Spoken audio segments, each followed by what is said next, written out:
Hello, everyone. Welcome to Yellow King on Telling Tales. It's been a while. I feel like I say that every time we play Yellow King, but that's because of the astonishing amount of preparation and nonsense that this takes to make happen. And we're just going to all have to live with that. Okay. As per usual, there's kind of less of a big intro of these because we've got to get going because it's going to take a long time. But my usual channel preamble. Obviously, we do actual play stuff here. This Yellow King is on a pseudo monthly basis, I would say, is the best term for it. On a Thursday in a month of a year. On top of that, you've got Monday nights, which are Call of Cthulhu. That's Johnny running the Massive Nyarlathotep campaign, a little-known campaign for the game Call of Cthulhu. No one's ever heard of it. Who would run it? It's so insanely long. It's madness, but that's appropriate, right? Call of Cthulhu. And then on Wednesdays, we've got our ongoing Simbroom campaign where we're playing through Throne of Thorns. If I was feeling egotistical, I would call it the kind of banner campaign of the channel, but that's really only because it happened first. So I get to say that and feel proud about it. So yeah, that's on Wednesdays. It's just gone back to weekly, as a matter of fact. And then we do one shots now and then. There's one scheduled for the end of June. So keep an eye out for that. We haven't picked a system yet, but yeah. And we do all sorts of other things. Our Patreon's getting a rework at the moment, all sorts of nonsense like that. Check down below for our links, especially our Discord. That's where the magic happens. If you want to follow up on what we do. Yeah, okay. So we're playing the Yellow King. It is a reality warping alternate history eldritch horror, cosmic horror thing based on the Gumshoe system. All of our characters are 19th century French students, as in France. They're not all French. Mainly of the arts, but with one, I don't know, architecture's kind of an art. I'd say it's still arts students. Yeah, and weird things have been happening over the past several months, and it's fair to say that the characters would probably like that to stop now, please. Will it? Only time will tell. But no. So we had several months in Paris with strange things happening. An odd play sort of doing the rounds on the underground theatre circuit of the city. None of our player characters have seen it yet. They probably don't want to either, because it seems to drive people into odd mental states and make them do odd things. This yellow sign has been cropping up in all sorts of places. Various odd, difficult to explain rationally things happening. And you decided to take a break after a particularly traumatic event in order to go have the beach episode in Brittany. Going to see Holly's character's family. And luckily, nothing weird happened there. Well, no, that's not entirely true. Very weird stuff happened. And I think it's reinforced to our characters, perhaps, that this doesn't now just seem contained to Paris. Although I don't know, it's interesting. I'd be very interested to know whether your characters thought that meant, oh, this is happening wider than Paris, or, oh, this is following us. Maybe the two things aren't mutually exclusive. I don't know. We will go round and do a quick character overview. We do have an extra character, Inga, but Inga is still taking some time off the channel. But I'm sure she'll be back in before you know it. But for now, her character, Howie, is still over the Atlantic in his home country of the United States. So we'll just have to put up with what we've got. And what we've got is these other five. So let's go round, as is my usual inclination, slightly randomly, and talk about, I don't know, maybe the fallout for these characters of the last episode, how it has felt for them to return to Paris, and how they may be adapting to this kind of like new world, I suppose, in a way where I do think like the last episode felt like both an escalation and a kind of like reframing existentially of this is life now, right? So we better maybe adjust to that in some way. I don't know. I'm trying to sort of suggest things to the players without actually saying them out loud to not guide them. But what I will say before I go round is two things. Last session, I hinted that the kid gloves were coming off in terms of like how punishing I feel I can be. I will now say the kid gloves are off. I have written stuff in this that is like, oh yeah, this could kill you. Like for sure. I mean, in the others you could have if you had bad luck, but in this it's like, no. If you don't play well, you've got a good chance of not making it. You know, a decent chance. And also that I think I talked about this more in the first couple of sessions. I am going to stop suggesting ability use to you. So I'm going to present the situation, and if you don't say I'm using this ability to see if I can gain more from the scene, I'm just going to let it happen. Even if it puts a wall down in front of you. So enjoy that. Enjoy that. Because what the series needs is more harshness, I think. So there we go. Okay, well, let's start with Holly. So Marie Ruinage, you want to give us just the very quickest rundown of her and her thing, and what it's like to return to Paris and any adjustments you might have made. Yeah, I mean, so Marie is kind of a not spoiled, but definitely well off kind of merchant's daughter who came to Paris to like ingratiate herself with the social circles and practice her painting, and then arrived and everything went to shit.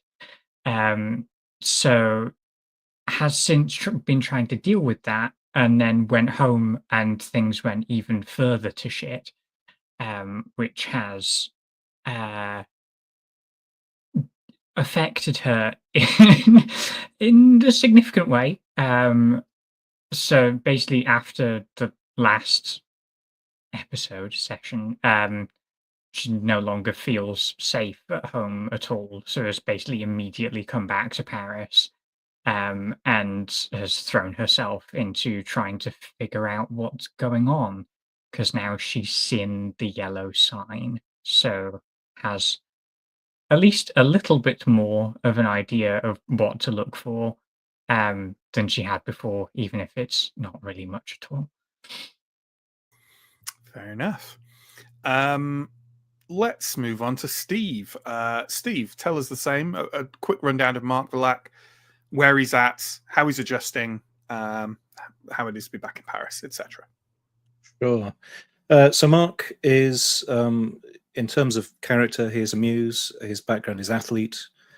So he's not necessarily an amazing artist, but he kind of dabbles and he tries, or his presence may inspire others. That's basically the idea. Mark is outwardly, he seems to be a bit more boisterous. He's in the bar that we go to. He's outwardly sort of more upbeat, more cheerful, maybe a bit more boisterous, rowdy, trying to sort of buoy everybody's spirits. More fun stories, more wit, more repartee, that sort of thing. At home, though, he's writing more. He's taking more notes. He's going out and visiting various bookshops on his own to talk to people. His drive is seeker. So basically, he's now sort of, he wants to know what's going on. He's haunted by this figure he saw in the last episode. This flame red-haired figure. So yes, he's maybe dabbling a little bit too much in the background and wanting to know what's going on, but outwardly he's trying to maintain this sort of easygoing figure. Yeah, that seems fair enough.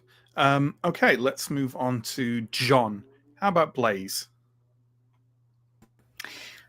Blaze has he's still socializing.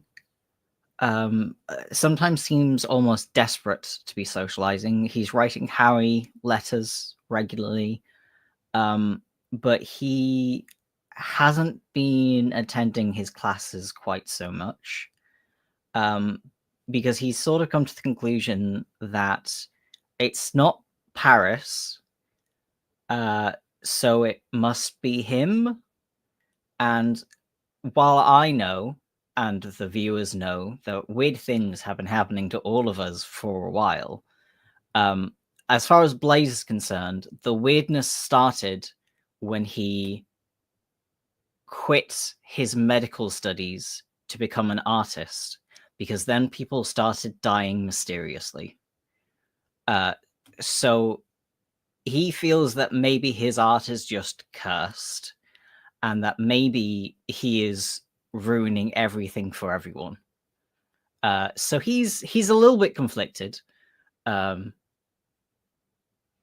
he's still sort of socializing somewhat, but he's not going to his classes quite as much as his professor would probably expect.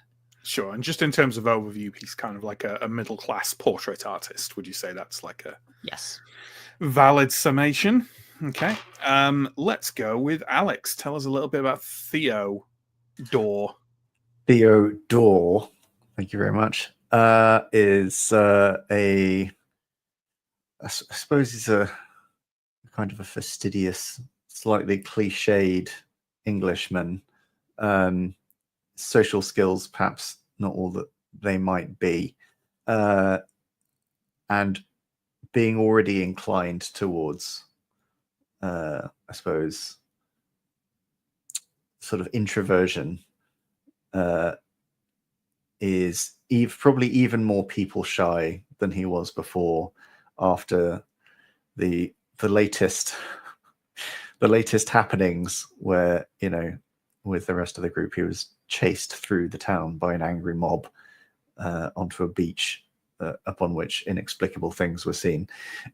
So I think Theodore is now sort of retreating into himself a little bit more, which has been a sort of a steady process, I think. And yes, I think he's probably at something of a tipping point of his the comfort he can draw from his rational worldview, which is just sort of he's running very low on ways to explain via mass delirium, etc. Yeah. The things that are continually happening. Yeah. Swamp gas only goes so far. Exactly. Sort of Yeah. thing. Yeah. So, I yes. think we noted that there's like a shop card called Rationality's Cruel Veil that Yes, very yes. much seems to sum up It was Theo's made for problem him. right now. Yes. Yeah, definitely. Okay, Sam, that leaves you. That leaves Alex Rojas. Why don't you give us that overview and update, please? Alex Rojas is a Spanish student of poetry, kind of politically radical, has come to France to get away from Spain. And I think, well, like, everyone is kind of a bit traumatized by this point by like a million different things. I think maybe a bit like Blaze is sort of socializing outside of this circle a lot less, because it's hard to like talk to them about the things that are constantly on Alice's mind. It's hard to like, relate. Yeah, no one understands, and like Alex doesn't want to seem like he's insane. Probably still trying to go to classes, but again, struggling a bit.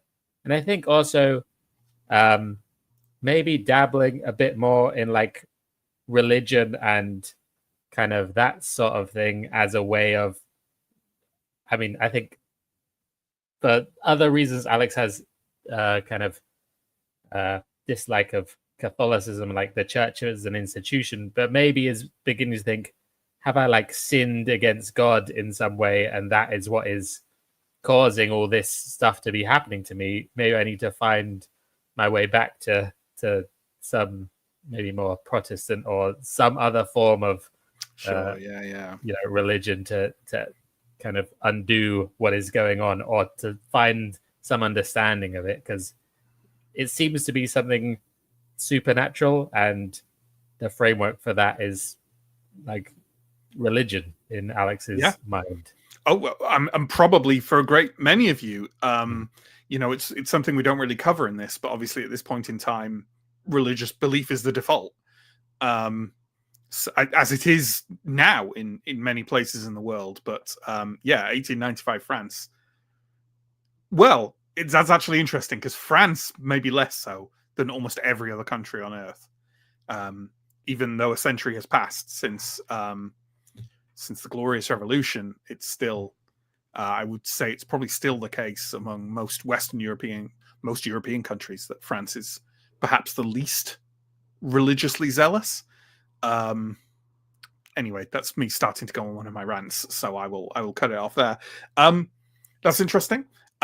Before we did this, I kind of really tried to like I was looking for some very specific things from the player characters, not that I needed them, just that I wanted to know them, and thought, well, that might be a useful tack to take for them. And I tried to sort of hint at it without sort of guiding them and like sort of, you know, laying down the path too much in front of them. And I'm delighted to say that none of them have decided to go down that road. So, you know, it'll be interesting. That's all. So there we go. Okay. I have an image up here. See, I'm going to say, like, this is so useful that I would actually like a player to take charge of it, so that they can bring it up at any point and we can discuss it. I believe only 2 of the players have access to do that on StreamYard. Is that right? Is it just Steve and John? Probably. I think so. Probably. Yeah. Would one of you like to volunteer for it if I post it in backstage? Yeah. I mean, I think with the way StreamYard works now, it can sort of sit in the backstage and either of us can pop it up. But it can. When I post, can you see it now in the backstage? Then? Oh, okay. I still think it would be useful so that one of you can like look at it and kind of like do the calculation, not exact calculation, but like do the rough guidance on it without me necessarily having to keep referring to it, if that's okay. Okay. Well, John can take charge of that then. Because all right. So approximately a month has passed since the events in Brittany. We are now in a state where you have all returned to Paris. I believe we determined that, unsurprisingly, Marie was the last one to leave her own house, which makes a lot of sense. But you've all been back in Paris for a few weeks. The dense heat of late summer has settled over Paris like a thick woolen shroud. Parisians and dogs alike lounge disconsolately in the shade, waiting for night to fall so they can breathe more easily. There is a tension simmering in the hot air, even more than would be usual for such uncomfortable weather. The city sits as though it constantly is on the edge of violence, though no one can really say why. The newspapers and periodicals allude to this feeling, though all of them struggle to ascribe to it any specific origin or cause.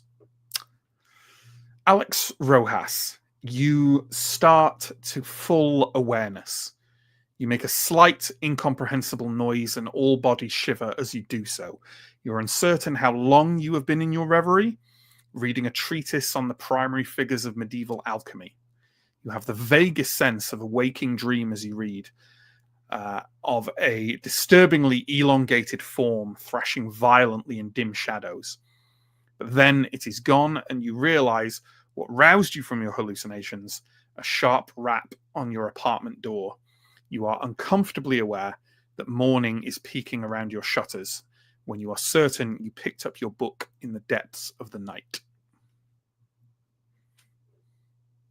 Alex will get up and try and hide this book and probably put the worst bits of a very messy apartment away, and then we'll quickly go and answer the door. How long do you think you'll spend doing that? I'm just interested. I think long enough that someone might knock again if they were hanging around. Maybe like follow-up question. Do you think they can hear you on the other side of the door? I mean, this is an 1895 Parisian apartment. It's probably not got very... It's probably fairly poorly built. You know what I mean? Then probably yes. In that case, there is no further rap at the door. They can hear you moving. Okay. I will, after a few minutes, I guess, go open the door. Okay. Standing there is someone you haven't seen for a good few months. The investigator, Julien Alert. He wears a well-cut suit and has his hair braided close to his scalp in an unusual fashion that likely helps him cope with the summer heat. Monsieur Rojas, hello. I am aware that this likely comes as a surprise visit, but may I take the liberty of inviting you and your companions to lunch later today? I would, of course, be happy to pay. Investigator, good to see you. Yes, of course. Is this concerning any matter in particular? It is. Perhaps it would be better to talk about it over food. At Le Vaugras, that is your usual preferred spot, yes? At noon? Yes, indeed. I'll see you all there. Good day. Good day. He nods and walks away. In case anyone doesn't remember, because I do realize there's a massive catalogue of characters that we have reeled out here. Julien was the private investigator who helped you / you helped him look after the... it was, I think, 2 sessions ago, 3. You were trying to find a young lady, and it led you to the tomb of a medieval abbot, where spooky things ended up happening. Unusually for this series. So there we go. I believe he's the name of where Martinique. He's from Martinique. Yeah. Alex. I think Alex will then get more ready for the day, and will then go and try and round up the rest of the group to be ready for lunch at noon. Well, you know what? I don't want to do a whole bit with everyone, but I am going. We're just going to assume that this isn't Alex's preferred order of people. This is just the order in which people are closest to his apartment, right? So what I'm going to do, we're going to role play a little bit of the scene where you greet the first person and the last person. Okay, so the person with the apartment closest to Alex Rojas is Theodore Russell. So I'm assuming that Theodore is going to get a knock on his door. Yep. Or you could meet each other, bump into each other in the street. You can do something, more random with it. It's up to you.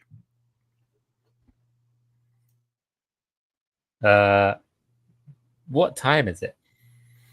It's pretty early. Let's say early for a Parisian art student in 1895. Let's say it's about 9 o'clock. I think a knock on the door. Theodore, you in there? Yeah. So Theodore's going to go and answer the door with a sort of bemused look on his face, as if sort of not expecting to be bothered. Sorry, I know it's very early or early-ish. I just had a knock on my door from... Do you remember that investigator we met months ago now from Martinique? Yes, he was hard to forget. What does he want? He wants to meet all of us for lunch at noon at the Vaugras. He would not say what it was about. Which seems bad. Well, I'm not One of my expecting stories before. not expecting anything good to come of it either. Maybe I should just, let you go and see what he wants. Me? No. Why don't you could go and see what he wants? I'm not going on my own to see what he wants. He didn't knock on my door. Fine. Okay. I'll come along. Thank you. He did say he's paying, so at least there's that. Okay. The last person to be picked up is Mark Verlack. Has the furthest away apartment from Alex Rojas, apparently. I would like to know how many of you arrive at Mark's door. Because some of you may have gone, I'll meet you there. You know what I mean? Like, I'm not ready yet. And I'm just interested how many of you. It sounded like Theodore was going to get ready and leave with Alex just then. Yeah. But Blaze and Marie, are you also at Mark's door, or are you kind of like still rousing yourselves, you know?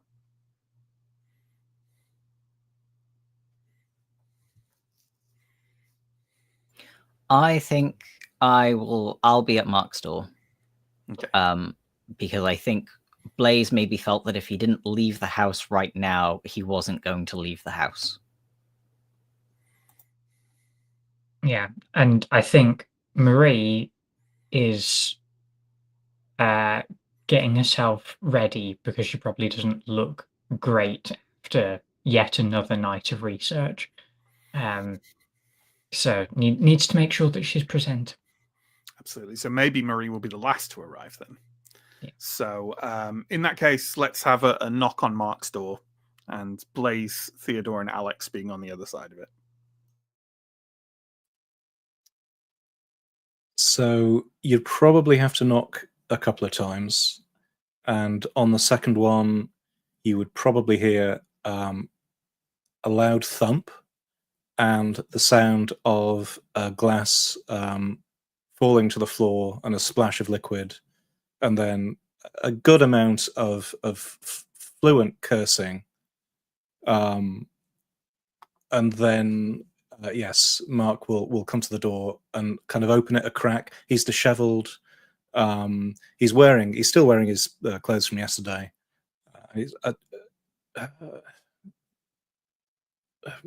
Morning, is it? It is. What's going on? What? I am sorry. We've been summoned to lunch by the investigator. If Alex you has remember been him. summoned. I've been told to bring everybody. I don't know why. Alex has been summoned and I have been coaxed. Oh, that's as may be, but coaxed successfully. Mark, please, could you come to lunch? I don't know, maybe, well, I don't know what it's about either, but he wanted to meet all of us. Is he buying at least? He is. And if it's any consolation, he knocked on my door like an hour and a half ago, so I've had even less sleep. Okay, give me a moment. I'll just be a tick. And yes, door closes, and he's probably longer than a moment, but will appear looking slightly less disheveled, with slightly fresher clothes. Yeah, in 5 minutes, say.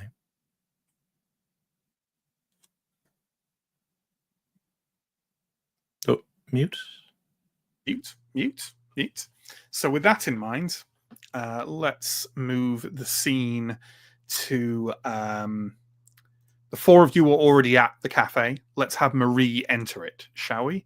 A short while later, after preparing herself more thoroughly for the day, Marie, you walk into your usual haunt, which is emptier than usual, perhaps because soaking wet blankets have been draped over all the windows and doors, making it slightly unpleasant to enter.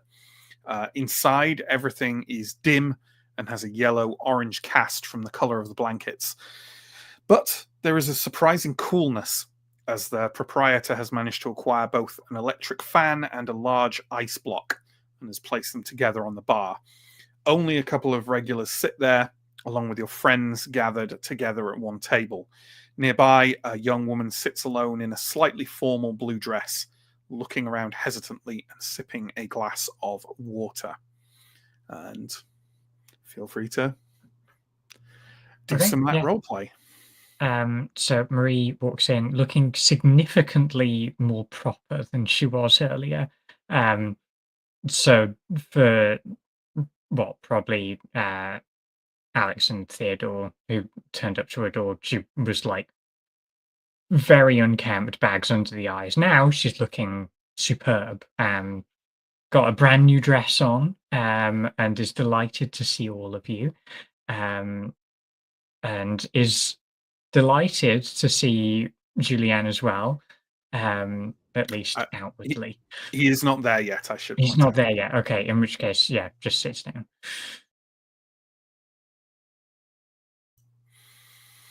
Is there any small talk while we wait for Julianne? Anyone got any ideas what this is going to be about? Maybe it's a follow-up to the same case? The woman he was trying to find? I'm sure there's some dank sewer he would like to drag us into. I hope not. I feel like that the Capuchin Quarries was perhaps one of the first parts of this entire campaign where you all ended up being absolutely terrified.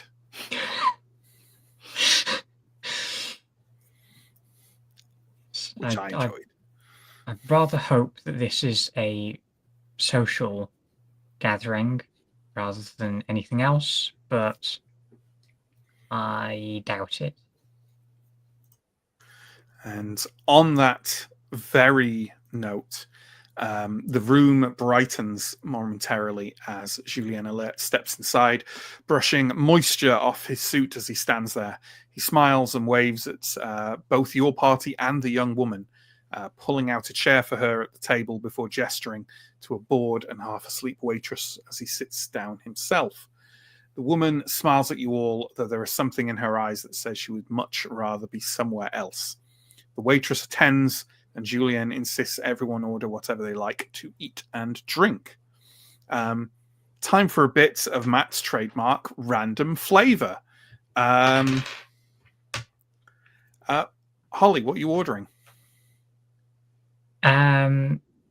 But something light. So probably like maybe what we think of as like a continental breakfast. Yeah, look, some kind of light cheese. Nothing too extreme. Nothing too extreme. How about you, Steve?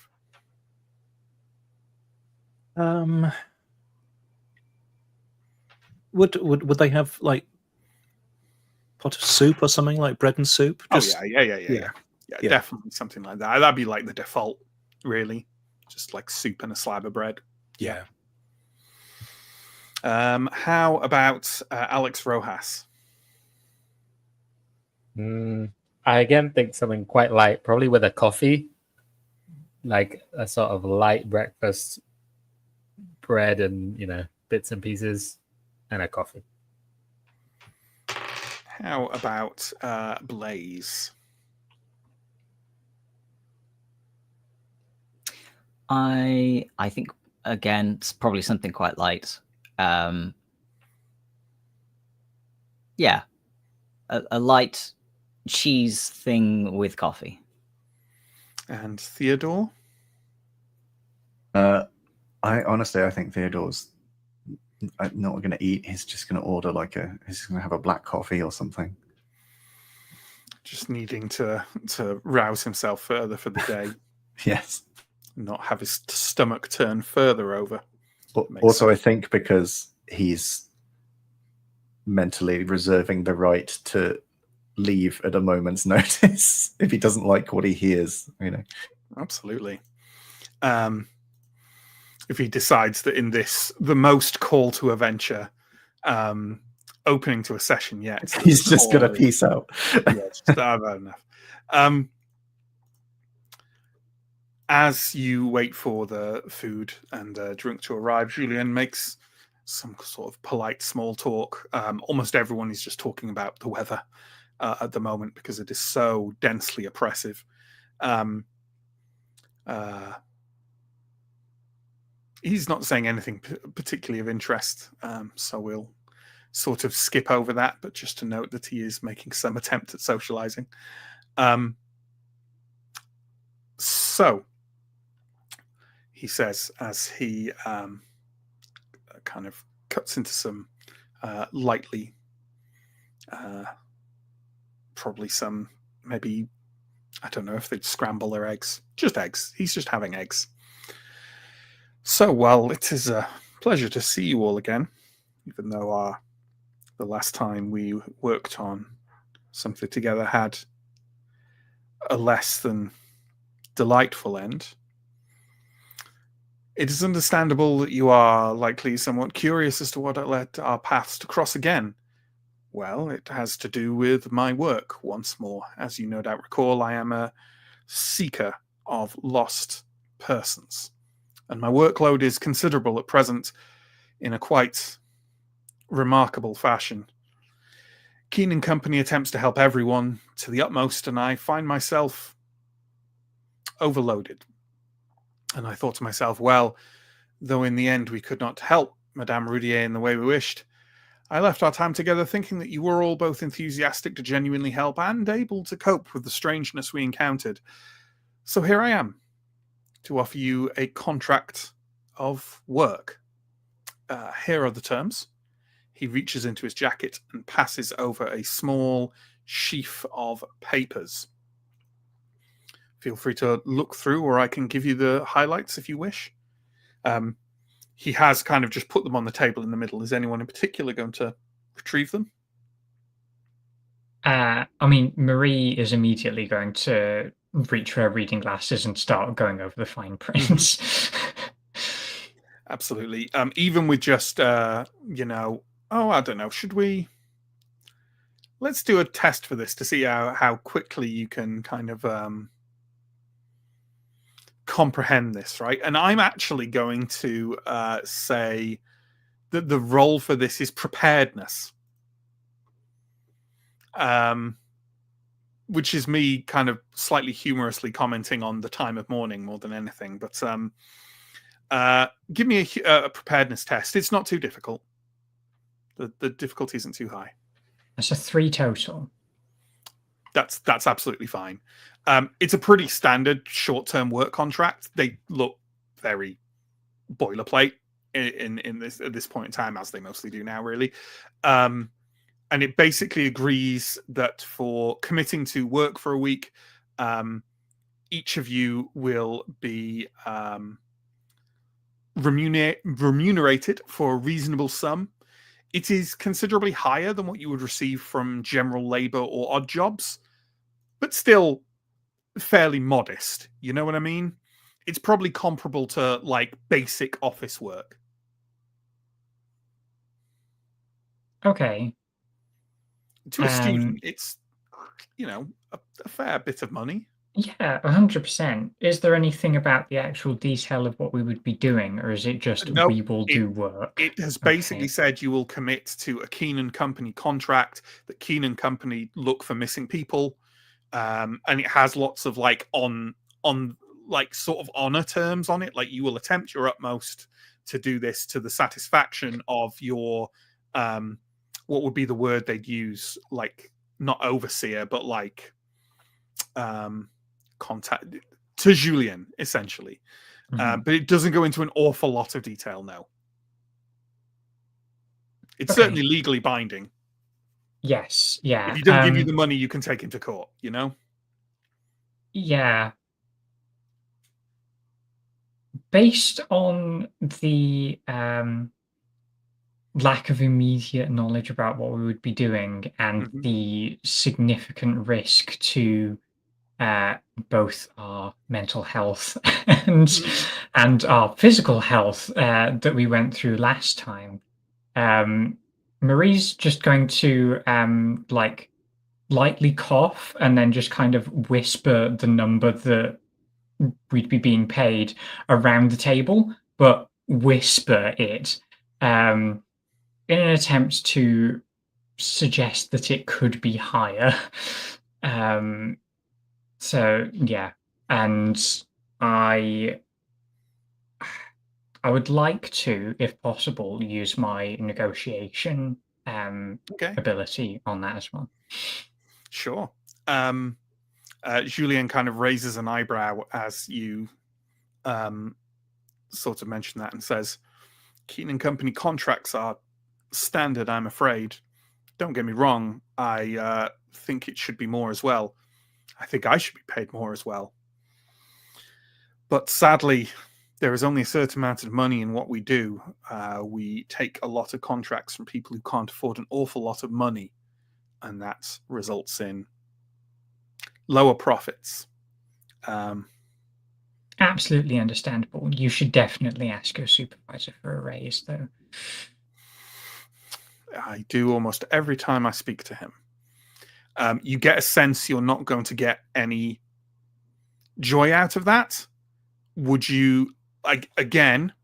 Okay, this will be the last time tonight I'll do it, because I think I forgot this mechanic until I prepped for this session. Don't remember you can try and push. I'm not going to waste a push on this. I knew that I could push. I wasn't going to waste a push on this. That is a perfectly fair. That is a perfectly fair thing to do. Is anyone else going to look at the contract or remark on anything, or are you going to kind of let Julien talk a bit more about what he's asking? I'll, if Marie would hand it over, like I'll have a read through the contract, mostly to be doing something, I think. But I'm sort of wondering if maybe if being a medic didn't work out and being an artist doesn't work out, then maybe this would be fine. It's what you've been doing recently. And me walking into the situation can't make it any worse, probably. Sure. Probably. Okay. Anything from anyone else, or are we going to let Julien lay out the plot of the session? Going to wait. Okay. Julien kind of looks around the table and says, wonderful. In that case, allow me to introduce you to Marie, another Marie, who has been waiting very patiently for our attention. The young woman looks around at all of you, clearly slightly anxious, but also fairly self-assured. Thank you, Monsieur Alert. She speaks with a pronounced Polish accent. I have come to Keen with an odd request, I think. One, to find someone who has vanished on the streets of Paris, someone who may be able to help my husband. It is a complicated story, but I will try to be simple. I am a scientist, a physicist, and a chemist. I share a laboratory with my husband, and we are currently looking into, forgive me if I'm using terms you do not know, but rays of uranium as a potential thesis subject. That is perhaps irrelevant, I do not know. But through the course of our studies into uranium salts, we occasionally received peculiar readings. We came to realize over the last few weeks, and again, I apologize for not being able to be more precise. We were so busy that sometimes we were finding similar readings as the uranium rays on some people we knew.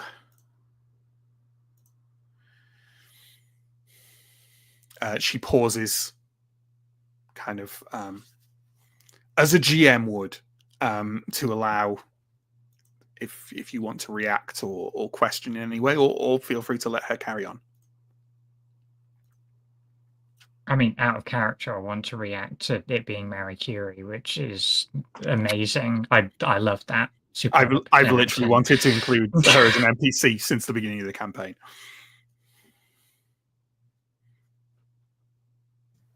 I think Blaze is sufficiently outside of his field of knowledge that he's going to politely wait for.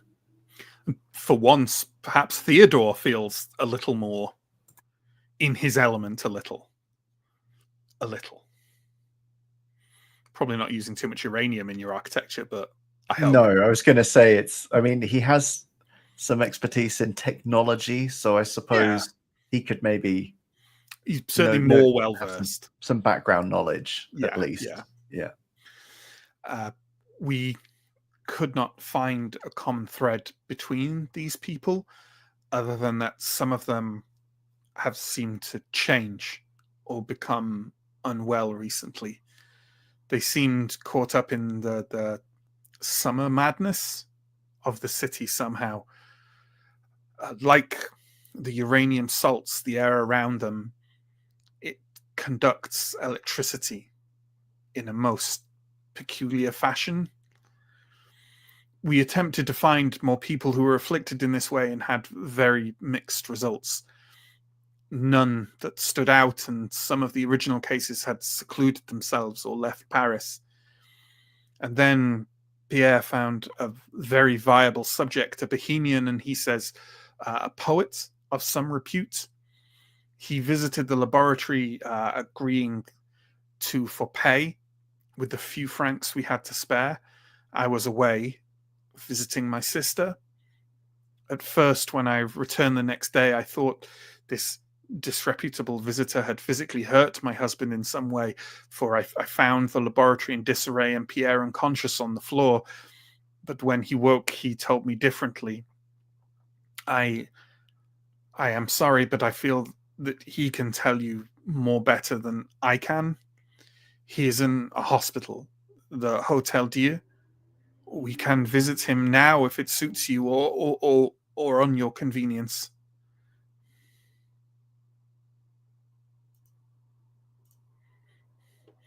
Julien kind of like looks across at you, eyebrows raised in a kind of like, this is where you choose to take the contract or not kind of way. And gee, I'm hoping you do. So who exactly would we be looking for? This poet? A poet. I am told he is of some repute. I do not know him myself. His name is Paul. My husband knows more. Does Alex have any idea who a famous pool poet would be? He has poetry. You've got poetry, right? I mean, there's a very famous poet with the name Paul. And also, she said he was disreputable. I mean, you'd half be tempted to say she might be talking about Paul Verlaine, but he's a big deal. So maybe not him, but you could ask her. Maybe the name would remind her. Is this Paul Verlaine, the poet? Yes, I believe that is the name. You know him? It's worth noting that none of you know Paul Verlaine. All of you have seen Paul Verlaine, and we'll get into that later. Everyone who is a Bohemian has seen Paul Verlaine out and about. He is a very well-known decadent poet. Not my favorite, but a very, very famous. Yes, my husband told me as much. He is not a particular follower of these things either, but he has lived in Paris longer than I. Okay. And when we find him, is your intention to study him or some... Myself, or perhaps the doctors? What afflicts my husband almost certainly afflicts him as well.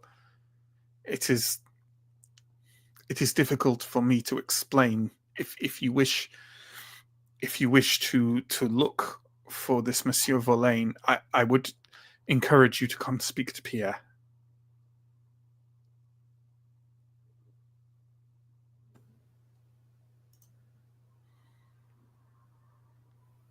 Well, I, for one, am interested enough to want to pursue this further. However, I would feel uneasy pursuing this without the full support of my compatriots. Thank you, Ollie. It sounds like I don't entirely understand the uranium, but it sounds like there's some sort of Great line. contagion. I think I would like to examine your husband, if I may. You can, of course. You have some medical training. I do. Please, Not- as many people as can. Yes.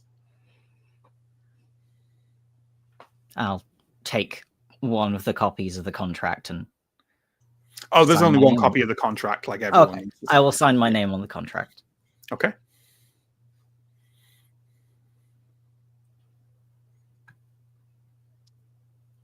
Mark will sort of, yes, drain the coffee that is got and say, "No, I didn't have much to do this afternoon anyway. This sounds like a nice diversion. I'm sure we can provide some assistance." And Yes. I will also sign that. With a resignated shrug. Resignated? With a resigned shrug. Theodore will do the same. And sort of I think in Theodore's mind this is at least in the dominion of science. So it has that going for it. Oh God, this is going to break Theodore. Okay. And I think Alex was kind of like going along with it anyway, engaged with the Paul Verlaine thing. And yeah, absolutely. Okay. Marie seems happy about this and stands up. She says she'll take you to see Pierre right now. You all go to leave. As you do so, Julien hangs back slightly with whoever is last to leave the table. Do you want me to roll for it, or does someone want to say, I think I'll be the last to leave the table? I could just roll for it. Rolling for it in 3. I'm quite happy to be the last. Okay. I think that Then we'll go that with Theodore. fits. Then Yeah. we'll go with Theodore. We have to drag you out. Julien kind of Yeah. like leans into you as you stand up and says, "Thank you for this. I know it's an unusual request. Please do ensure you maintain the good name of Keen and Company and my trust in you. I'm sure you shall. I will get in touch in the next few days, and if you need me in the meantime, leave a message at this address." He passes you a piece of paper with an address written on it. It's an Please address do in the warn Latin me. Quarter. Okay. Please do warn me if you plan to come to me with a regular request. That isn't the plan, Mr. Russell. Plans rarely hold up.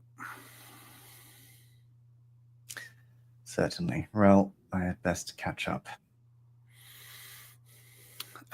Okay. So you leave Le Vaugras together, which is in the Latin Quarter. That for John's benefit. Let's test this theory out, shall we? John, do you want to pop up that map? I think did I already leave it there? I already left it there. Yeah, great. The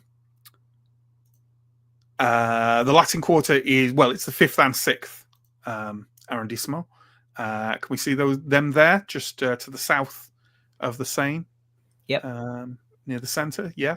So there's a few terms I'm gonna like start bandying around with regularity just to like center you, okay, in terms of where you are in the city. And let's do a quick pop quiz. Well, one of them would have been the Latin Quarter, which you know where that is now. But does someone want to tell me where the Ile de Cité is? It's Is it on an island? It in the is. middle, river. over the river. Those islands in the middle, bang on, bang on. Another place we've been quite a lot is Pigalle. Anyone have any vague guess where that is off any memory from previously? I will take just an arrondissement number. Well, I know it's next to Montmartre. 9th and 18th arrondissement from notes way back. Yeah, that works. Yeah, it absolutely is. Yeah, I'm going to start throwing these terms in a bit more. The names of the arrondissement, the numbers of the arrondissement, and with John bringing this up and down, it'll help us like imagine our movements around the city a bit more. Because I feel like I worry that we will lose. We'll just be like, we go here, and I think centering ourselves in the geography of the city is much more atmospheric. Great. Okay. Well, as to where you're going now, Hotel Dieu is in literally the one bloody thing I didn't put in the notes. Wonderful. It's in the 13th arrondissement. So in terms of travel, that is not too far at all. You're basically just skirting the south of the Seine and moving further to the south of the southeast of the city over there. I will also pop a picture of the hospital up.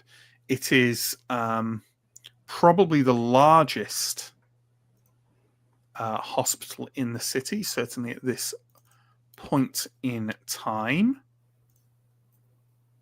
And this is what it looks like at the time. So, when you arrive, the Hotel Dieu is in a hubbub.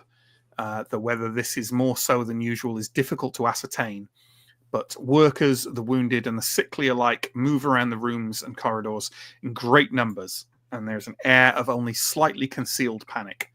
As you navigate deeper into this overwhelming environment, you are regularly watched over by pale stone statues of Saint Landry, set into recesses in walls and gazing at the tumult below them with a blank dispassion. Is there any role play to be had in this environment? Anything you want to note that your character's thinking or looking out for in any way? Anything that makes them feel? I'm keeping an eye out on the staff to see if there's anyone I recognize. Okay. Like anyone I went to school with or anything. Okay. I think there's a decent chance of that. Do you want to leave that to fate, or do you want to take a preparedness roll to try and push it a little? Would I actually be able to roll society? Or it's not even roll. Would society apply? Society is more high society. You know what I mean? Yeah. Yeah. I don't think so necessarily. Yeah, I'll give it a preparedness roll. Okay. The difficulty is going to be challenging, but not overwhelmingly so. Okay. I'm going to put... I only have 2, but I'm going to put 1 into it. What could go wrong? I'm sure that's not a major skill I'll need. 6. Okay. Yeah, you spot someone working there, a medical student of your acquaintance called Jean, who you were quite familiar with when you were training. He's fairly friendly. He's also very good. Good. I'll sort of kind of wave him down. Blaise, hello. Jean. Good to see you. And you. I'm afraid I don't have much time for pleasantries. I'm very, very busy. Understandable. I was wondering if you know anything. I don't think I got his surname. A Pierre, husband of a Marie. If you know anything about his condition. There are many Pierres here and many Maries as well, my friend. Yes, I thought there might be. If you have any questions about their treatment, my shift will end around 4 this afternoon. Come find me at my apartment. I'll do. I'll bring the wine. Mm-hmm. He strolls on from where you were, and you presumably dash to catch up with the others. Yes. Yep. Okay. Pierre lays in a bed in one of the quieter wards, though it does not seem to be very well paid for. Perhaps he is simply lucky to have been placed so deep in the hospital's labyrinthine interior. Another statue is placed almost directly over his bed. As you approach, he seems asleep, but Marie wakes him gently by taking his hand. He is pale, apart from some small but raw red spots on his face. His beard is patchy in places, and even though fragrant herbs have been hung nearby, there is an unpleasant smell of vomit and feces coming from beneath the bed.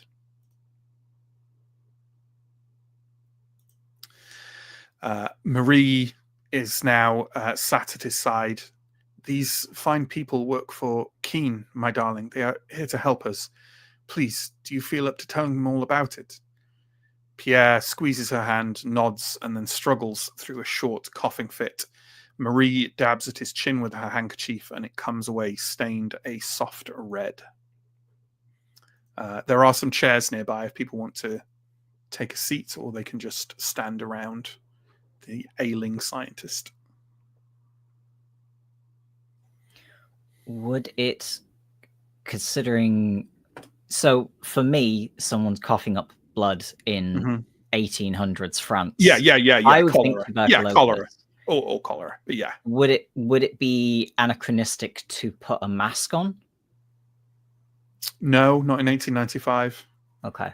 Because we're talking Lister, right? I want to say that Yeah. Lister was 1870s. So no, I think Sounds about right. germ theory is fairly well. No, it was 1860s. Yeah. But Pasteur doesn't necessarily. No, but in my mental history of medical, People did vaccines before they knew about germs. yes. They were doing vaccines in the early 1800s. Late 1700s, I think. No, just what I meant. Like, I know Pasteur is slightly before Lister, and Pasteur is then, so Yeah. Lister will be, yes, that makes sense. Yeah. Anyway. Yeah. No, yeah, I think, although you do not have a mask, but if you wanted to cover your mouth with With a handkerchief scarf, or... or handkerchief or something, yeah, you are more than welcome to. For what it's worth, his cough does not sound like he has tuberculosis. Okay, good. It's more of like he's coughing because he's, it's unhealthy, but it's not like a racking, awful cough. Mhm. But yeah, anyway. Of course. Thank you. The doctors and nurses here do their best, but I do not feel well about my prospects unless it is understood what affliction I have been exposed to. Has Marie told you of our studies and what we were seeking out?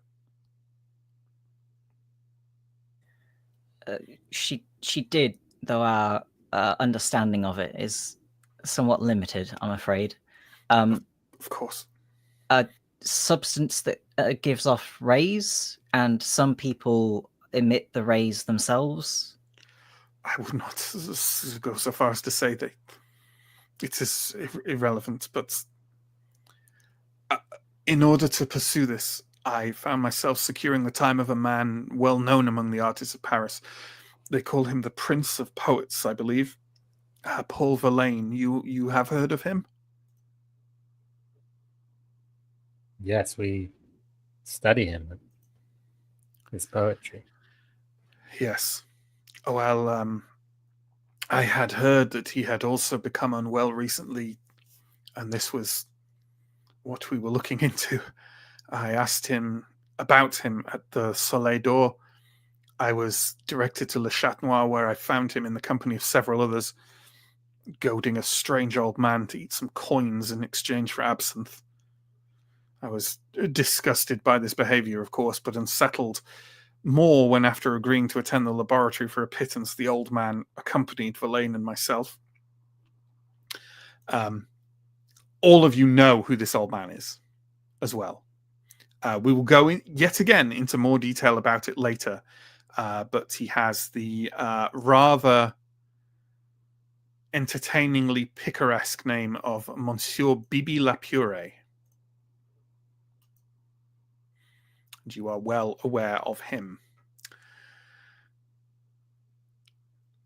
They were both drunk and not pleasant to be around. But when I engaged the electrometer, the readings were astonishingly strong. At times, I almost thought I could feel something physically around him, prickling at my skin.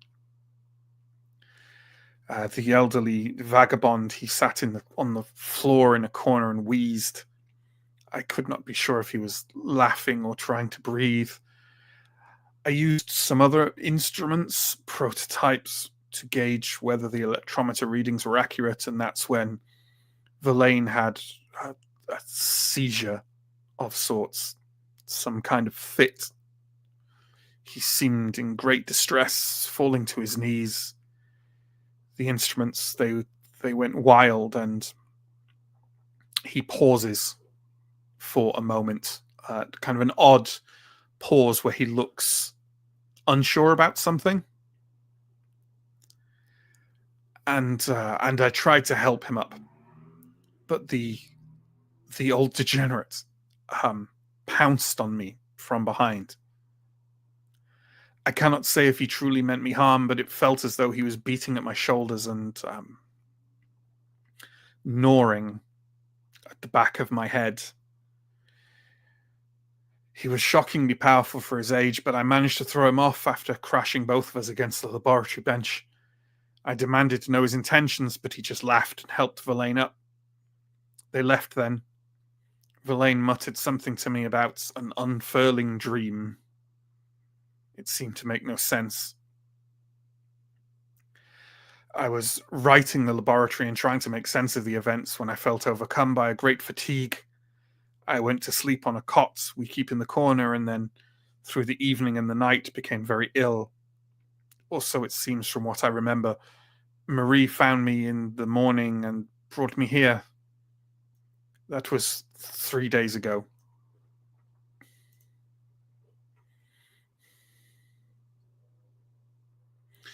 Remember, if anyone wants to, I'm not prompting it, but remember that I'm not prompting ability use anymore. So if anyone wants to use anything, they gotta shout it up. Can I, considering he hesitated, Mm-hmm. can I use assess honesty? Because I'm wondering if he's kept something from that. He's leaving something out. Well, I was thinking of using my new skill that I bought at Reassurance. And just to sort of, yes, Paul, is there? Can you think of anything else that any other details that went on in your laboratory? We will if we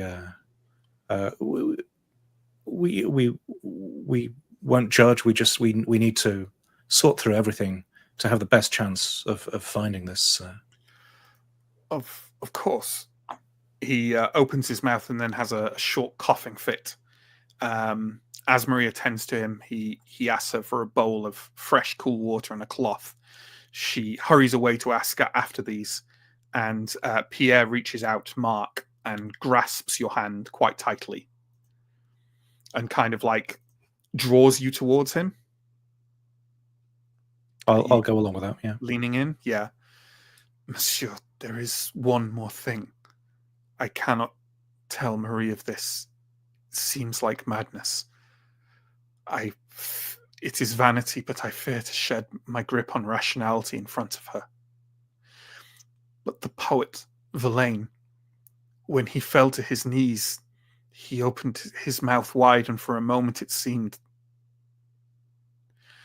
as though there was a foul, flickering white light inside of him. And he looked as though this was cause for some obscene delight. I cannot. Pierre's eyes are wide in terror and distress, and he lets go of your hand as he breaks out into a harsh cough again. Marie returns and soaks his face with the wet cloth, thanking you and saying if you need her, she will be here. I'm going to say that only Mark heard that properly, and that maybe Theodore and Blaze were the other two closest, and maybe kind of half heard what he was saying, but not fully. Pierre seems to be having a bit of trouble, and Marie didn't exactly shoo you away, but you get the feeling that this is what you're going to get. So it's up to you what you do next. I mean, before we leave, is there anything that I could do immediately to, if he's coughing up fluid, can I like raise him up? Maria's already propped him up. Yeah, she kind of seems to be well aware of the immediate what to do. But yeah, I don't think at this point there would have been like charts on the bed or anything like that for you to have a look through. You're fairly sure this isn't tuberculosis. People heavily afflicted by tuberculosis, they don't feel like this after 3 days. I don't. He says, not being an expert on TB, but I don't think so. And also, if someone is this afflicted by tuberculosis, they ain't talking for 5 minutes straight. You know, I'm currently sort of working on a theory of some sort of like whatever this is, and it is an environmental poison. Yeah, that might be a good bet. This is around the time when people, not quite that, more so in 20 years' time, but people at this time are working on gases and stuff like that. So that's certainly possible. A laboratory accident could certainly cause something like this. I am, of course, fully aware that probably all 5 of you have a fairly good idea what is afflicting Pierre Curie. But obviously, for the fact that it's Pierre Curie, none of you will have any notion of the existence of this condition. Just to belabor that point. What Marie might do while Pierre is being attended to is she'll try and grab kind of a nurse/receptionist and see if anyone with the name Paul Verlaine has been brought into the hospital in the past few days, given that there seems to be some kind of illness spreading. Yeah, it's a very good idea. You catch a nurse and she says, well, if Paul Verlaine, I'm sorry, I shouldn't be giving out that information.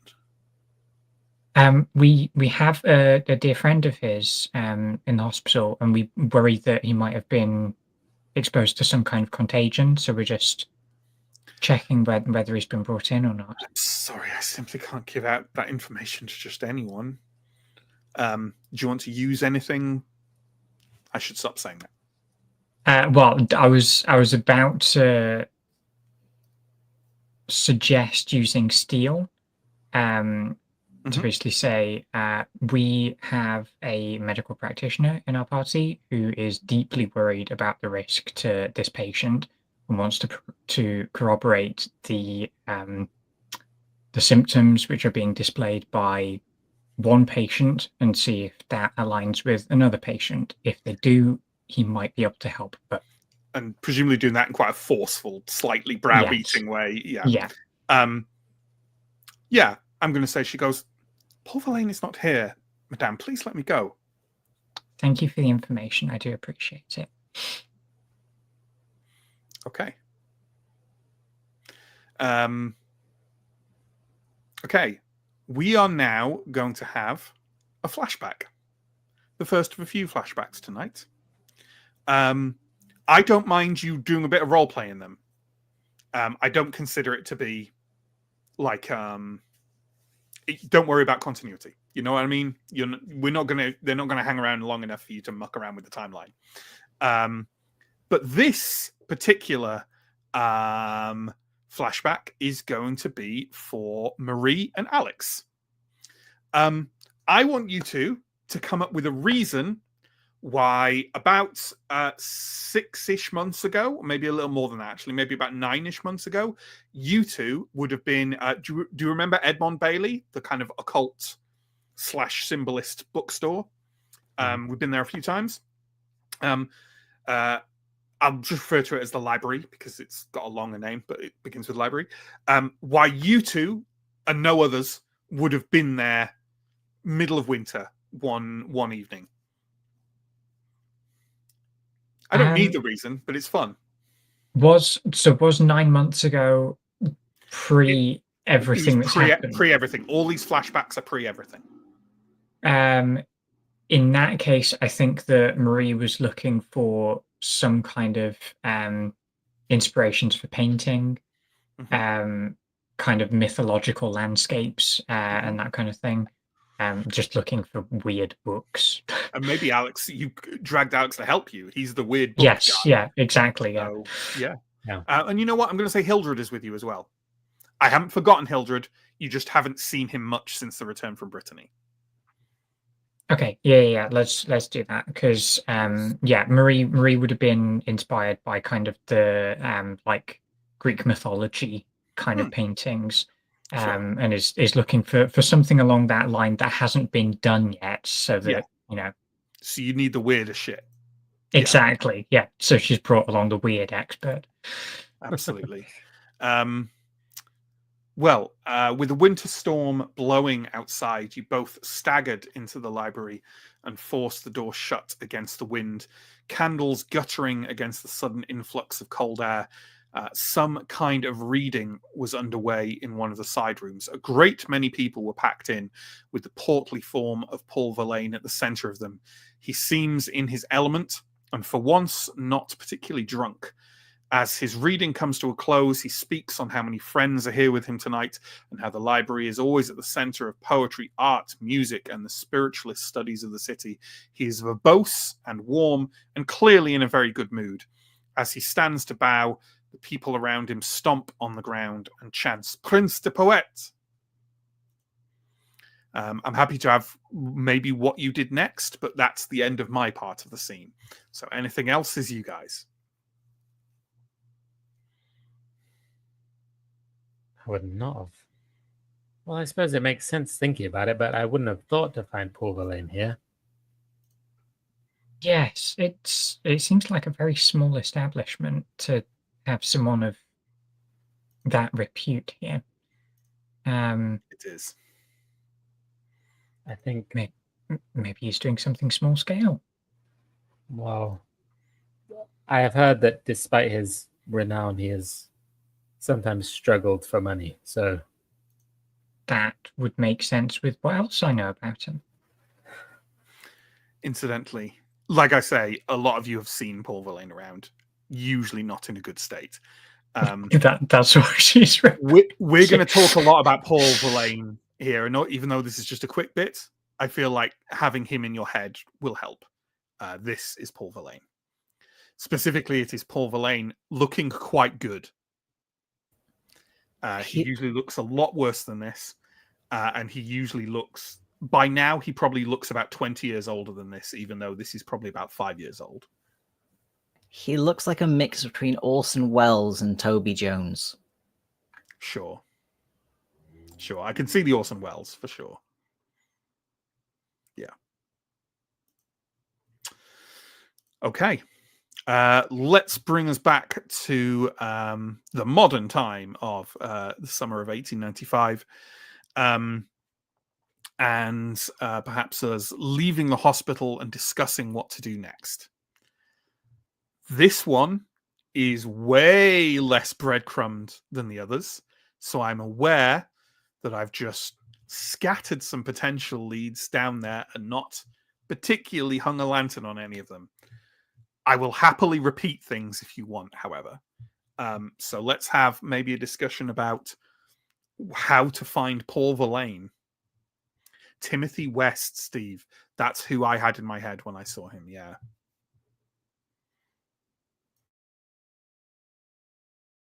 Well, we have a few leads.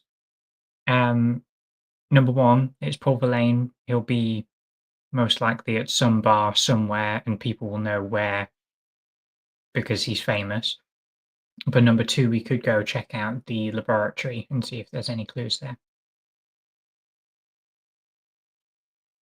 I also would not be surprised if some of my professors had some idea of his friends or the places he likes to stay. He's a very well-known poet within the city. We could definitely inquire as to the name of the older man that he was with. We do have kind of a description. Well, you know who it is. His name is Monsieur Bibi Le Puree, and he's Oh yes, yeah. Sorry. vagabond of no fixed address. I would. Marie did not offer to take you to the laboratory, although I'm sure you could perhaps. She seemed to want to stay at the hospital, and neither of them kind of offered it as if they thought there might be something there. But of course, that doesn't mean you can't go there. well, Pierre says he found them in Le Chat Noir, and we know at least one person who can often be found in Le Chat Noir. So perhaps Monsieur Sati, that is who it was, isn't it? Yes, would be able to. It is admittedly far more likely to know if someone has been at the Le Chat Noir is more go to the Le Chat Noir than go find Eric Satie, who could be anywhere. Yeah. Yeah, I would suggest we just go to the Chat Noir. Yeah. Even if they're not there, some of the staff may have seen them. They might have returned in the last 3 days. Yeah. It certainly seems like a good spot. That's a good starting point. I would venture to say as well, you are also aware of one other place that Paul Verlaine holds in high regard. But that's as much breadcrumbing as I'm doing.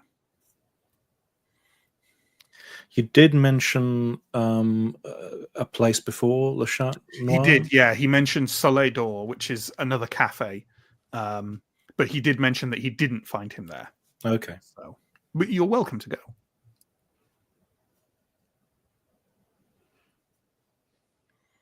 So we could go to Le Chat Noir. We could go to the library. Or we could ask Marie if we could go to the laboratory. I'd suggest that we go to the Chat Noir and the library as well. I suggest we go to whichever one is closest. That's what I was about to suggest. How on earth will we know that? Let me tell you where. John, bring it up, and I will tell you where they are. So you know where you are at the moment, or at least I hope you do. You are in the 13th arrondissement. Mm-hmm. The library is in Pigalle. That's the 9th. And the Le Chat Noir is in the 18th, which is Montmartre. And I believe they are slap bang next to each other. But the library is... You could go to both and call in the library on the way to Le Chat Noir. That would be... If you were being sensible about it, that would be the way to do it. Yeah, let's all go to the library first and then all go to the Chat Noir. Okay, yeah, no party splitting. We're sticking together for the full complement of abilities. Absolutely. Okay. Is there anything before you do so? You would go through the Latin Quarter to be on your way there, right? Is there anything at all that you don't want to have me to make a preparedness roll later that you're picking up? Anything you want to make sure you have on you or with you or anything like that on the way, since you're walking past your apartments anyway. If Alex has like a book or a pamphlet of Paul Verlaine poetry in his apartment, definitely yes, he's gonna get it. Definitely yes. And Marie is going to pick up her notebook. Absolutely. You're investigators now. I'm going to grab a mask or maybe rubber gloves, which I'm aware at this point will be thick rubber gloves. And I'm going not sure to grab that rubber. I'm not. Will rubber gloves exist? Rubber at this point is just what's it called? Very thick, bouncy rubber. There's a name for it. It's used in industrial stuff. They were invented last year. Oh. Okay. Then I probably don't have any. Like thick cloth gloves. Yes. Yeah. I will probably not have any form of acid on me because I'm not a medic anymore, but maybe grab like a bottle of... Could you disinfect with turpentine? Disinfect with alcohol? Yeah. I'll You're grab far a more like you're an art student. You're far more likely to have a bottle of cheap alcohol at your a bottle of alcohol. I'll grab something like that and stick them all in a bag just in case they're needed. Yeah. Okay. Anything else from anyone else? I can't think of anything offhand. No. Okay. Well then, you proceed through the streets of Paris. Walking through Paris right now is not pleasant at all. Not because of Paris, just because it is overwhelmingly warm. A lot of people are on the streets, but in the shade. Being inside is also torture at this point. You know, ain't no one got air conditioning. So it is distinctly unpleasant to do so. And by the time you've reached the library, you are all coated in sweat. Perhaps those of you for whom it is not too improper to strip off some items of clothing are doing so. Certainly more acceptable to do so in 1895 Paris than 1895 London. You arrive at the library. Edmond stands behind the counter as always, speaking to a tall man with a well-groomed forked beard and tightly shaved temples. They seem to be examining a set of brightly coloured tarot cards, which Edmund seems well pleased with. Tarot cards are a relatively recent thing, as in calling them tarot and them being used for the purpose that we would use tarot cards for, is a relatively recent phenomenon. If you're involved in spiritualism at all, you'd be very familiar with them. And also, the way in which they are used is only just starting to be seen as potentially supernatural. When they were invented and implemented, they were very much understood to be a psychological decision-making device. But now the spiritualist movement is kind of adding a layer of spiritualism on top of them. They're very popular and not unified. All sorts of different decks.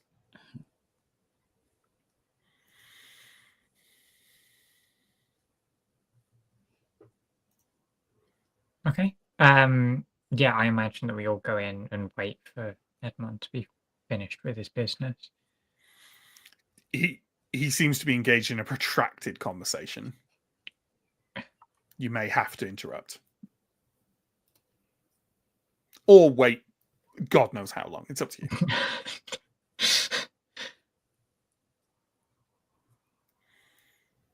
Okay. Marie's going to busy himself. Marie's going to interrupt and just like cough politely next to the conversation. It's Madame Rouenet and, of course, all your companions. Delighted to see you, Edmund. I trust that you're well. I am. No doubt you were admiring these. Do you know Oswald? No, I don't believe we're acquainted. The man kind of turns and a little, not self-consciously, but kind of like in a very slightly stilted fashion, kind of greets all of you. He has a slightly odd. He speaks French very well, but he has a slightly odd accent. And I'm going to say, miscellany will do it. When in doubt, throw miscellany in. Mark, you recognize it as Swiss. And here's a picture of him. Surprisingly modern looking. You know, he would not look out of place in the hipster bar of your choice in 2025, I think. This is Oswald Worth. These tarot are his creation. The form and design of them rather than the art itself. Oswald kind fascinating. of nods a little modestly, but looks quite kind of proud of it as well.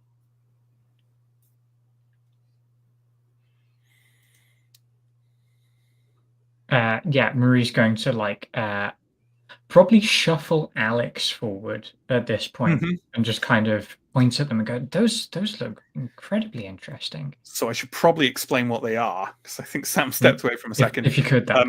Yeah, you've gone into the library. Edmund is in a conversation with this guy, Oswald Worth, who has apparently invented or created a new tarot set, which he seems to have gifted to Edmund.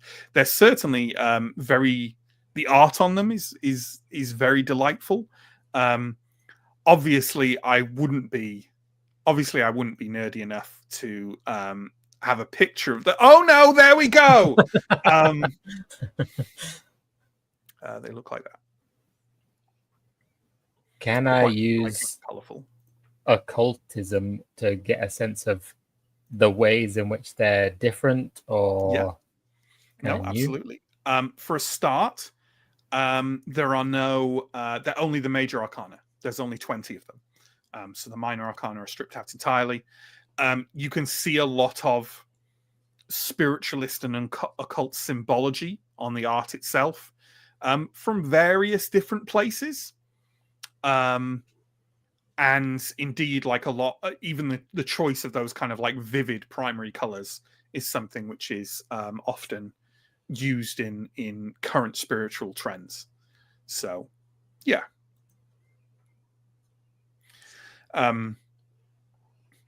I see you are interested, Monsieur Rojas, says Oswald. I am gifting these and other sets to Edmond in return for some prior good deeds. He is very helpful, as I'm sure you know. But I have other sets for sale if you wish for a purchase at a low cost to a friend of Edmond's. Other sets like these? I must admit that it's fascinating. All are identical, manufactured with the highest quality. Edmond nods and says, don't let his on-selling of these tarot cards fool you. This is not even Oswald's. He has some extraordinary experimentations he is undertaking with curative magnetism that will... Oswald kind of shakes his head and shakes his hand and says, Edmund, please, no, people should know of these things. It is fascinating. They've had some good results. Oswald is kind of like, he seems uncomfortable in a manner unlike. It's unusual for one spiritualist to sing the praises of another spiritualist abilities and research and powers, and for them to be kind of avoidant of it and not. Spiritualists tend to be very self-promoting. Okay. What are these results? Please share. This sounds very interesting indeed. Well, as I said, Edmund has the right of its curative magnetism properties that used to be referred to as galvanic, but now there is more of a scientific understanding of them. It is strongly linked to mesmeric work. I personally refer to it as a form of hypnotic healing, encouraging the body to heal itself using ambient properties. It sounds very interesting and promising results. I feel you should not be so humble if Edmund is singing your praises. I'm sure it's with good reason. Yes, there have been good results. There have been good results. And I hope it will work for almost any condition, any affliction. I've recently met someone who is suffering with an unknown affliction, and actually that they have been investigating. Well, I do not understand this sort of thing well enough, but investigating something perhaps related. I fear. Really? May I ask after them? At this point, I want to pause because I am well aware that Alex is super more into this stuff than most of the rest of you. And as it would be nowadays, I can imagine Alex going like, I have an ill friend, you should use your magic healing powers on them, would result in a slightly split room in the enthusiasm behind this. But, you know. Is anyone else joining in on this, or are you happy to let Alex go ahead? I think when curative noun started being mentioned, that I sort of started moving into the conversation. But yeah, I'm hovering awkwardly over someone's shoulder. Yeah. That's what I'm saying. I mean, don't forget, of course, that at this point in time, even someone who has studied science like you is probably far more open to, you know, alternative medicine type stuff, because the science around this has not been locked down to any degree. Oh yeah, I mean, just earlier this year, someone said that they could like see their own bones with That's radiation. crazy. Yeah. Well, not with Clearly. radiation, because the term didn't. Believe me, I've read a lot about radiation the last couple of days. But yes, X-rays. Yeah. Yeah. Well, it doesn't sound like anyone else is interjecting. So, Oswald, Oswald said someone whose work may be valuable. Might I ask their name? Do we know their surname yet? I know they're. Yeah, let's skip over the veil of crap mystery. Yes, you know that they're technically. I would like to make sure that we are using this because it is the famous term. Their names are Pierre and Marie Sklodowska-Curie. They double-barreled their names. But if we want to, for the purposes of quick narration, Pierre Curie is fine. I will say Pierre Curie, and the research he has been doing. Pierre Curie. Indeed. His work on magnetism was directly inspiring for what he is ill? Quite ill. We have just seen him this day in the hospital. That's actually part of why we're here. We're trying to seek out someone who may be afflicted with the same illness, who I'm sure is known to you, Monsieur Verlaine. Paul Verlaine, yes, but Pierre Curie is ill. Oswald does not give any shits about Paul Verlaine. He is, Monsieur. Edmond says, "Well, this is fortuitous, Oswald. You should go help him." I suppose I should. I would say, Monsieur, we don't exactly know what is wrong with him. I understand the principle of prompting the body to heal itself, but if there's you think it may be a contaminant or something, and if there's an external force, then perhaps, however magnetism would affect it, could produce a reaction. I appreciate the sentiment. I can assure you there would be no threat or danger to Mr. Curie himself. Perhaps you could go and talk to them. Yes. I should try.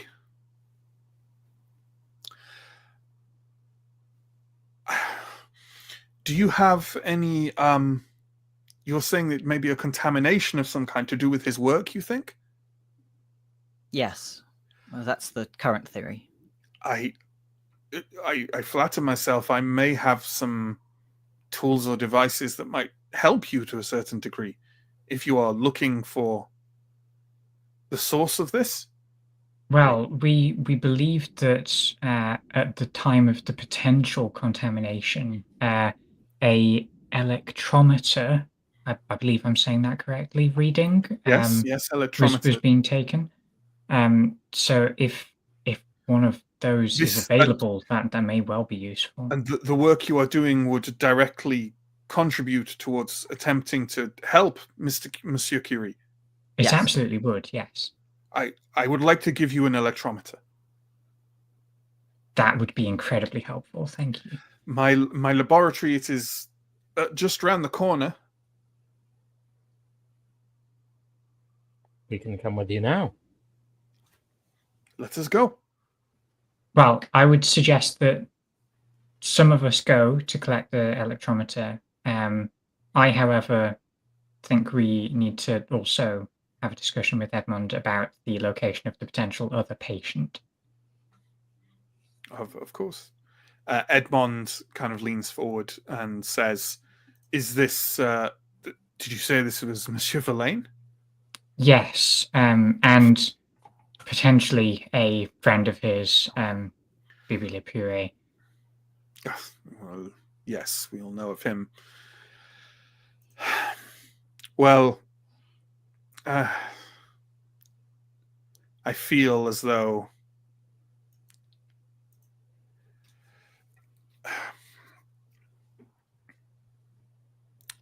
I hope he is well, but I cannot imagine that being the case. We all know what kind of end he will come to. But you wish to ask about him here, you say? We were hoping that you may have seen him recently. I'm afraid I have not seen Paul Verlaine since maybe February.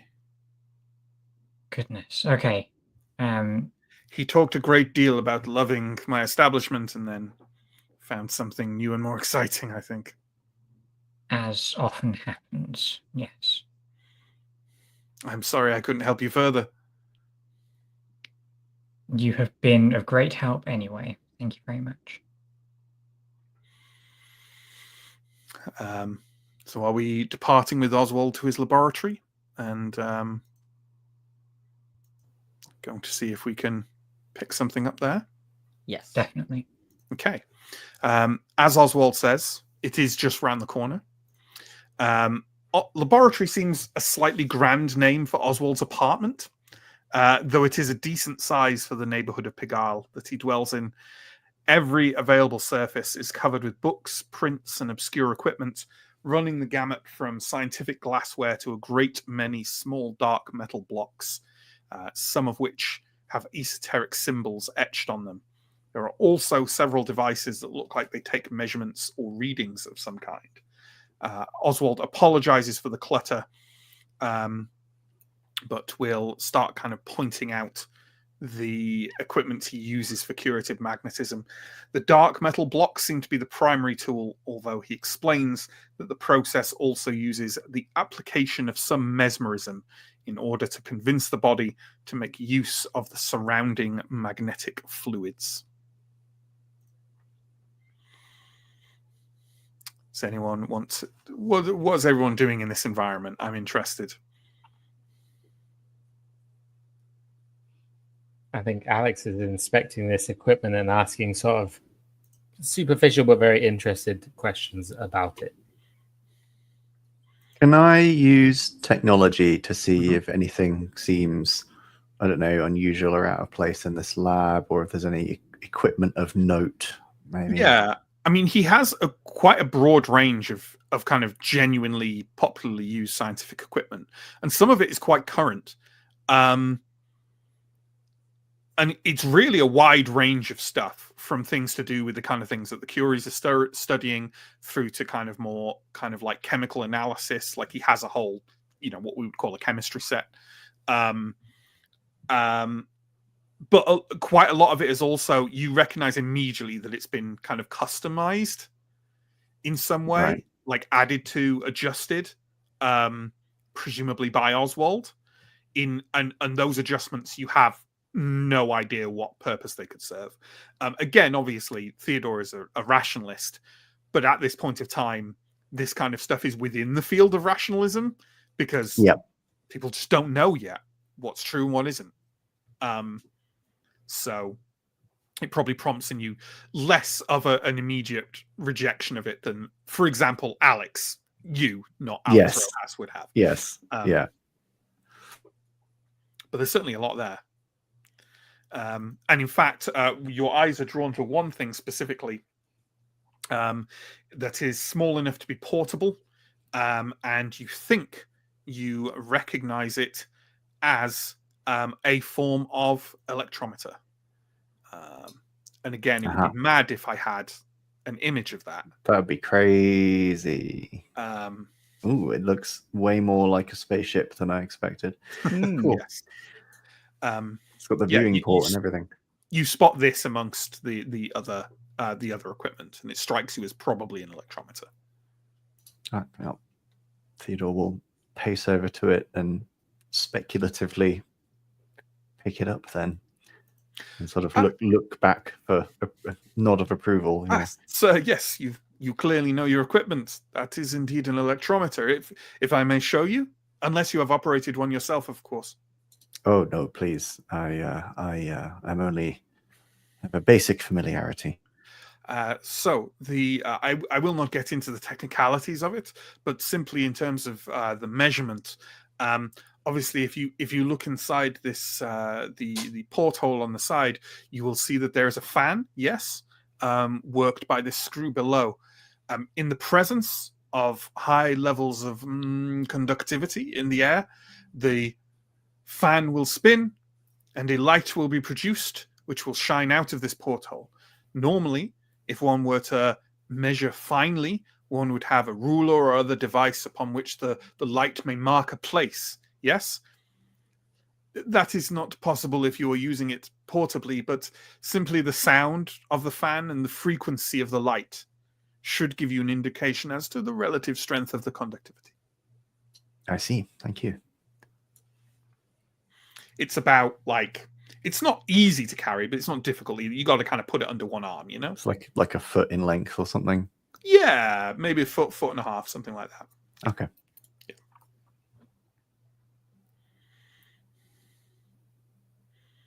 Right. Well, thank you for your help and the loan of your equipment. Shall we? I wonder, Oswald, as someone who studies the effects of energies on the human body, have you ever heard of or witnessed a person having an excess of energy or emitting energy or light? Light? No, not like a bioluminescence. I suppose, yes.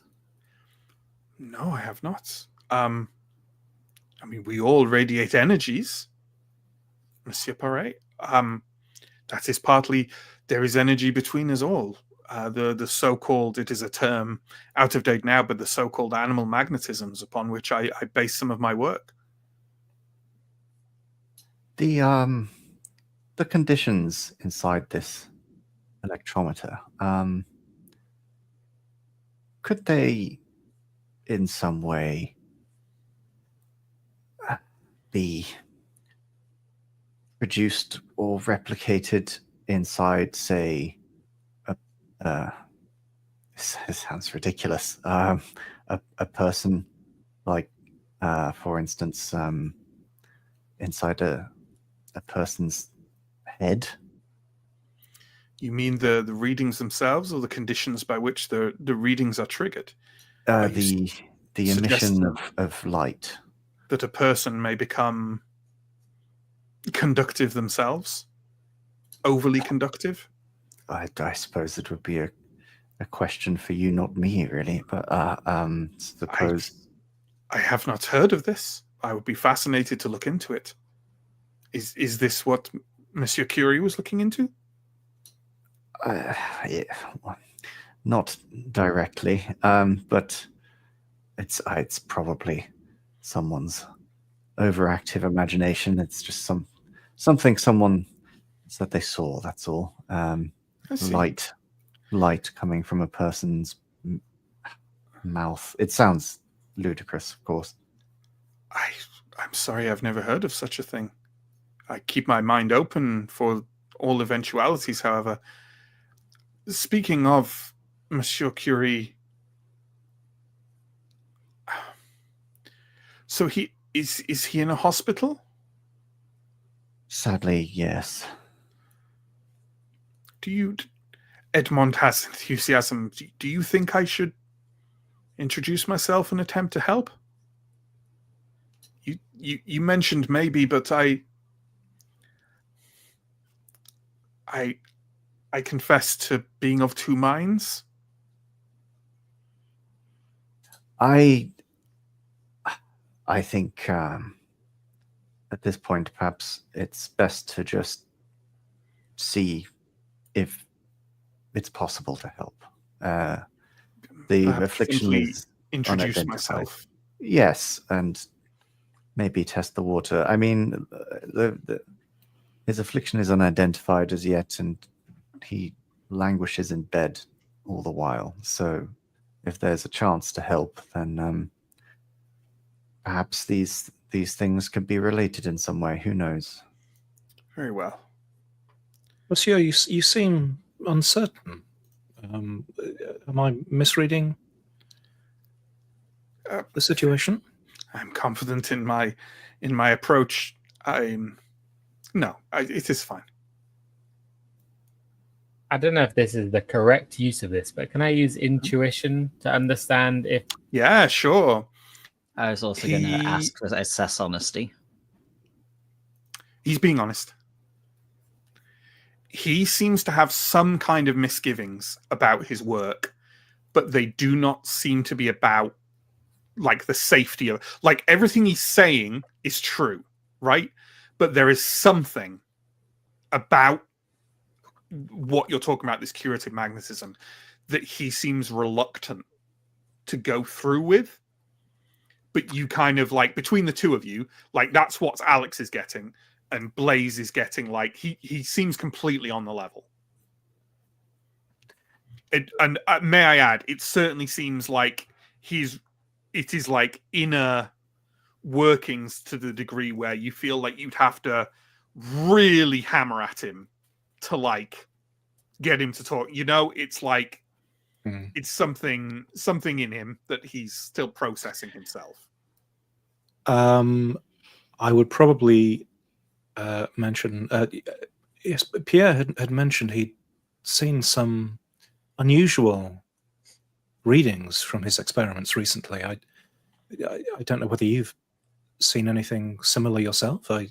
I'm sure that together you could. There is knowledge to be uncovered here. I'm sure you would be able to help, and I might spend a push in reassurance to. Okay. Yeah. He says, "You are right, Monsieur Valac. I should help if I can. I myself have had some unusual readings. Yes, you are right. I will take my equipment, and we'll see if Monsieur and Madame Curie wish me to help, and give them my well wishes if they do not." He takes, like, the where they are from you and kind of packs up his equipment, and kind of you all leave his apartment together. He heading off to the south, and us presumably heading further north to Le Chat Noir. Yeah. Yes. Okay. So you are walking through the streets of Montmartre on your way to Le Chat Noir. And as you do so, as you gain sort of closer to there, he said, trying to find where he is. Yes, that's fine. I would like everyone, as you are approaching Le Chat Noir, to give me a sense trouble roll, please. Obviously, like, you may want to. You don't all have to put points into it. You just see how you do, but it's definitely more of a challenging role. So I will leave it to you. Got a 4 from Holly. Well, I put no points in and got a 1. So Okay, we've got a 5 from Blaze. I put 2 and got a 6. 2 and a 6 from Alex. And how about Theodore? I put none and got a 5. Okay. Well, then, Blaze, Theodore, and Alex, you have succeeded. A short way behind you in the street, you feel eyes upon you. Turning quickly, you see a dapper man in a top hat and white scarf watching you with great focus from next to a rickety fruit stall. He sees you looking back, tugs at his pointed moustaches, then tosses a coin onto the stall and walks away with a peach. His back to you, he walks directly away down the street. Can I use fashion to get a sort of measure of social status and if he's Parisian or? He's dressing fancy. Okay. It's like, it's fancy. It's fancy, but the cut is middle class, not upper class. You know what I mean? Yeah. He's spending a lot of money to look good. Got it. Parisian, though. Yeah, Parisian fashion. Yeah. Okay. It's funny, we don't particularly think of top hats as like a French thing, I guess, but like they were fashionable at the time. And the white scarf, top hat and scarf, very, very fashionable. Not in a bohemian way, particularly, more in a kind of like actual society way. Traditional. You'd go to the opera dressed like that, you know? Yeah, traditional. Interesting. Anyway, he seemed to register you noticing him looking at you and just walked away. Did you see that? I did. What does Whiskers want? Something to do with us. I grow wary of people. We seem to attract attention everywhere we go. Well, we are holding a very strange-looking sculpture. Or at least that's what it must look like to everyone else. I suppose. Let's hope it's just that. Though I get the distinct sense he was waiting for us to emerge, sculpture or no. Okay. Are we moving on to Le Chat Noir? I'm assuming we're not going to follow him or anything like that. Okay. No. Okay. We've had this image up before. We'll put it up again. Le Chat Noir is a building of several stories where a notable carving on the front of a black cat is set against rays of light. It is slightly more subdued than normal. Less noise comes from inside, though there are several drunken patrons sat outside in the shade. Inside, the high-ceilinged room is stuffy, even with the upper windows all open to the summer air. There is an atmosphere of lethargy and exhaustion. A few tables are full of muttered conversations, and a woman of middling years stands on the low stage, half-heartedly performing readings from historical plays. Apart from the scattering of people, there are a couple of, waiting staff, and there is a square-shouldered and stout man stood behind the bar.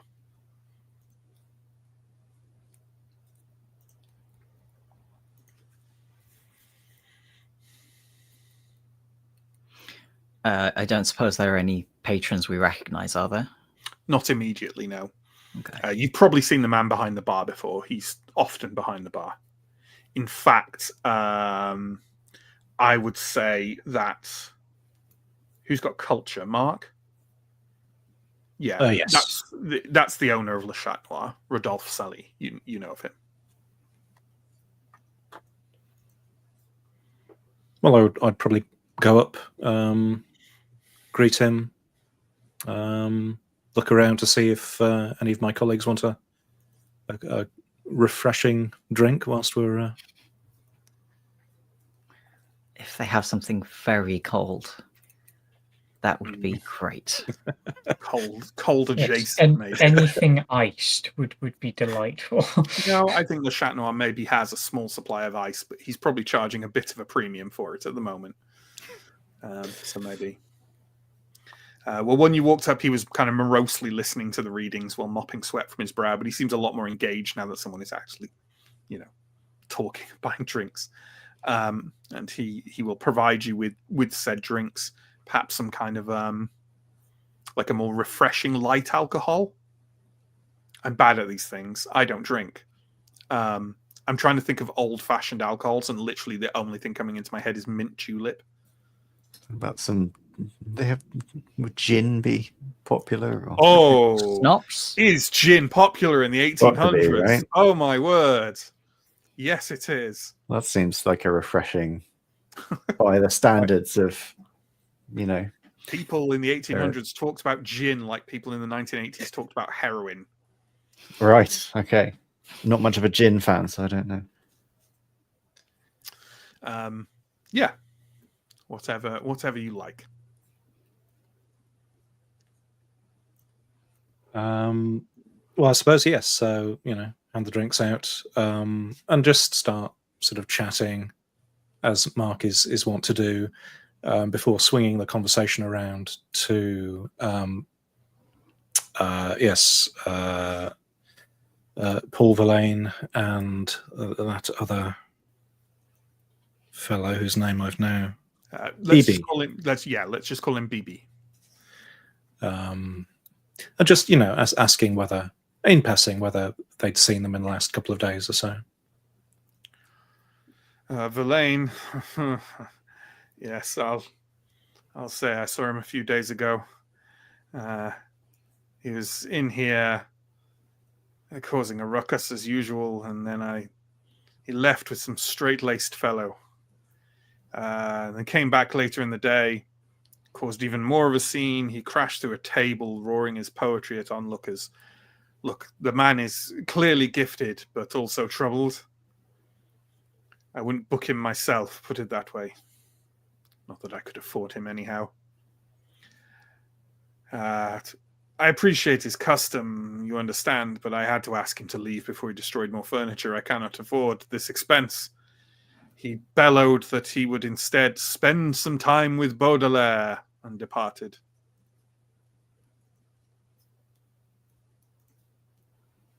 Would that mean anything to Mark? Charles Baudelaire is one of the premium French artistic icons of the 19th century. He's also dead. What now? As in now and then. Definitely now. If he was dead then but alive now, that would be terrifying. I feel I would have seen that on the news. Do we happen to know where Monsieur Baudelaire? He died in 1867. So quite a while ago. Okay. Yeah, a while ago. Do we know where he's buried? Yeah, good call. Oh, you zipped to that way faster than I thought you might. Have you got? Have you never drunk in a cemetery? That's a standard thing to do. It's certainly a standard thing to do in La Belle Epoque as well. Have you? I was a teenage goth. Of course, I've drank in a cemetery. Did you? You have art history, right? Yeah. I'm going to say anyone with art history, poetry, or culture, which is I think everyone but Theo. Maybe Theo, you have art history. Yeah, he is buried in. When I was writing this, I kept writing Montmartre and Montparnasse, constantly writing one as the other. He's buried in Montparnasse Cemetery. That is, unsurprisingly, in the district called Montparnasse. It is way to the south of where you are now. But yes, you know where Baudelaire is buried. Montparnasse Cemetery. That was the one bit of this story I was a little worried about, like the leap there. No. You immediately were like, we're not dumb, Matt. Come on. I just had to imagine it of you being like, oh, he's like, even with the dead link, I thought you might be like, oh no, we better start dredging the river. You know what I mean? Or like going, oh, he's gone to the library. I don't know. You got to assume your players are stupid. It just means he's lost it. And he's obviously, hallucinating this man in his apartment. Right. Yeah. I don't know. Look, I'm used to players making very strange leaps from what I think are good breadcrumbs. But you made a good one. I mean, who knows what's there? Probably nothing. Yeah. Where was he sitting when he was in a few days ago? Over there, I think. Are you fanatical about his works? No, we're doing an artistic experiment. You could call it that. Theodore's going to produce the electrometer Mm-hmm. and sort of try to recall the brief lesson he had in its operation, Mm-hmm. and take it over to that seat Sure. and see if anything happens. You kind of, are you holding it over it or plopping it down or Just like on the put it, table? I assume this is at a table, and I'll just set it table down and on the chair. table. Yeah. It sits there doing nothing of interest for however long you leave it there. Well, I don't know While- whether that's reassuring or disappointing, but there we are.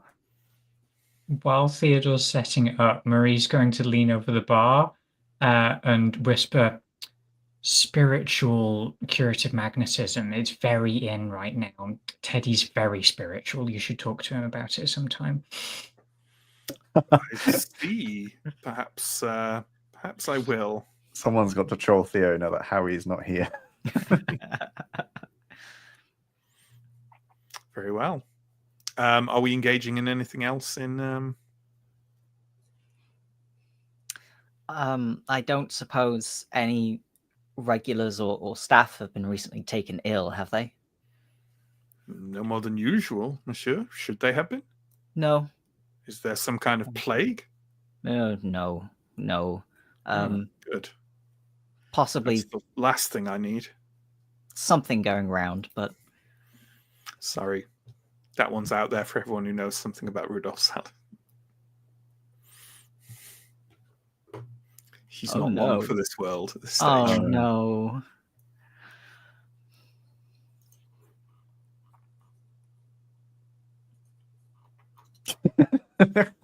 Sorry.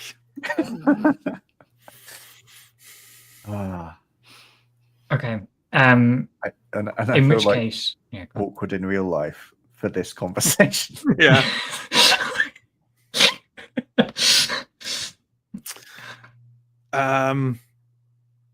So, are we? Do we feel like we're done here, or I was about to say, should we finish our drinks and then head over to the cemetery? Yes. you suspect that a good portion of the day is now going to be taken with you traveling to Montparnasse?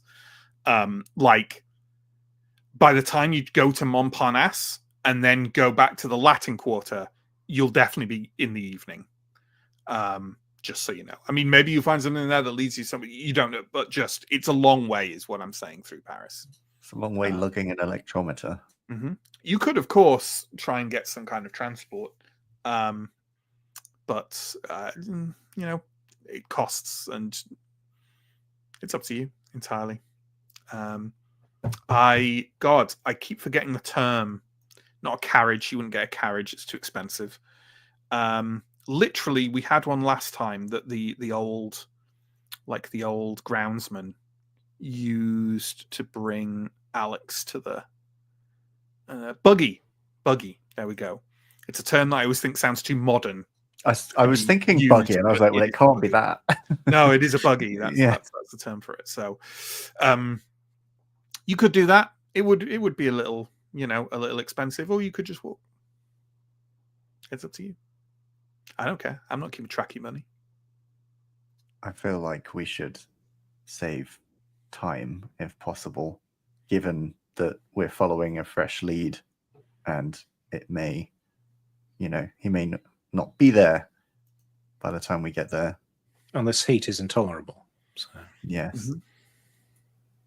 Okay. Yeah, you can get a buggy, and it probably has like a cover as well, right? A bit of shade. Okay, you find a buggy that will take all of you in very cramped fashion. It'll be like 2 benches with 3 of you on. No, there's 5 of you, so 3 and 2 on each. But still, it's still more pleasant than walking for sure. The buggy has to keep.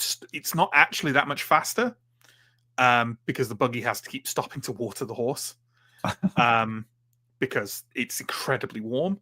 But it's probably a little faster. And it's certainly less tiring. And by the time you arrive at Montparnasse, you're feeling at least a little refreshed compared to what you were. The cemetery stretches out, one of the larger cemeteries in Paris. It's obviously open, and you can just go ahead and go right in, which I'm assuming we're going to do. Yeah, and we Yes. know which headstone we're aiming for. So I'm going to say that probably at least one of you has visited Baudelaire's grave before now. So it's fine. Yeah. Given that everyone has art history. Yeah.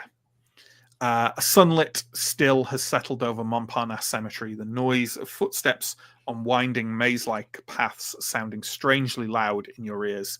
The trees that form walls beyond the graves do not move even in the slightest, as motionless as the statues that stand atop the tombs of Parisians long dead. Is there anything any of you walking through a large cemetery with lots of famous people in it and a lot of elaborate grave architecture? Is there anything any of you want to do, or anything you want to note about what you're thinking or what you're looking at as you make your way through it? I think on the buggy ride over, and even now, Alex might be reading out a couple of Verlaine's poems from his book, just to partly looking for any sense of who this man is, or clues as to where he might go, but partly just for the fun of it, basically. Okay. Well, we're going to run a flashback. And as we do that, Sam, what I want you to do is Google Paul Verlaine best poem, right? And I want you to write the title of it in the chat, just so. I just want you to write the title of it in the chat. That's all. Before you do so, right? And then you're going to read a couple of stanzas of it out to the others when we get back from the flashback, okay? In the meantime, Mark Verlac is going to be having a flashback thinking about Paul Verlaine. Mark, this is on the streets of the Latin Quarter last summer, okay? The streets were more crowded, the heat was modest, and a pleasant sun shone down on a Paris relatively untroubled by the bizarre or inexplicable. You passed Verlaine in the street early one morning shortly after breakfast. He was accompanied, as he was often, by Monsieur Bibi La Purée, the clownish ragamuffin, notorious among the Bohemians for both performing any act of entertaining humiliation for pay, drink, or food, and for a habit of stealing clothes in order to present himself as a bedraggled dandy. They are both drunk, which is the typical state they are found in. Technically, Bibi is known to act as Verlaine's paid valet, tasked with getting him home when he is too afflicted to find the way himself. But as you watch them stumble down the street, it is difficult to tell who is holding who on their feet. I know there's less interaction you can have here with no other character in the flashback, but is there anything you want to remark upon or detail about this moment for Mark? Just that it's a sort of a weird relationship, I guess. The dynamic between them is just unusual, and just how they came together. I'm wondering about, and what keeps them together. It's a question everyone asks, and as you say, it's sort of a strange thing of who is needing the other. Yeah, it's odd. Okay, we cut back to Alex Rojas reading a couple of verses, of the poem Last Hope by Paul Verlaine, which is clearly Alex Rojas' favorite by him. From a brief glance at it, it seems very appropriate. So I like to think that Alex has been reading sort of a random selection on the buggy, and then we get to the cemetery and he flicks over to this page. It's Last Hope by Paul Verlaine. Beside a humble stone, a tree floats in the cemetery's air, not planted in memoriam there, but growing wild, uncultured, free. A bird comes perching there to sing, winter and summer, proffering its faithful song, sad, bittersweet. That tree, that bird are you and I. You, memory, absence, me, that tide, and time record. Ah, by your side, to live again, undying, I, to live again. But, ma petite, now nothingness, cold, owns my flesh. Will your love keep my memory fresh? Oh, that does seem very appropriate. Well, as you reach the end of Last Hope, you all arrive at Baudelaire's grave. It is tall and striking and crafted from a pinkish stone. Nothing immediately seems unusual nearby other than a stretch of several graves overgrown by a mass of cattails. And I don't mean to, in the interest of not chicken in the caging this, I'm not saying the cattails are the clue. I'm saying that's the only remarkable thing nearby, you know? Everything kind of seems in order. Is it just like a single, like a gravestone, or is there like a sculpture? Or there is no sculpture. It is what would be called a family grave. So there's probably several people of the Baudelaire family buried in here. And it is, just a large gravestone and like, a segment of the earth sectioned off in the same kind of stone. Okay. Quite simple. There's a long inscription on it. But it's a normal, like a sort of summarized tribute to Baudelaire. Okay. Nothing else. Nothing that like sculpture could give me anything for. No, there's no sculpture nearby at all. Mm-hmm.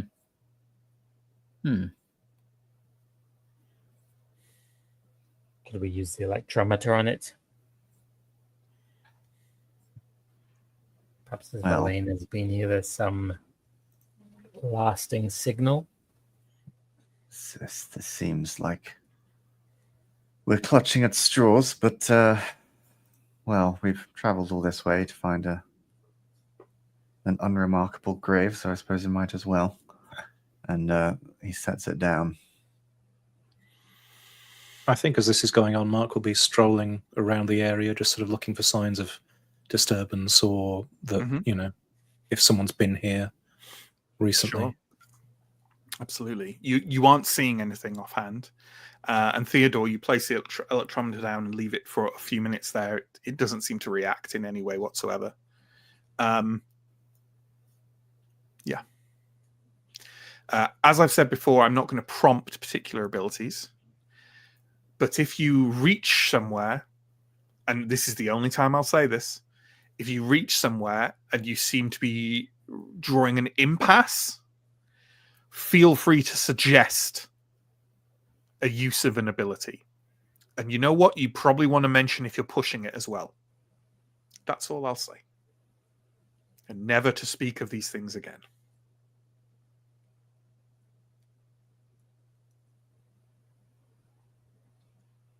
Fevered reading of details of abilities.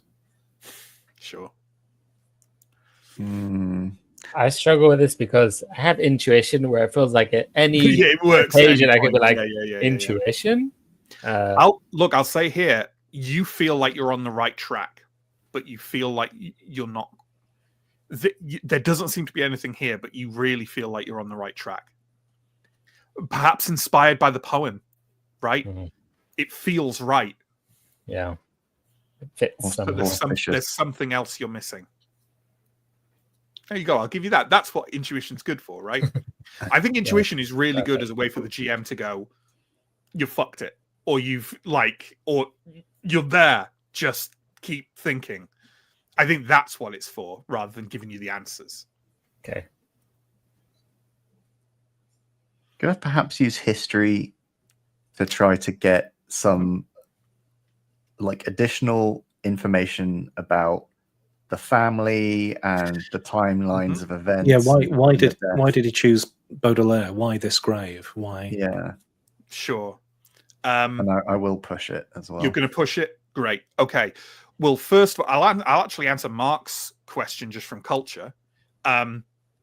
Verlaine tremendously respects Baudelaire, as to many current poets, so it's not surprising he might feel a connection to him. That isn't giving you any answers, however. What's giving you answers is Theodore, like a bolt from the blue. And if you don't mind me speaking for your character a second, you suddenly kind of... How do you think Theodore would physically, if there was something he was like a eureka moment, what would he do physically when that happens? I don't think he would say anything. I think he would just sort of jolt and straighten, Right. you know, Yeah. and sort of with a sort of incredulous expression, perhaps. Absolutely. Well, you do that, and anyone close to you hears you go, cenotaph. There is a cenotaph to Baudelaire in this graveyard. It is not at the grave. We're in the wrong place. We need to go to the cenotaph. There's... is there a sense of how far, like, would I know where that is? Like, Do you think you'd I have see visited it. the cenotaph of Baudelaire? highly unlikely. Yeah, probably not you, but one of the more artistically minded people here. Like, I would say the most likely are probably Howie and Alex. They're the writers. So Howie ain't here. So Alex probably knows the rough location of the cenotaph. Yeah. I will indicate the way in the distance and be like, that's a good point. This is not the main place you might go, thinking of Baudelaire. Okay. You make your way to Baudelaire's cenotaph.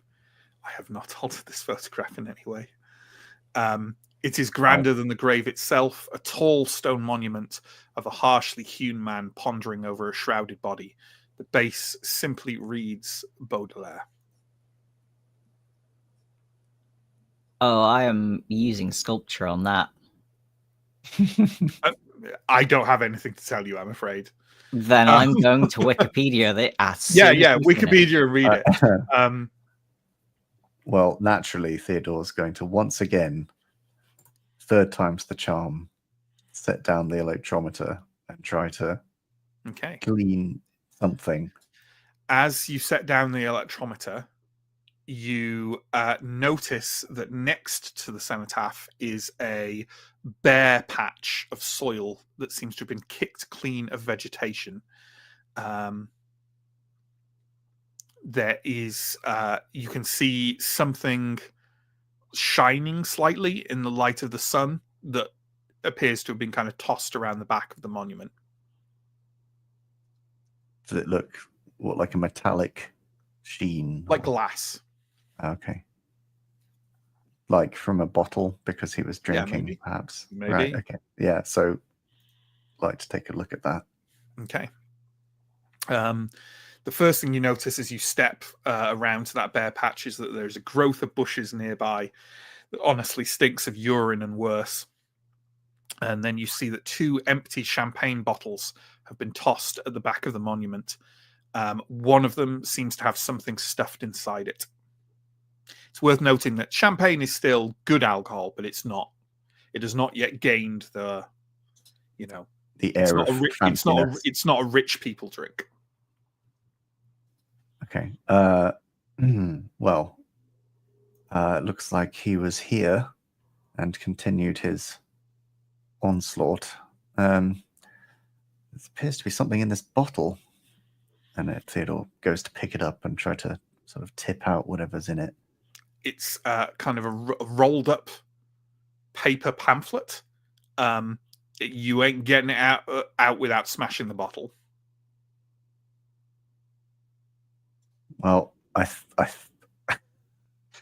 think Theo's not come this far to be mitigated by a glass bottle, so he's going to smash it not on the cenotaph, but on the wall. On the wall, maybe. On the wall, some sense of propriety, Yeah, sure.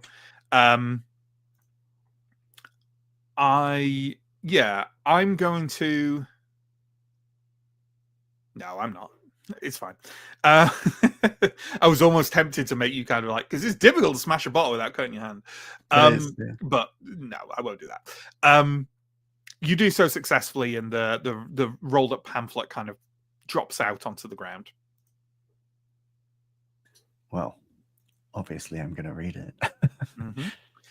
It is dated last year and seems to be a kind of political screed denouncing the countrywide crackdown on anarchists and anarchist sympathizers among the populace during January and February of 1894. It's not a long read, but you can't quickly glance over it either. It's maybe like 5 or 10 minutes of browsing. There is quite a lot of shade here. Yeah. Yes. Right. There is a lot of shade here. You could perhaps, if you want to stand here and do it, I'm fine with that. So it's up to you. Yeah, I'll find a little bit of shade, and not brush up against any of the urine-soaked bushes. Yeah, the piss bushes. Okay. While Theodore is doing that with his find, what is everyone else doing out of interest?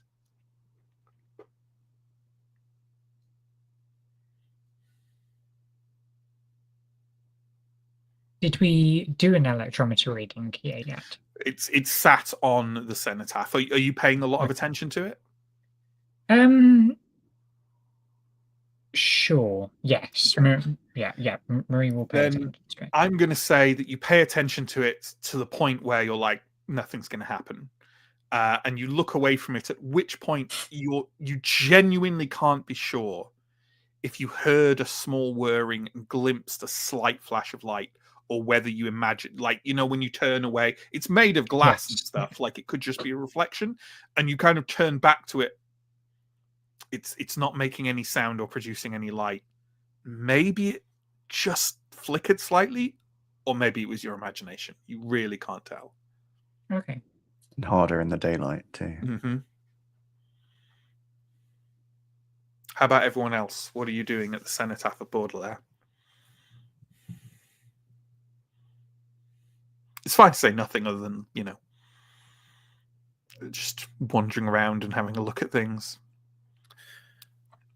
Did the bare earth look like it had been sort of disturbed, as in something buried, or was it just bare because somebody's been sort of...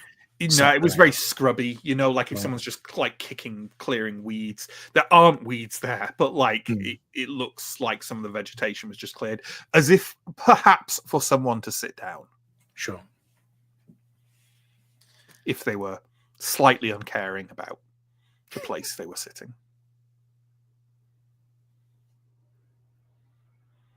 Okay. Well, Theodore, the pamphlet, as I say, is detailing the countrywide crackdown on anarchists. At the beginning of last year, there were many raids, arrests, and deaths, numerous of which are detailed in the pamphlet. It has special emphasis on all the raids that were undertaken, seeing them as kind of a grotesque invasion of personal and political privacy. It seems tenuous, but the only link you can find in it to anything is that it mentions Paris a few times, and every mention of Paris, it specifically mentions, at the time, it's almost a town on the outskirts rather than a suburb, but a suburb of Paris called Nanterre. But that's really the only thing you can link at all to anything. It doesn't seem to have anything to do with Paul Verlaine or poetry, or certainly not the Curies or anything like that. The only link you can find in it is this, that it lists a place in Paris. In what context does it list the place? Like somewhere raids occurred? Yeah, raids happened there. But this is like events from, last year. A year and a half ago. It seems tenuous at best. Okay. Well, I found this. It details raids against anarchists. Doesn't seem particularly related to anything we're looking for, but it mentions Nanterre quite a lot. Other than that, I'm afraid I've nothing to offer. It's just a pamphlet, political propaganda at best. Why he would have it and stuff it in a bottle is beyond me.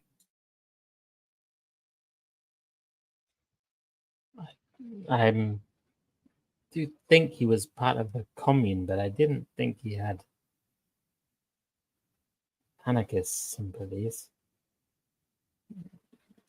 Well, I mean, it seems he did, but I mean, even if so, I'm not sure what that does for us here. I suppose perhaps someone there might know him, know his current state and whereabouts, but it seems unlikely. This is from a year ago at least. Yeah, and Nanterre is like, it's a significantly sized town / suburb. Like it doesn't seem to be giving you a lot. Yeah, we're not going to like go to the one local tavern and go Right. and Yeah. So yeah, it seems tenuous, but you're Yes. fairly sure it's all that's here. This might be a stretch, but could Alex use Demimond on this to know if Verlaine has sort of like anarchist contacts, sympathies? You're fairly sure he doesn't. Like many of the Bohemians in Paris, he had links earlier in his life to the Commune and to like more extreme political activity there. We've talked about the Commune before, right? And the repression of it about 20 years ago. I know that Blaise had a disturbing moment of imagery surrounding it. But other than that, no, Paul Verlaine is seen as a little bit even establishment these days in terms of his politics, certainly softened to a great degree. So no, not really.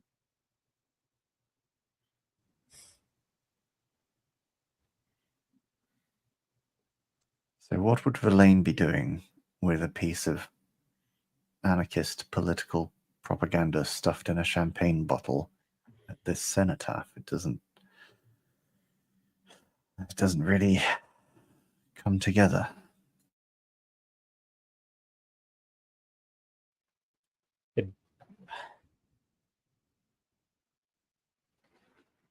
It seems too light of a connection for us to make the journey to this place. It certainly feels like you would be going to Nanterre and just walking around Nanterre. Like it yeah. We don't have a name. We don't have anything. So no. The pamphlet has no other marks on it or anything.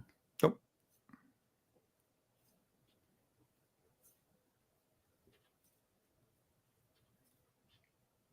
Are we kind of having this conversation as we leave Montparnasse Cemetery? Are we kind of like I think leaving so, this kind of heading back towards the Latin Quarter, or are we kind of hanging around here desperate to see if there's some kind of hidden secret clue we missed?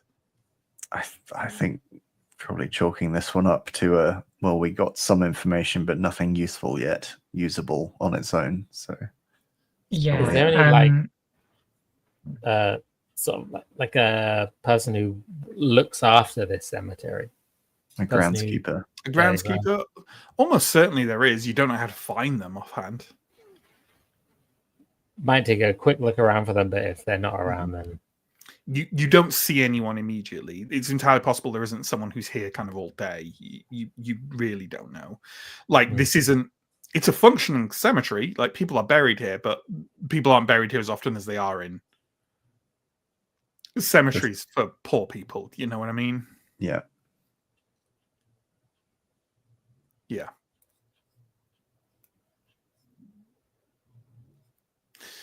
Okay. We're leaving Montparnasse then? Did we tell the buggy rider to wait for us? Definitely. Well, then, as you are walking out of the cemetery and towards the buggy rider, you notice a figure sat on a bench near the entrance to Montparnasse. He is wearing a dapper suit, a tall top hat, and a white scarf. He holds a cane in front of him and watches as you approach. And as you get nearer to him, he raps his cane on the ground a couple of times and says, "Monsieur, Madame, a moment of your time, please."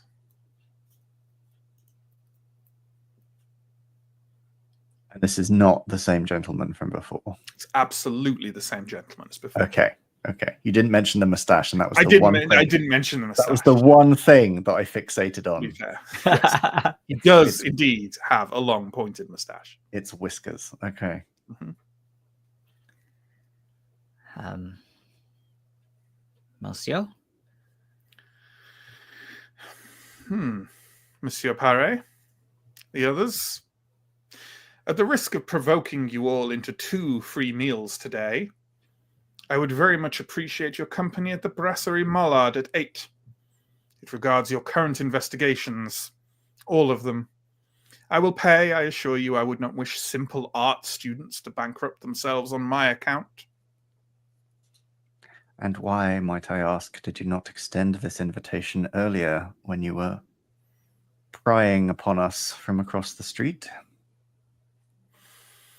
I find it better to have all the information that I can before I extend such an invitation, Monsieur Russell. And what information might you have gleaned in the interim, I wonder? You surely know. It is information about you, yes? Kind of raps the cane on the ground to accompany his little vocal tick. Needless to say, I have found you here as I found you in Le Chat Noir. More can be discussed over a pleasant evening meal, yes? Brasserie Mollard is a relatively new restaurant. It actually opened this year. It's quite fancy. Could we ask the name of our host, Monsieur? Straight to business. My name is Georges Grison. You may have heard of me. Have I, with perhaps society? No. Although I'm going to say at least one of you has with another thing. This is reactive, so I'm actually going to just say rather than ask possibility. Officialdom, perhaps? Or... No. Anyone else want to make a guess? Well, I have culture or miscellany, Nope. but I mean, miscellany, I could argue for anything, but like... Demimond? Oh, he is no. Paris's premier crime journalist / writer / novelist. But primarily journalist. Okay. This isn't about me smashing a bottle, is it? I can assure you it is not, Monsieur Russell. I can see that Monsieur Rojas knows who I am. Although I suppose knowledge of who I am is irrelevant in this specific case. Well then, Brasserie Mollard at 8 it is. Yes? Apparently. Thank you. Apparently. Sir. He wraps the cane on the ground once again and gently walks off. I dislike that man. you dislike most people, Theodore. Well, you have a point. I think it's fair in this case. I dislike George as well. Yeah, as do I. But as far as I know, he's relatively harmless. He writes a lot of like exposés about like the crime of the city and the squalor. But in a kind of like, he sort of exposes the squalor and the unpleasantness of Paris's underside, but with a constant veneer of disgust at the people who exist in it. Yeah. Sounds great. Depends, like, well, A, like he's a douchebag, but also like he may be a man who has to watch his back a little bit if he's covering criminal related. I mean, I'm willing to believe he does no direct harm, but we don't know if Monsieur Curie has a limited amount of time, and I suppose 8 isn't that far away, but you could probably return to your apartments, get washed, changed, it's the and be out. fanciest clothes we have. Yeah, and be out to the restaurant for 8. If you set off now. It seems we don't have much choice, so Okay. And I've been wanting to try out the restaurant for ages. So.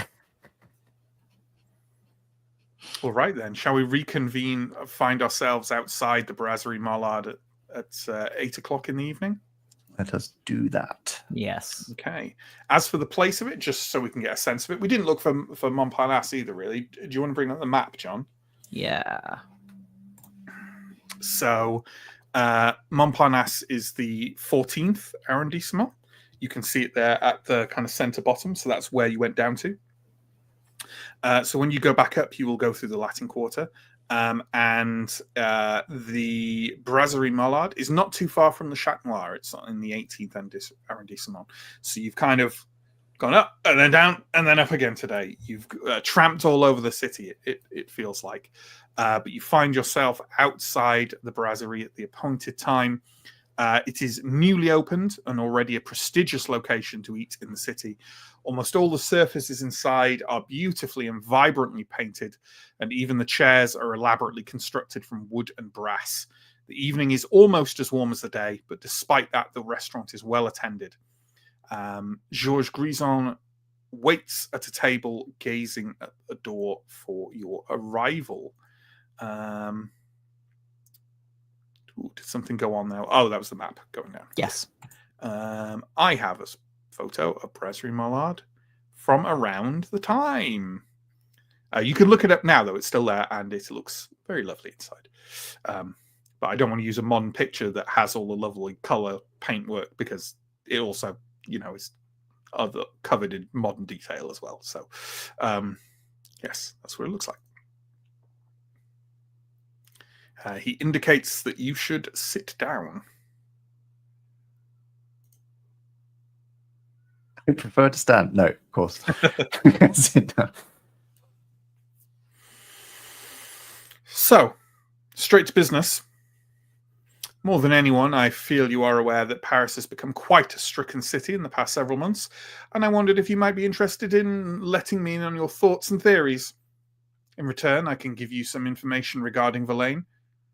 And of course, earning my good graces is always a beneficial idea. I am, after all, the city's preeminent writer on criminal matters. I'm curious why you think we may be experts in the domain of the city's ailments. Oh, why indeed?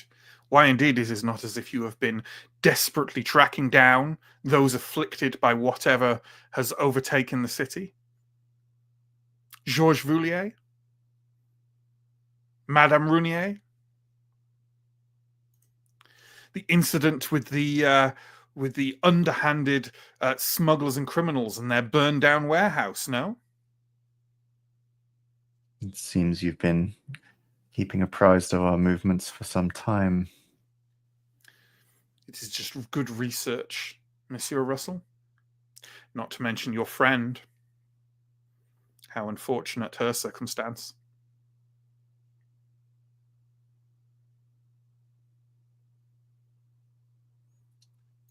Well, so what do you think is happening? Some kind of mental affliction? A madness run riot through the underclasses of the city?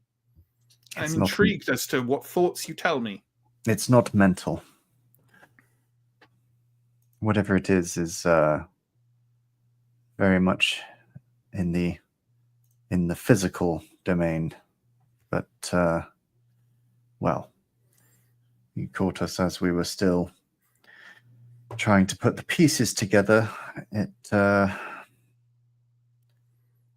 does, well, our best estimate at the moment is some kind of environmental poisoning, I suppose you could call it.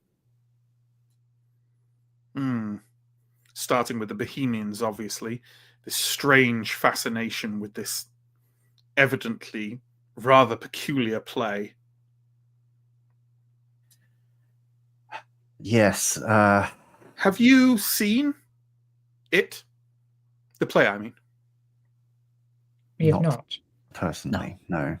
And why would you? you have? No, of course not. I have a professional curiosity, but my tastes hardly stretch to the artistically decadent. It seems to have an effect on people which I cannot explain, nor do I wish to experience. Indeed, why would you know? This is the asshole, by the way. Is Hildred still with us? As I said, Hildred, you have not seen for a couple of weeks. Yes, that was the thing. No NPCs I have to remember accompanying you this week. Good. Environmental poisoning, then. Do the others of you feel the same way? Nothing any of you want to dissent on? I think... I'm not sure. I think perhaps the current... Or one of the things that's happening might be an environmental contamination. The Curies, perhaps Mr. Verlaine, perhaps others. I don't know if that's the cause or a symptom, though. I think maybe Paris has just seen too much. It's a very romantic point of view. It's not at all romantic. We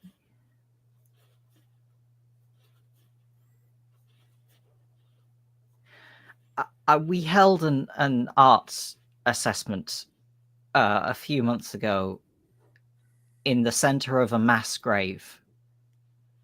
And I don't think that's a thing that a normal society should do. I suspect this is a thing almost every society does, Monsieur Paré. We ever build on the dead, do we not? Not quite so recently, I don't think. Well, if you have nothing more you wish to pass on or confess, I shall do my part, I suppose.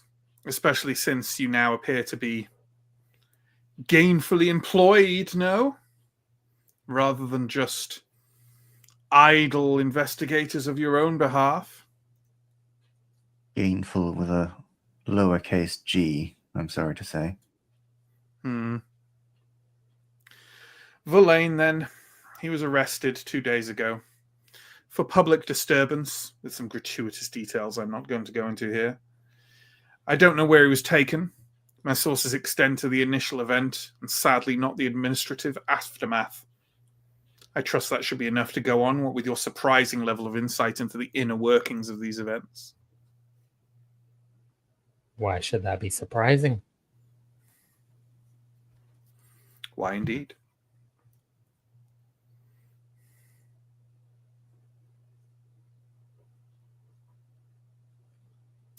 The food here is good. I have already finished my slight repast. Feel free to stay and finish yours.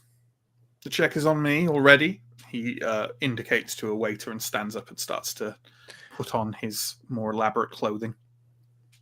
Have you been following Mr. Castaigne with the diligence that you've been tracking us? Of course. But he seems to have slightly fallen out with you all now. No? Perhaps he grows weary of the game. He saw elements of the play, Monsieur. I'm not sure we know what is going on here. If we did, we would be in a much better position. But I have no doubt he saw much of it. Monsieur Valac, I have no doubt. Perhaps I will talk to him also. Good evening, for now. Here is my card. I did check business cards do exist. He pops it on the center of the table with a tap.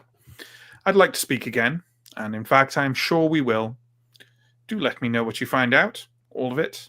I'll be sure to cast you in as positive light I can if it proves newsworthy. Madame?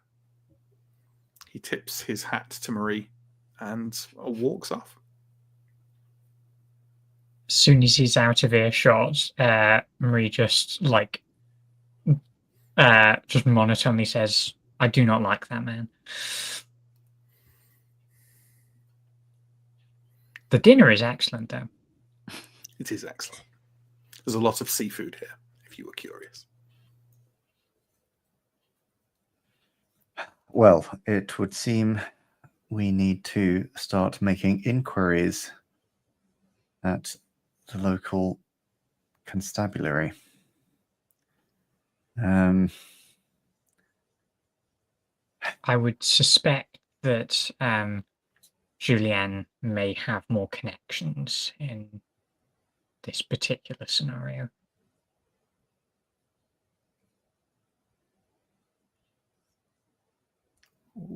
Isn't he an outsider to Paris? It's more Originally, yes, but like Okay. he lives in Paris. Okay. It's more that with his connections to multiple missing persons cases, he may know more people at the constabulary than we do. I presume it's now sufficiently late that this would be a job for tomorrow. Most likely, yeah. Off the back of anything in this conversation or anything previously, is there any like ability that anyone would like to use? I said I wouldn't do it, and I've done it again. I mean, again, Demimond for like prison-y, jail-y, sort of more cooperative police. You pushing that? Sure. Yeah. I've done it again. I swear I will stop prompting at some point.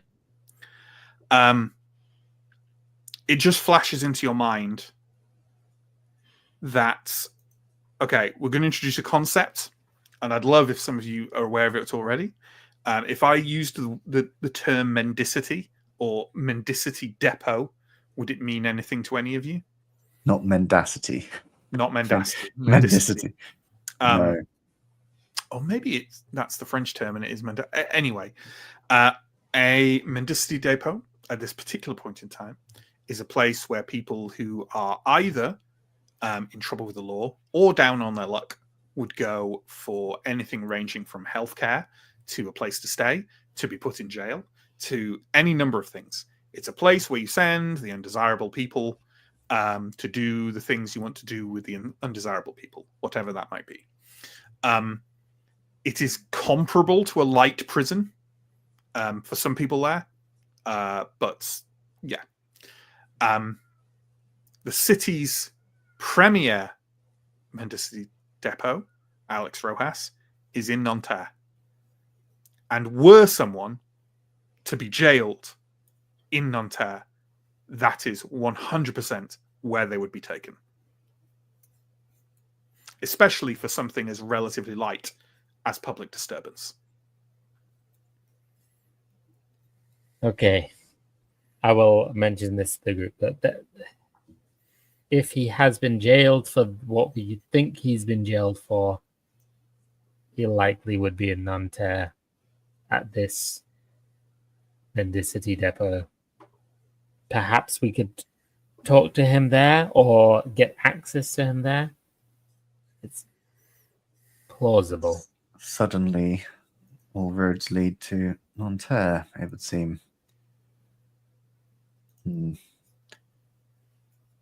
Okay, well, perhaps we can arrange transit tomorrow. Yeah. It's definitely a lot, like it's a long walk. So yeah, getting transport there would be useful. Are we calling it a night here at the restaurant? Okay. Yeah. As you are getting up to leave, let's have a flashback. A flashback for Theodore and Blaze. It's at the Le Vaugras last autumn. Unlike I don't feel I need to ask you why you spend a lot of time at Le Vaugras. You're probably there simply socializing. But let's have this is interesting, an interpersonal thing. What would you two be having a conversation about just between the two of you?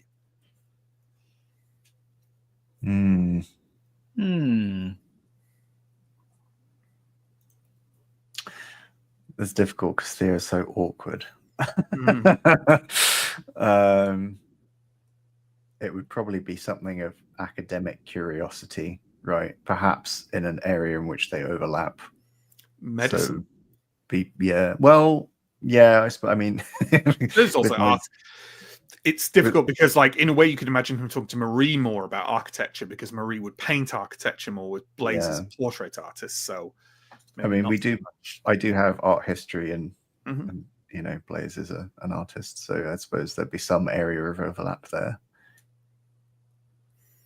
Perhaps kind of like renditions of architect, like classical architecture or something like that. Something Yeah. like that. Yeah. Classic paintings. Yeah.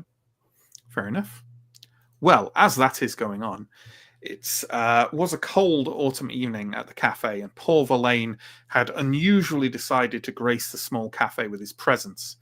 Monsieur Bibi Lapure was accompanying him as could be expected. Verlaine sat in one corner, surrounded by admirers and reading from his latest collection. In another corner, a small gang of students hooted and laughed at Lapure, wheedling him into performing handstands and cartwheels for their amusement. The old man is willing but incapable, falling on his head several times. Eventually, he evidently soils himself as the students protest the smell and walk off guffawing.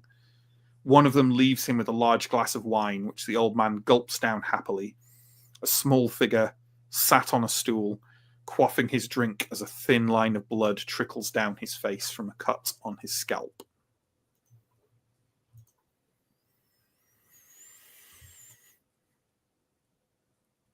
So, the next morning. Are we getting up bright and early? I Yeah, think so. I think, yeah, we should We've- try and get there as early as possible. A long way to go. So yeah. Mm-hmm. Are we engaging transport, maybe a buggy again to Nanterre? It's got to be the classic buggy. It's got to be the classic buggy. It's a relatively far journey. If you bring up the map, John, we're off the map, folks. So if you see where the 16th and 17th arrondissement are in the kind of northwest there. If you follow that road that runs through them, and then on through, I'm not sure how to pronounce it, but Neuilly, and then on to Puteaux, it's beyond Puteaux. Right. So as I say, in 1895, it would possibly be considered a town of its own. Nowadays, it's a suburb. Paris has massively overtaken it. But at the time, there's a little bit of maybe separation there. You obviously cross the Seine again and arrive in the town of Nanterre.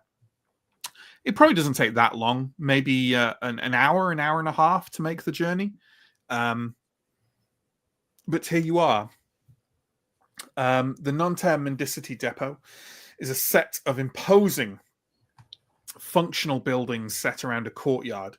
As you arrive at the outskirts of it, you can see a couple of stumbling individuals being hauled there by gendarmes.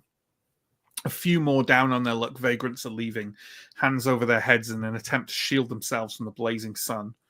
One bedraggled wretch immediately stops you to beg for any francs or centimes you can spare. Probably won't be a big roleplay thing, but I'm interested in your reaction to that. And also, as ever, there we go.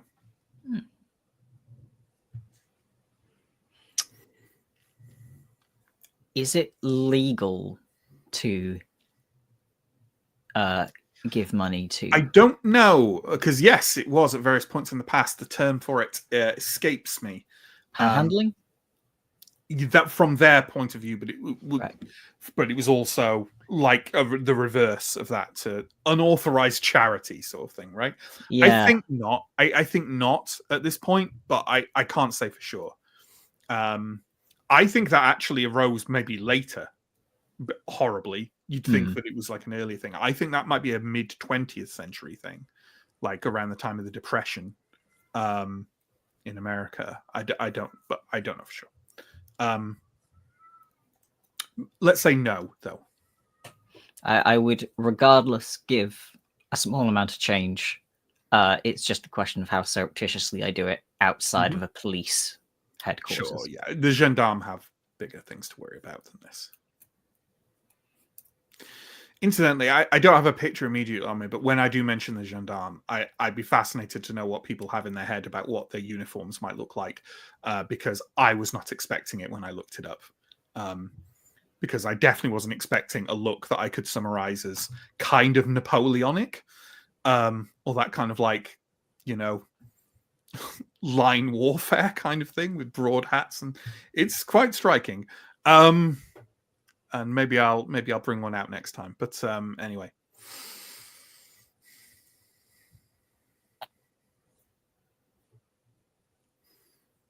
we proceeding inside the depot. Yeah. Mhm. I suppose we need to. I assume there is a front desk or some Mhm. equivalent thing. Yeah. Absolutely. And inside, where the kind of main doors as you go inside, there's a lot of noise and chaos. The gendarmes are attempting to process their prisoners. There are administrative workers dealing with both those staying at the depot, outsiders, family. There are a couple of medical workers who look hurried and stressed. A pervasive odor of alcohol and body odor hangs over everything.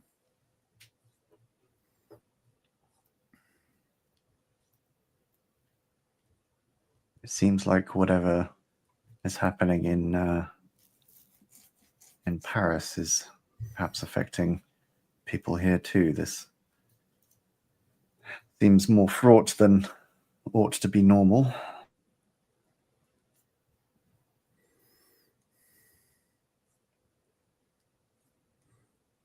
No, I think it might always be like this. It's bad here. Alex From might what I've sadly heard. be right. This be something Theodore hasn't really been exposed to before. Yeah, interesting commentary on its own, right?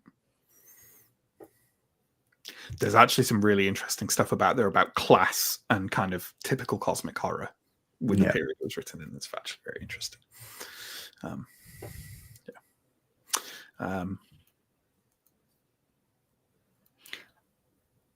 What are we doing?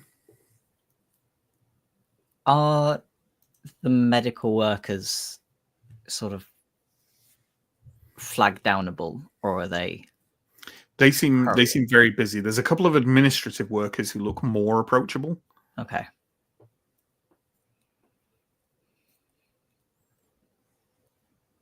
I think we should try and get an audience with one of these like admin people and ask about Paul Verlaine. Yeah, sure. Are you going to just kind of grab one of them and start talking to them? Yeah. Seems like probably the way you're going to get it. Okay. Yeah, you grab a young lady there who seems to be kind of slightly fraught and doing work, and she kind of looks you up and down and says, "Monsieur, yes. What are you looking for?" We're looking for a man here by the name of Paul Verlaine. Do you know if he's passed through? I mean, who are you? What is this person to you? I do not. Can I interject and use officialdom? You certainly can. This might be stupid, but I feel like I just want to cut through this and basically, by way of officialdom, assert ourselves to be his legal representatives. Yeah, sure. Yeah.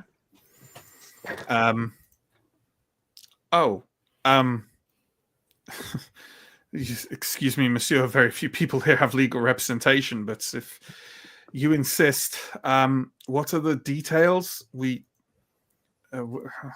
It is difficult to catalog everyone who is here. You understand? She opens kind of a large, like a tome, you know, with lots of details written in them on a plinth to the side, and says, "How can you give me more detail?" Well, Mr. Verlaine is, of course, not like your usual customers, I suspect.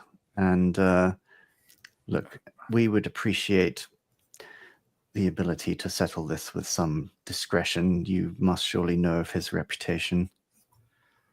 I do not. And I must confess, I do not care, monsieur. When was he brought in? How many people were brought in? And the name. That is all that matters to the book. She kind of It was smacks 2 and days ago. dust kind of rises up. Yeah. Go ahead. It was two days ago. I believe for drunken indecency, you may have been brought in with another man. 2 days ago, public indecency, 2 men. No Paul Verlaine. We have a Pauvre Liliane. 2 men 2 days ago. Do you have the name of the other person who was brought in as well? No. Do you think that might be him? May well be. It may well be. He has a propensity for being less than honest sometimes. Well, I'm afraid if you want to speak to him, you are out of luck here. This Lilian himself was released later that day after bail was put up by several individuals who came in together. Unusual. I remember them, Bohemians, in a state of some outrage. His companion, however, was not paid for and remains in loose custody.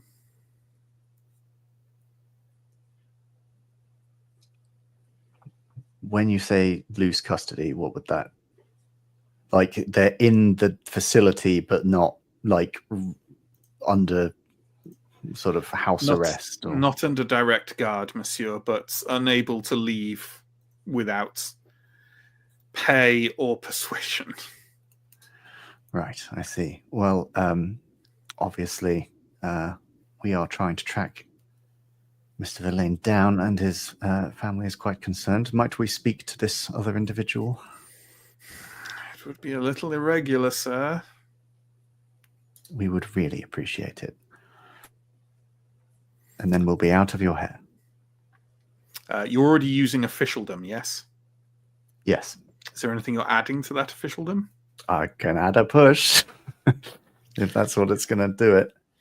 Oh, very well, monsieur. I really do not have time to deal with this. You have me over a barrel. If you go down, she gives you directions. Seems quite a few directions to lead to the room she is referring to. Well, not wanting to have to keep up this ridiculous ruse any longer, we'll make a very swift and gracious exit in that direction. Don't forget to make note of how many pushes you spent, folks. You only get 2 per story. I am all out. All out. That's good to know. Are we traveling down the corridors of the depot? Yeah? Yeah. Definitely. Okay. At first, the chaos of the front office remains as you walk past rooms full of shouting officials and vagrants, or rough hospice rooms where stricken individuals moan or wail in discomfort and pain. The corridors are busy, and more than once a heavy-handed gendarme pushes past you on official business. You caught many curious glances from everyone, and several more unfortunates accost you as a group in hopes of receiving some generous francs. Harsh stares from bureaucrats and security alike stop these interactions from becoming intimidating. Almost every guest of the depot wears a notable item on their person. Identical felt hats for the men, similar lace ribbons for the women. They are either coloured blue or black, but you see different colours mixed in most of the rooms you pass. Unless any of you want to suggest a reason why you might know what these mean? Fashion? No, not fashion. This Not is to fashion. denote classifications of, quote, prisoner, right? Seems likely. Just don't know the color codes. Yeah. The stifling heat grows more intense the further into the building you go, but the chaos dies down to a less overstimulating level. After several minutes of halting navigation, you find yourselves in front of a doorway blocked with a metal barred gate. A bored teenager in a rough approximation of a gendarme uniform stands by it.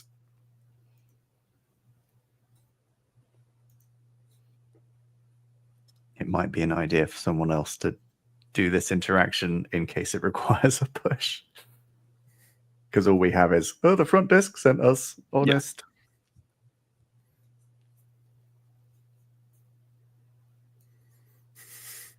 I mean, I have no skills that would be possible for convincing someone to let me past. Steve? But I would step forward if no one else does. Sounds like no one else is, so I think it's Blaze. Steve is friendly. He's, I don't know, amenable. I don't know.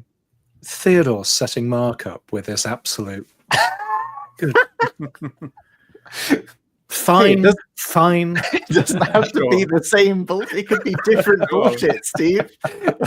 It's just some harried person at a front desk. They're not going to know. You got to keep consistency, though. So Mark is apparently stepping forward, and yes, with a big beam. Good morning, Monsieur. We're here to speak with. the teenager leans over, unlocks the door, and opens it. And I want you to know that was what I had written anyway. Fantastic. Mark will just turn back to Theodore and just go inside. Okay. The holding area you enter is packed with vagabonds, indigents, and various others undesirable to the middle and upper classes of Paris. All here are marked out in black hats and ribbons. You are stared and muttered at, but no one stands from the benches or floors to confront or harass you. Somewhere in the large chamber, a woman is crying, and a man's voice is attempting to comfort her. Over on one wall, a small archway leads further onwards. There are lots of people around. They're all watching you, and none are specifically interacting with you. But if you wanted to ask anyone anything, it would be very easy to do so. You're having a lot of visual attention paid to you, you know?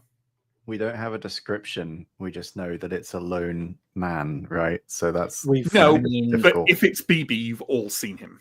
Oh, that's true. We know quite well what he looks like by now, I suppose, yeah. Mm-hmm. He doesn't immediately leap out, but there's a lot of people here. Right. You're fairly sure he would stand out to the people in here. He typically dresses, like I say, in kind of like these bedraggled, dandyish clothes that he's stolen off Bohemians. Not to mention the smell. I mean, that might not stand out here. Fair point.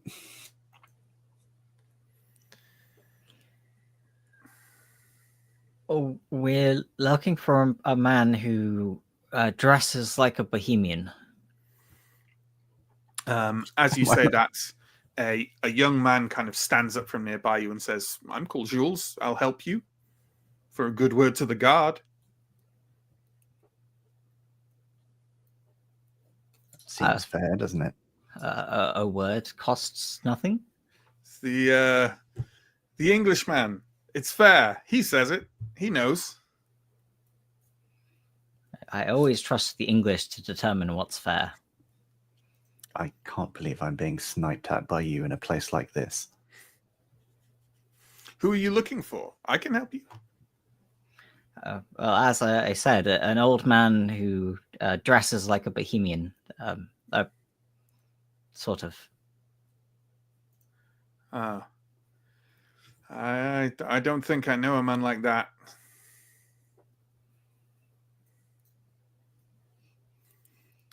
Name of BB? I don't know. Insert not sure. Proper name here because I can't remember it. What was his full name? Monsieur Bibi Lapure. I mean, it's not his real name. Sure. Okay.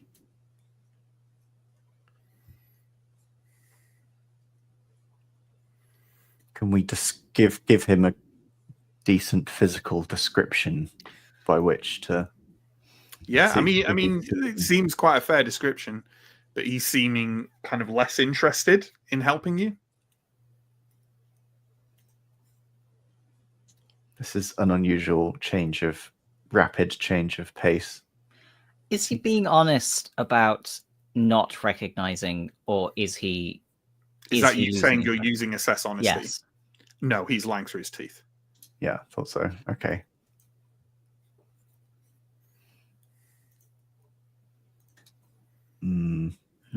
He definitely knows who you're talking about.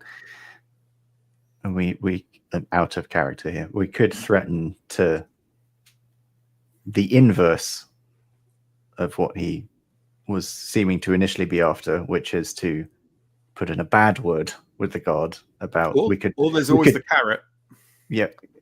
I was gonna maybe Bonhomie and Yeah. Oh, now he wants to use Bonham. I just have a an understanding of when to use it. No.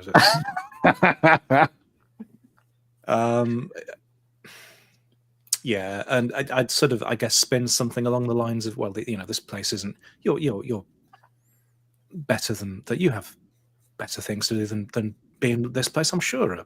Your life holds more than this. You're not wrong, monsieur, but that doesn't change what I know. Consider that a no to standard bonhomie being used. Oh, then I'll push, I guess, and use my other push. Don't forget, you don't have to automatically go to pushes. People can use other things, like okay. Perhaps we could just. You don't have to use abilities either. Like there's always some coin. Perhaps money would go some way. Consider the gamut of solutions. That's all I'm saying. Okay. Actively trying to get him released, though I don't know how we would possibly swing that.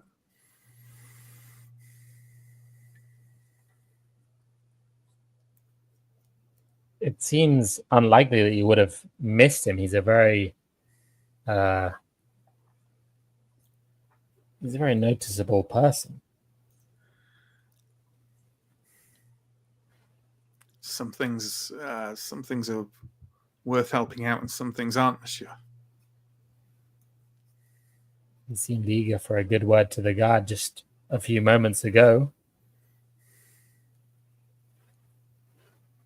He shrugs. He's still very engaged with this conversation, but he's clearly there's a reluctance there that you're not quite getting over with him. Can I use intuition or Demimond? I feel like one of those. I mean, for intuition, I'll tell you that at least one thing that will get you here is slipping him some money. That's not the only way, but I'll definitely put that on the table.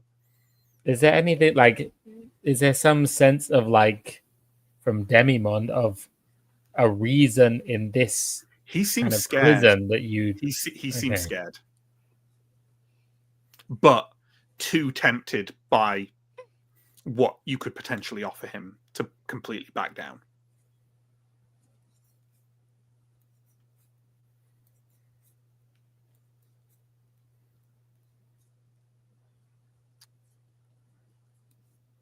Then I suppose I'll get some coins out, or I don't know. It's paper money.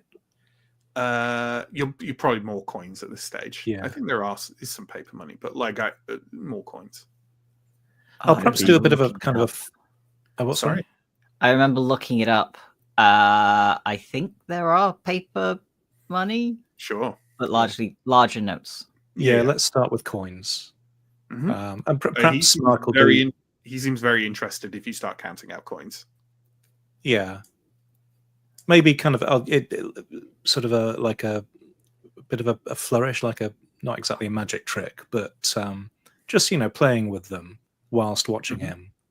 Yeah, putting a franc behind his ear and then. Yeah.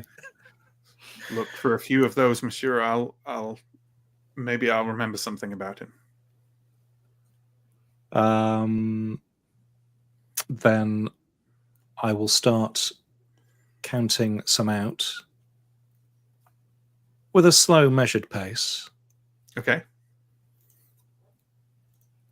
There is no specific number beyond which you need to get. Just offer him some money and he'll. Okay, then I offer him some. If you want, click on the man with the coin. All right. You see that archway over there? There was a man like that here for a couple of days. He was very loud and very strange, monsieur. He ended up attacking a couple of fellows he shouldn't have. They dragged him through there yesterday to be beaten. I heard some shouting. I don't know what happened beyond that. I haven't seen him since. No one wants to go looking for trouble in this place. If they dragged him away and I haven't seen him since, you might find him through there. I can't say anything about how you'll find him.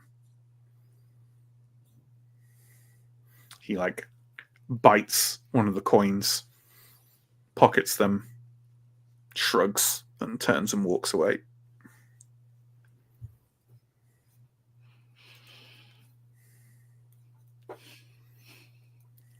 Through the arch, then? Gotta be. As you move towards the archway, I wish to generate 2 of you at random. How very cyberpunk. Blaze and Marie. As you go towards the archway, a rocking and muttering middle-aged man sat against the wall nearby starts at the sight of you in fear and gabbles something in broken French. You think you hear "étoile noire" among the babble, but cannot be sure. Can I have a composure check from both of you, please? Relatively easy-ish target number.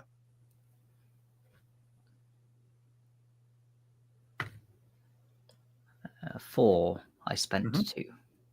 8 after spending 2. Great. Both successes. Wild successes. We know what étoile noire means, right? Was it black sky? I can't remember what étoile Black is. star, I presume. Black stars. Beyond the archway is a surprisingly small chamber with more than a few old, empty wooden boxes stacked up. It has a hole in the floor in one corner that stinks of excrement. Other than this, it seems empty and without note until your eyes adjust to the lack of the light. One of the boxes in the opposite corner to the latrine has a splash of what seems to be freshly dried blood on it.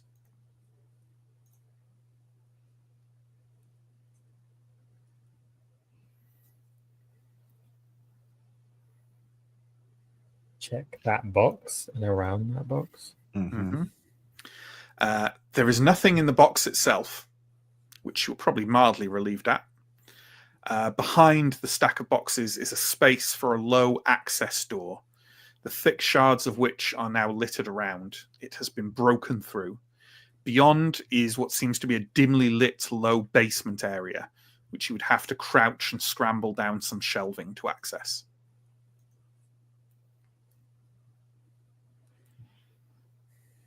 I think this is our best bet, as much as I dislike going down there. Okay. Yeah. We all kind of scrambling down this. Like I say, there's some shelving. You know what I kind of mean by an access door. It's probably been used for people to push crates and boxes through to move them between 2 levels, right? And it takes you down into this large basement area. Some shelving there that's not there for you to climb down, but saves you dropping a fair distance in order to do so. Okay.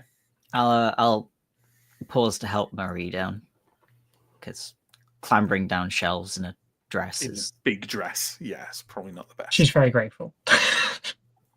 Okay. You manage it, although it's quite uncomfortable for all of you, not just Marie. And as soon as you descend into the basement, something feels terribly wrong.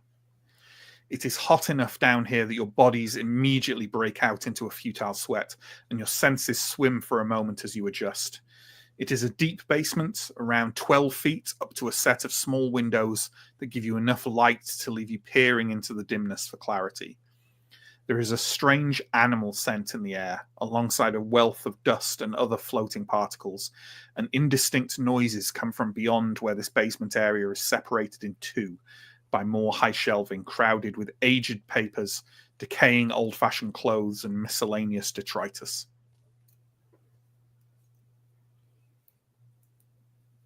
Are there any more signs of blood? No. And nobody has a light source, which is not great. No. You can see, but it's dim.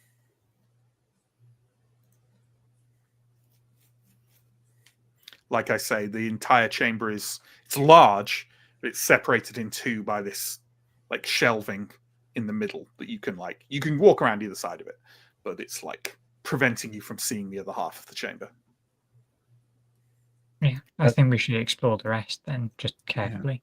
Given that we're now in a location we definitely shouldn't be in, I'd like to, rather than just sort of blundering forward, can I like remove? Is there like a small enough thing on this shelves to move? Like the shelves are backed. Sorry, the shelves are backed, right? Oh, so, okay. Right. Yeah. So they're more like they're kind of like bookshelves, right? Okay, right. I was going to try. So yeah, you can't see through them. But, okay. But good Attempt idea. to caution. Yeah. I'll peer around the side of one. Okay. You'd have to go all the way up to do that. Yep. Okay. I'm actually going to pause. Holly stepped away for 2 seconds. I'm going to pause for Holly to come back. Critical moment. Almost like I sensed it coming and tried and failed.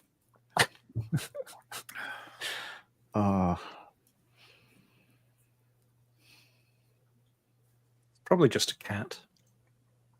Probably just a cat. It's always just a cat. Probably just a cat. Yeah, probably just a cat that battered that door down. To be fair. Like you think like a strong man could have kicked through that. So it's not outside the realms of possibility. It's probably just a strong, violent prisoner. It's fine. Nothing to worry about for us. We do find ourselves in the most atmospheric places. Yes. Always a dark hole. Almost as if someone wrote them that way. Almost like Matt has an obsession with sending us into dark subterranean spaces.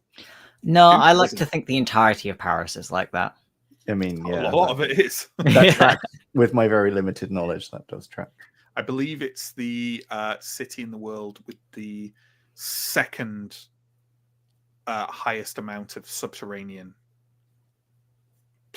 space in the world. The number one may surprise you. I believe it's Montreal.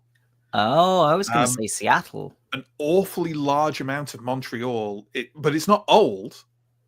It's like an awful lot of, I remember reading something in the 90s, it may have wildly changed now, that like about a third of Montreal is under the ground. Because of there's vast like underground malls and like shopping complexes, and that's what a mall is, Matt. And but lots of very functional buildings are below the ground. I'm not sure what the reason of it is. Maybe against the cold. In some way, I don't know. Be so expensive.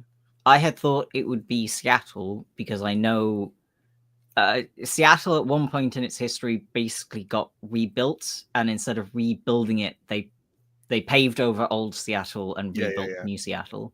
Yeah, I mean they do and that relatively recently as well. I remember reading. Yeah, because Edinburgh will be high up there as well, because Edinburgh is city on city on city. Yeah. Anyway, in what is no doubt not daunting in any way, Holly, we pause to wait for you to come back. So there we go. So yeah, these shelves they're like double shelves as well. So what I'm trying to say is you can't just peek, right? You have to kind of be there to look. But I'm assuming we're all doing that and going together.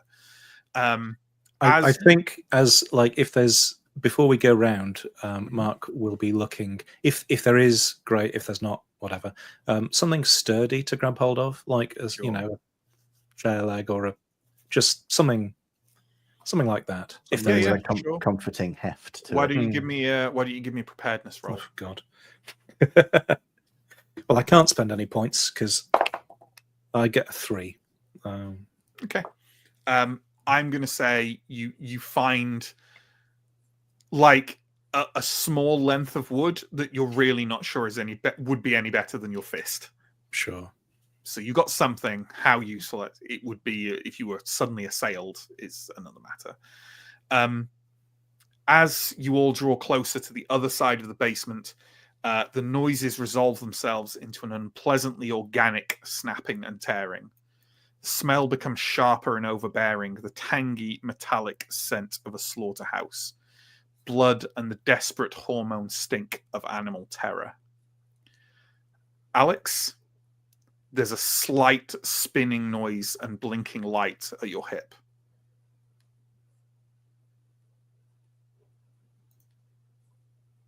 I assume by Alex you mean Theodore. Yes, I do, yeah. Right, okay. Right. Well, obviously I'm going to produce and look at the electrometer. Mm-hmm.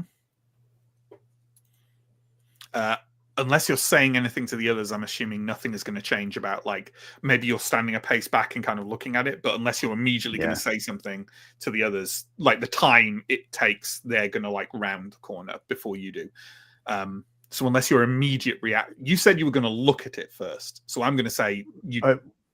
Well, I mean, if I am immediately detecting it, like, whirring away at my hip, I'd probably exclaim something. I'd be like, what? You know, and sort of take it into my hands to look at what the hell's happening. Okay. But I'm assuming we're proceeding because it doesn't tell you anything other than the electrometer is starting to move. No, I mean, you know, there's no cause, like, logical link I could feasibly say, you know, what that means yet. I am going to pause to put on my gloves. Okay, that's fine. Yeah. I mean, you don't have to you just pull them on and carry on moving. Yeah. Okay, you round the bookshelves. Strewn on the packed earth floor of the basement are the remains of several men. It is difficult to see a precise number, as much of their bodies has been dismembered and scattered apart. Some limbs or torsos are stripped bare and some are clothed. Both the earth and the remaining clothing material are soaked with great swaths of drying blood that small insects lazily drift around. One man's head lies near where you round the corner of the shelving, and his wide open mouth and eyes betray a last moment of utter shock and fear. Squatting over the awful carnage is something nominally human, arms and legs at odd folded angles. Quivering, tensed muscle and tendons are visible through a torn old brown suit. It is difficult to tell in the dim light whether these appendages are unusually elongated or simply stretched out painfully beyond what anyone could comfortably endure. BB turns his head, his jaw dropped open to a degree it should perhaps not reach. In his hands he clutches a forearm, snapped nearly in two and dripping gore. Something with the consistency and colour of bone marrow drips from his chin. Unsurprisingly, can everyone give me a composure test, please? It is reasonably challenging.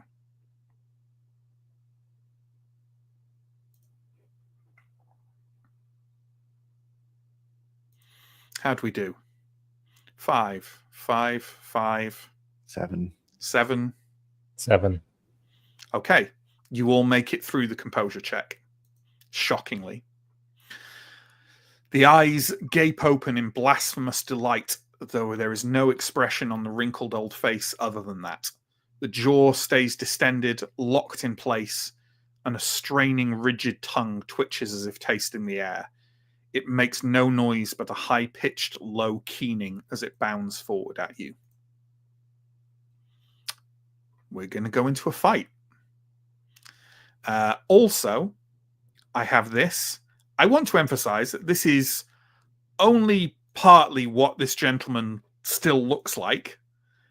But wonderfully, there is a painting of BB by Picasso. And he already, without being influenced by eldritch horror from beyond the stars, looks quite scary. God damn. So that. Wow. But as I described. Yeah. So, I definitely am not surprised if we don't remember how the fight works. We've only done it once before.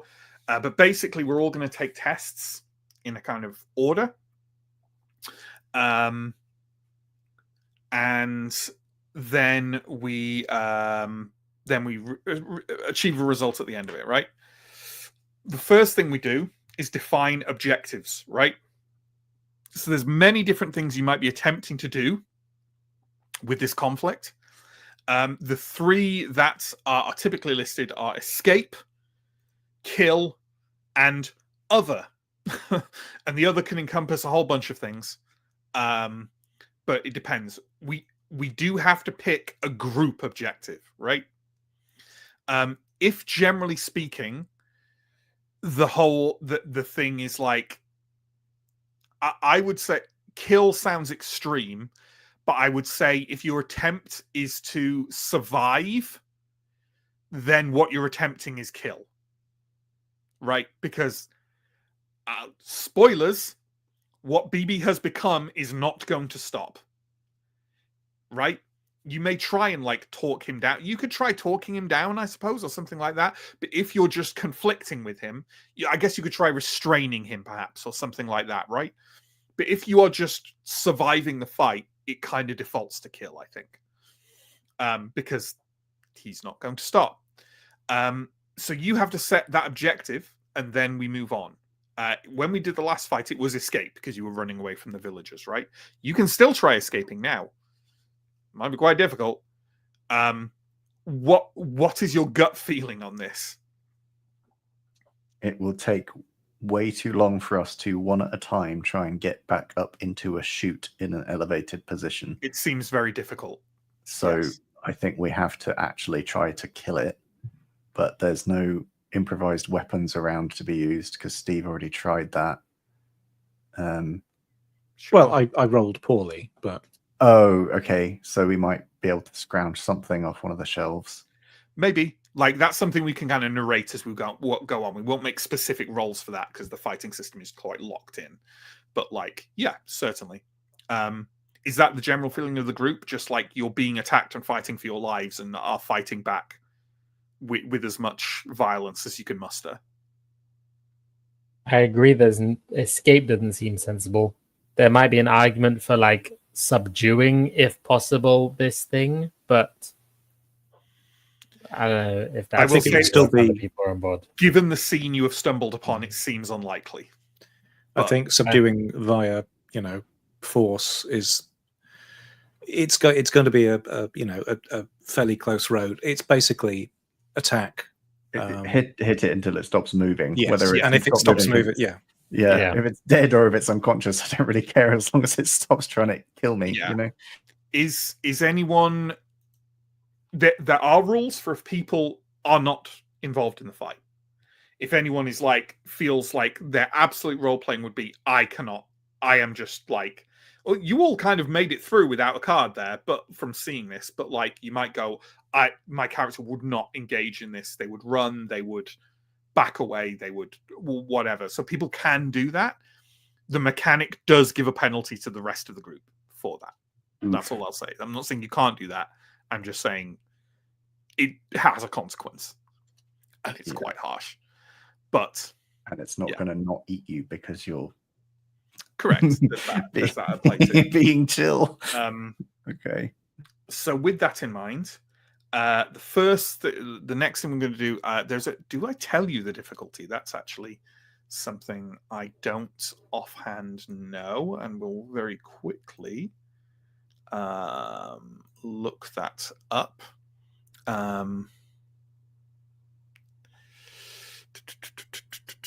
No, I don't think I do. The difficulty is not simple, but not overwhelmingly challenging either.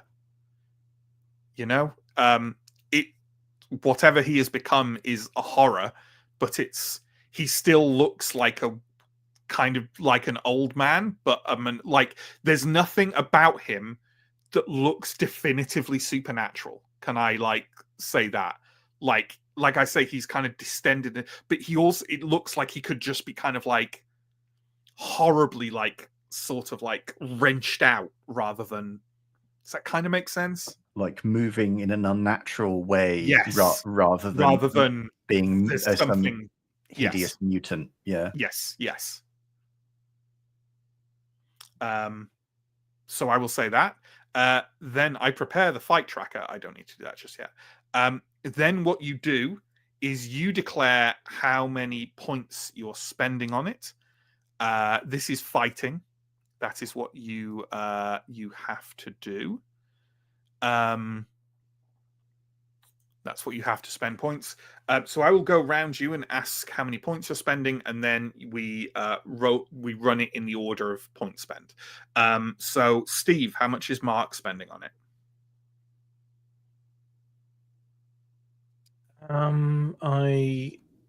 I'll spend 2 points.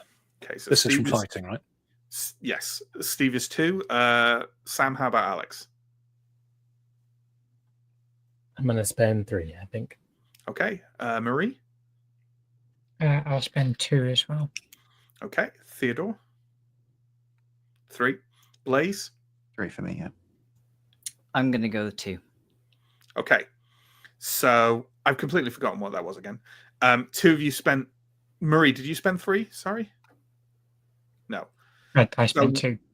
So was it Alex and... Yeah, can everyone hold up their fingers? Sorry, I completely blanked on that. Alex and fake Alex are spending 3. Okay, so I'll just go round in a sequence. I'll say that Alex goes first because Theo was paying more attention, at least slight amount of attention to the electrometer. And then Blaze kind of mentioned being at the front, so I'll put Blaze third. And then I will literally just do it in the order around the table because I can't think of any other reason. I know Mark had picked up something. Maybe he feels slightly more confident. So I'll put Mark there and then Marie last. That's what I'll do. So then what we do is we do your rolls. We do some kind of fun narration stuff.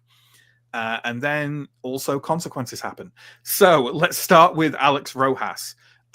I want, like, the thing is kind of coming at all of you, like swinging wildly with those limbs, and kind of like its face is just like a rictus of perverse hunger. Tell me what Alex is doing about that, and then make your roll. I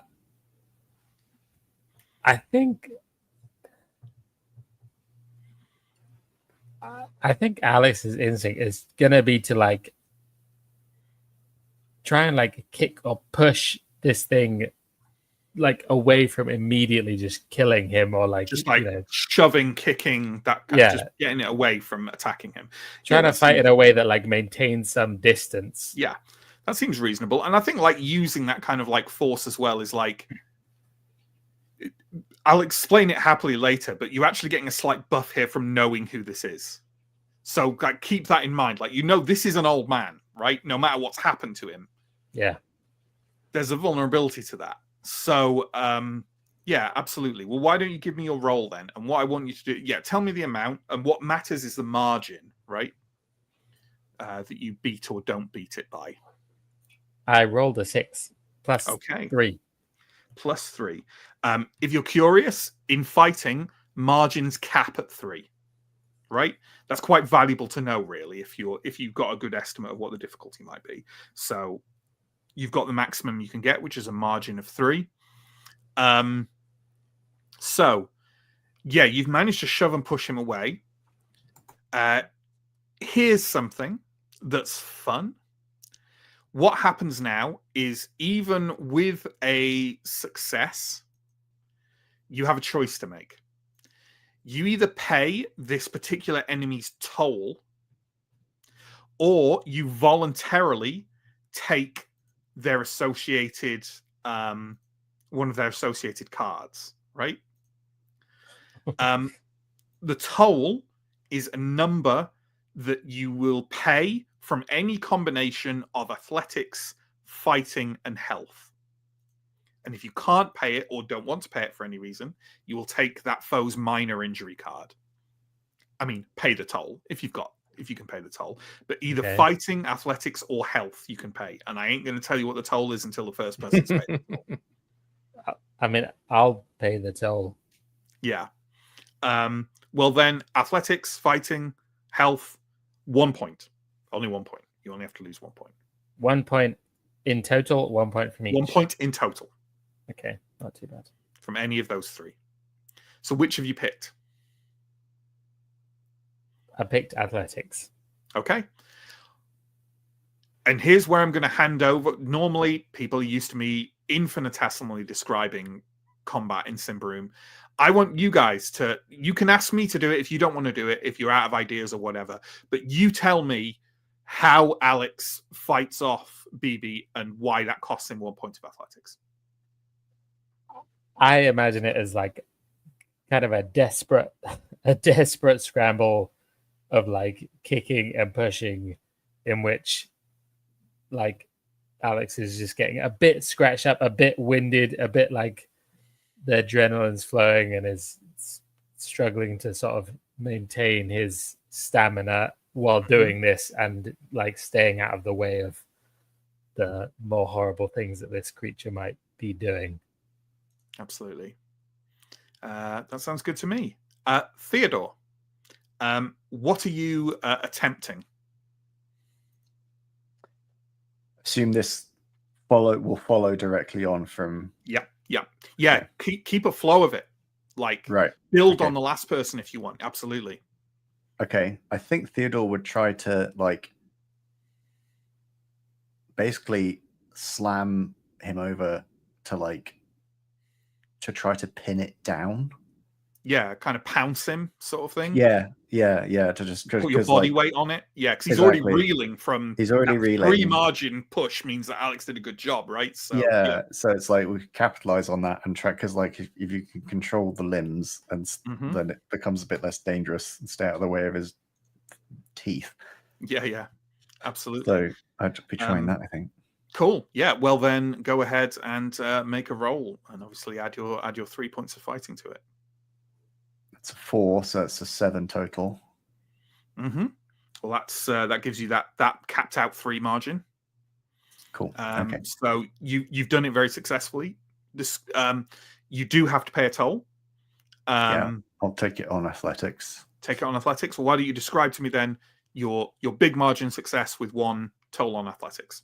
Okay, so I think basically Theodore, there's no time to think, and he just sort of surges forwards and tries to knock him over with all of his body weight, just inertia basically, and then sort of scrabble, going down with him to try to get like his hands on the arms and his legs to try and sort of get on these kind of oddly like extended and weird moving arms, and try and keep his arms away from like his head so he can't bite him and stuff, and because he's obviously is terrified of being bitten or scratched, or it's like and he doesn't doesn't know what will happen if if it I'd say like, as we've said, you've got a good success, so you're down there.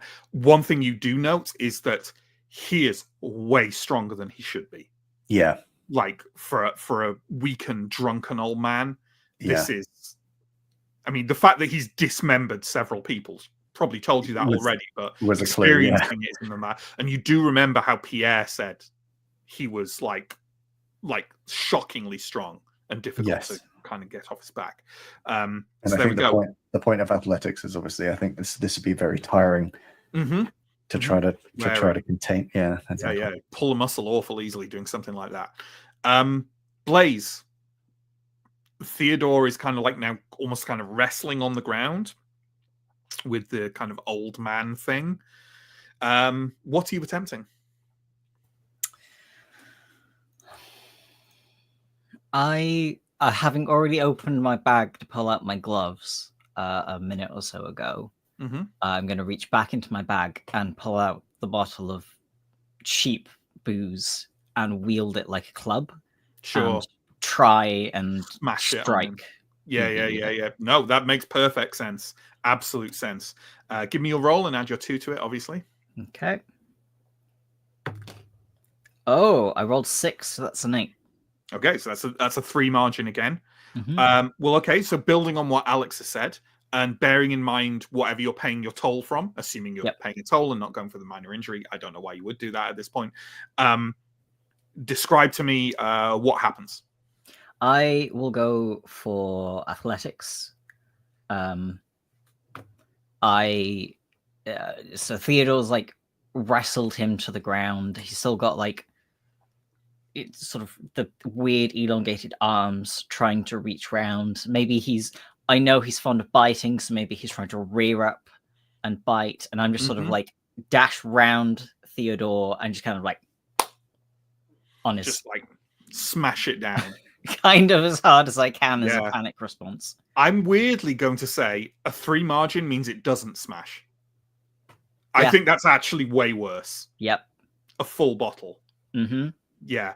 There is a horrible crunching thunk.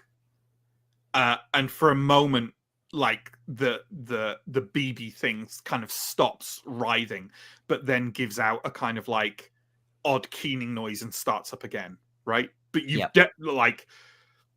it's not holding still enough for you to see what you've done, Mm-hmm. but you felt an awful vibration through your arm. Good. My rough aim was for the jaw because I'm trying to stop him from biting. Yeah, sure. You think you just got the side of the head in general, but it's difficult when he's thrashing around. Mark Valak, how about you? You're on mute. I can't hear you, Mark. No. Too much is happening. He's going to use one at me.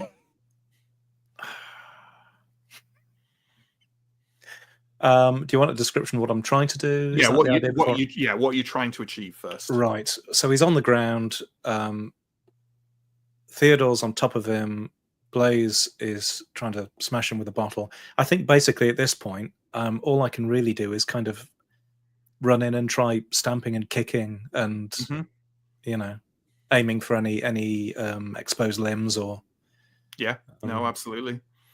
Okay, why don't you give me a roll and add your 2 to it? I rolled a 2, so that gets 4 in total. Okay, so that is a margin of 0. That is technically a success in that it's not a failure.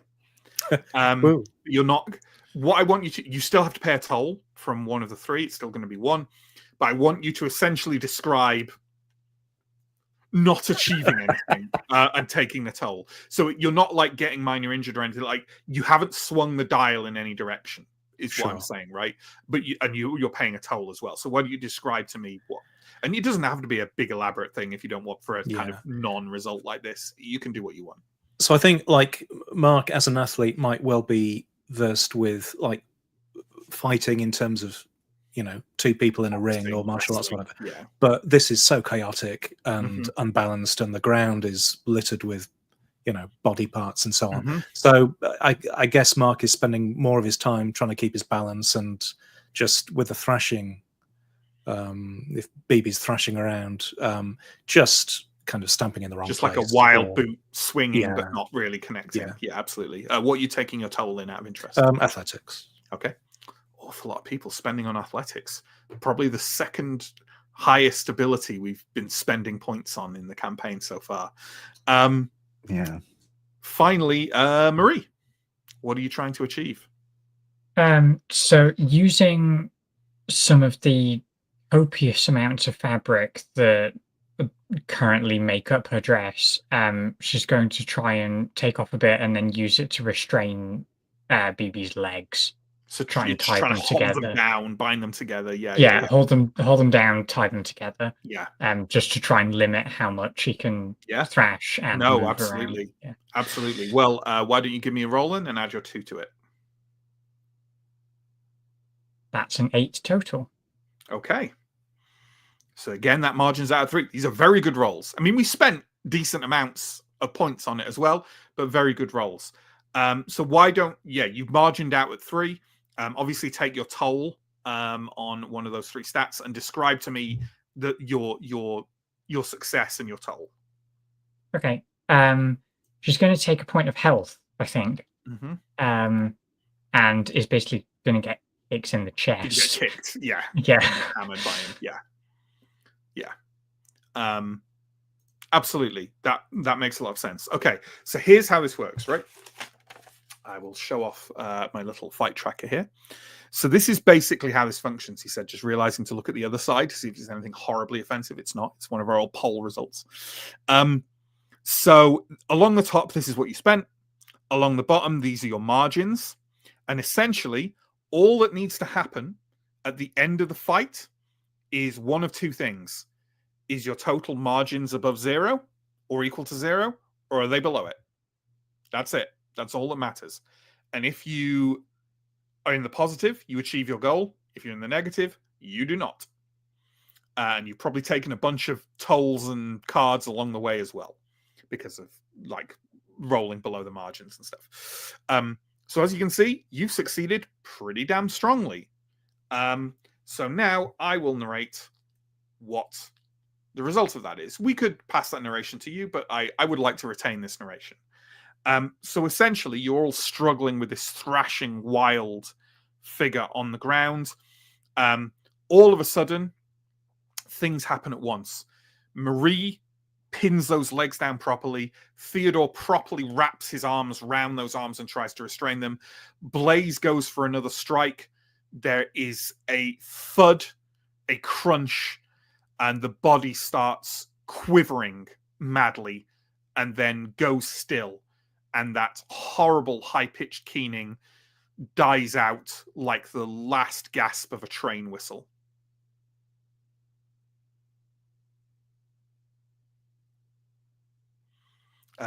Blaze, your last strike seemed to have caved the side of this man's head in.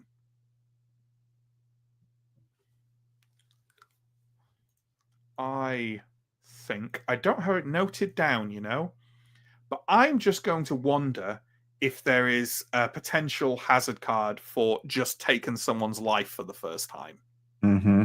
Seems like there might be. Right? Someone you know as well. There was something on page 45. Killing helpless people or intelligent creatures. Definitely not helpless. But yeah, shock minor across line was what it was suggesting as a potential. Right. Yeah. Or major was out of control. I mean, there's you killing cold blood. I don't think that really counts. Cross the line, did you say, is the thing for it? That's one for suggested on page 45. Okay. It requires a composure test of baseline difficulty of 6. 6? Yes. Jesus, that's very high. This is for the render helpless block, so I guess that's that seems more like I killed someone and I didn't mean to, or like out of self-interest or something, or you know what I mean, like that you didn't. It doesn't seem I mean, it's to apply in the same way to self-defense killing against helpless people or intelligent creatures generally. Yeah, I don't know. I feel like that's more like murder than self-defense. Yeah, I'm surprised there isn't one, you know? I'm just going. God, I'm tempted to just go with after a violent demise, you come upon the corpse as like a kind of standard one. Yeah, let's go with that. But it was in self-defense, so I'm also going to lower the difficulty. And I'm going to lower the difficulty by 1 for Blaze and by 2 for the rest of you. Blaze struck the killing blow, and that's just the narration's fault. So it's actually not that hard, and that's all I'll say. So it's up to you what if anything you spend. So if everyone could give me that, please. Is this composure? It is composure, yes. Also, I'd like to know, what did I fucking say about the time? So this ain't the last scene, I'll tell you that. Well, I only spent 2 and I got a 3, so I probably failed that. I spent 2 and I got 8. I spent 1 nothing and I got 5. I felt nothing. Dead inside. What'd you get? Sorry, Steve. I spent 1 and got 6. Okay, Alex. I got 7, spending 2. Okay, everyone passes. Did I pass on a 3? Mm-hmm. Oh wow. Okay, just I guess. You weren't equal. It was a 3 for Blaze and 2 for the rest of you. Okay.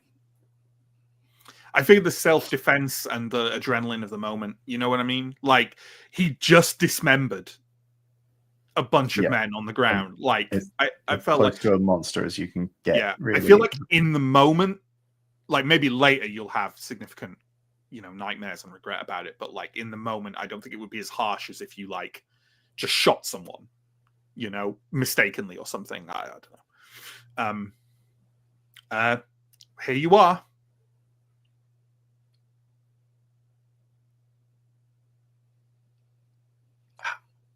I think Mark will just sort of stagger back, drop the ineffective stick, and just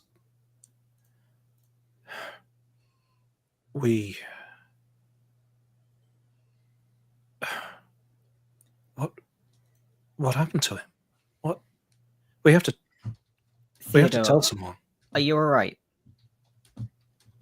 Theodore's like just gonna push himself off and rise to his feet and just kind of stare at BB. He's not going to say anything. I'm gonna pull Theodore into the light, or as much light as there is, and check him over for bites, scratches, wounds. Rabies. Yeah, Yeah. anything. I don't know how much rabies was hydrophobia, you'd call it. Like, I don't know how much that was a recognized thing in 18. I think so. Don't know. I will do the same for Marie as well, probably. Once I don't think, from the narration, I don't think anyone suffered anything like that. I think the Oh no, closest but was Marie got kicked in the chest, Yes. but that's not, Alex is going to look at the body. Like, does it look unnatural when it's still and No. dead? Again, the limbs look oddly distended, but not in a kind of like, this is a supernatural creature kind of way. They're just in an odd, stretched position. But he just kind of looks like an old dead man with a caved-in skull. Theodore, did you say that the electrometer went off? The what? Yes. It. I left it behind the shelf, I think. And he goes to retrieve it. Yeah, let's check. It's what we came here for anyway. Who said they were checking the body? Sorry? Alex was. Alex. Would you say that checking the body was just looking at it or involved patting down style behavior? I think it might involve like sort of turning over, lifting up the limbs to be like, what is this? Like, could we Alex is mainly concerned with, could you take this to like gendarme and be like, look at this crazy creature, or is this not under not at all. It looks normal. it looks like a dead old man. but would be like turning it over and like would be kind of inspecting it. Well, then, as you do that, a wallet falls out of the torn trousers. Alex would take it and look at it. What's inside it? The only thing inside the wallet is a ticket for tonight's production of a fairly tawdry-looking crime play at the Theatre de l'Ambigu Comique. It looks to have been formally attached to another ticket. That'll be Verlaine's then. Yeah. How are we explaining this? How are we reporting it? What do we say? We don't explain it. We don't report it. We just leave. We don't. There's nothing to be done here. We need to just leave. I agree. If someone comments on our appearance on the way out, we'll say that the prisoners got rowdy or something. But there's nothing to be done. Are we sure? I mean, it also looked like he killed some other people. Could we not just say that we found a prisoner who'd gone mad?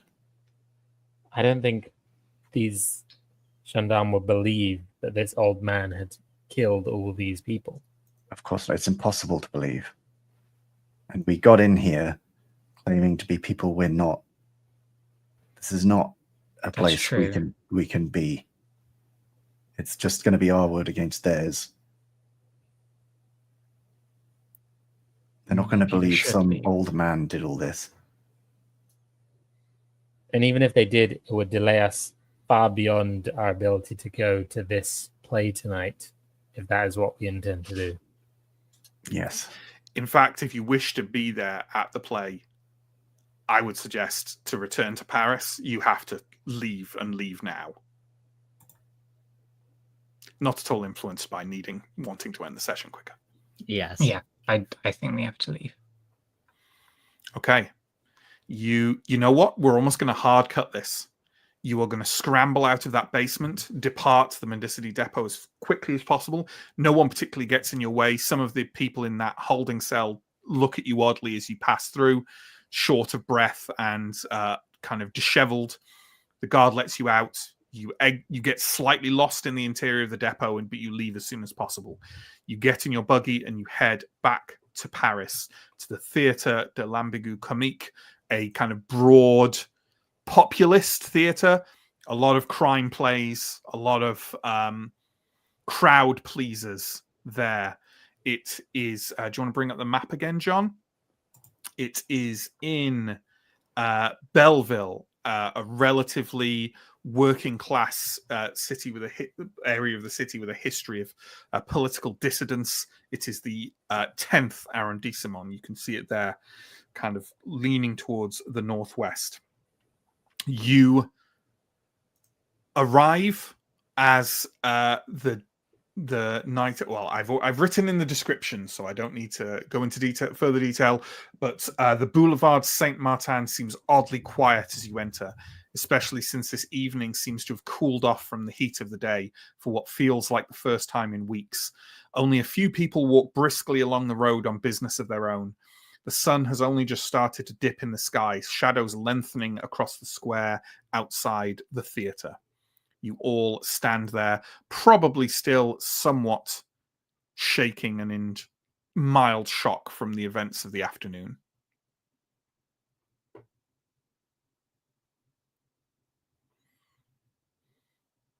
We've only got one ticket, right? So Mm-hmm. we have to figure something out. Are you going in and seeing what can be done with this one ticket?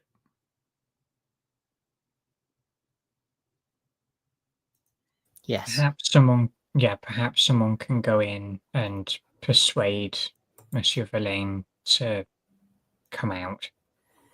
Mm-hmm. But are you all kind of going into the lobby to see what the situation is? Yes. Yes. Yes. Yeah. There might well be spare tickets. But yeah, maybe you can just buy some. The lobby, however, is unexpectedly deserted. No one is there to sell or take tickets. There are no ushers or patrons in sight. A pair of symmetrical curved stairs lead up to a landing from which one can enter the theatre itself. The only sound evident in the lobby is a muffled but stentorian voice from behind the doors leading to the theatre. Is it possible to discern words, or It is if you start ascending the stairs towards the doors into the theatre. then I guess start going up? Mm-hmm. Mm-hmm. The voice is reciting poetry, and at last in their eyes laughs and weeps or fastidiously nods, the love of things eternal, the old dead and the ancient gods. Does Alex know this poem? It's a poem by Verlaine called Grotesques. It concerns the fate of those cast aside by society. Let's will say it's one of the lanes. You are at the landing now. There is a set of double doors ahead of you leading into the theatre itself.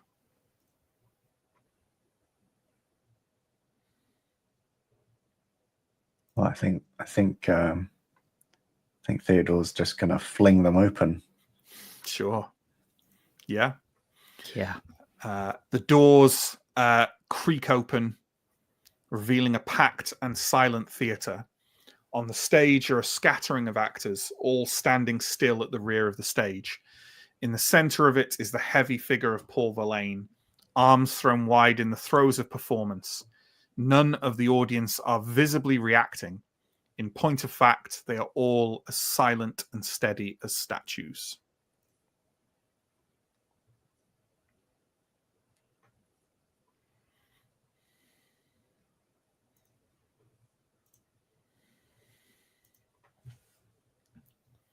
Are we entering? Yep. Nothing for it. Nothing for it. Are we being cautious or bold? Cautious. And I'd certainly be cautious, yes. I'm going to put the mask on. Okay, yeah, right. Perhaps whatever is afflicting all these people. Yeah. You enter as a group, cautiously, as you say. Verlaine casts his eyes about, a maddened look in his eyes. He seems to peer at you among the audience, even entering at the back as you are. Aha! The muses arrive. The muses to the Prince of Poets.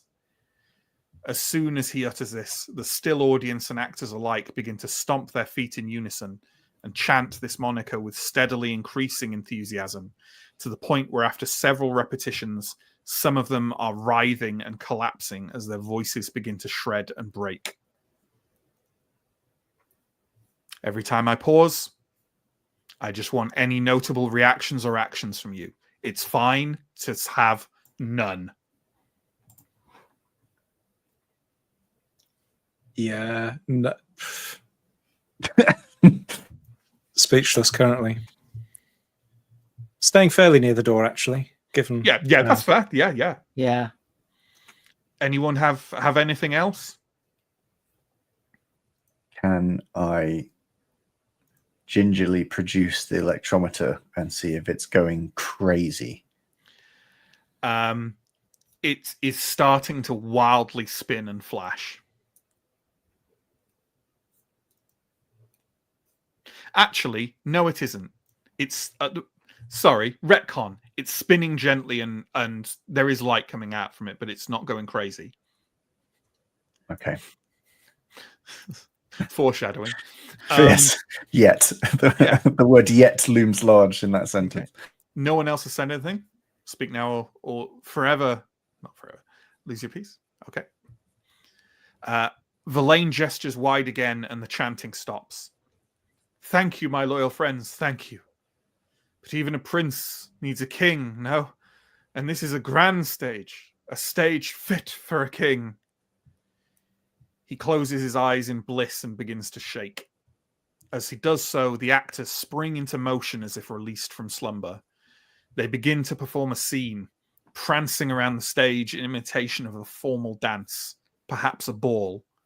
3 of them stand to the side, 2 women and a much taller man. He holds his hands up to cover the upper half of his face, fingers splayed wide to form a crown-like frill. You, sir, should unmask. Verlaine starts to shudder and twitch, his head tilting back at an unnatural angle. I think we should leave.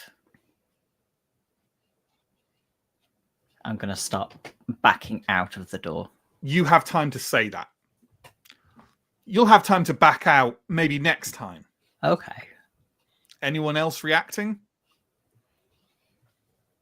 All I want to do right now is start a fire. Sure. I don't know what to do with this other than burn it all to the ground, honestly. But Maybe even looking around for a method to do that. maybe just in a sort of irrational, Yeah. But blind. You're fair to say you're kind of stalled, right? You're kind of like Yeah, it's either panic leave mode almost. or it's like being torn between wanting to just run the hell away as fast as possible, but also like you can't leave this to be whatever it is. Yeah. And it's the whole reason we did all of this was to come here and find him, right? So Yeah. Anything from anyone else? Again, it's a-okay to not have anything right now. Yeah, I think Marie's just kind of briefly stunned by both wanting to figure out what's going on here and also to absolutely not be anywhere near here. Yeah. The tall male actor. Indeed, it's time. We all have laid aside disguise but you. Verlaine drops to his knees and shakes violently. A faint white aura begins to pulsate around his stricken form. Alex, the electrometer, now it's spinning wildly and flashing madly.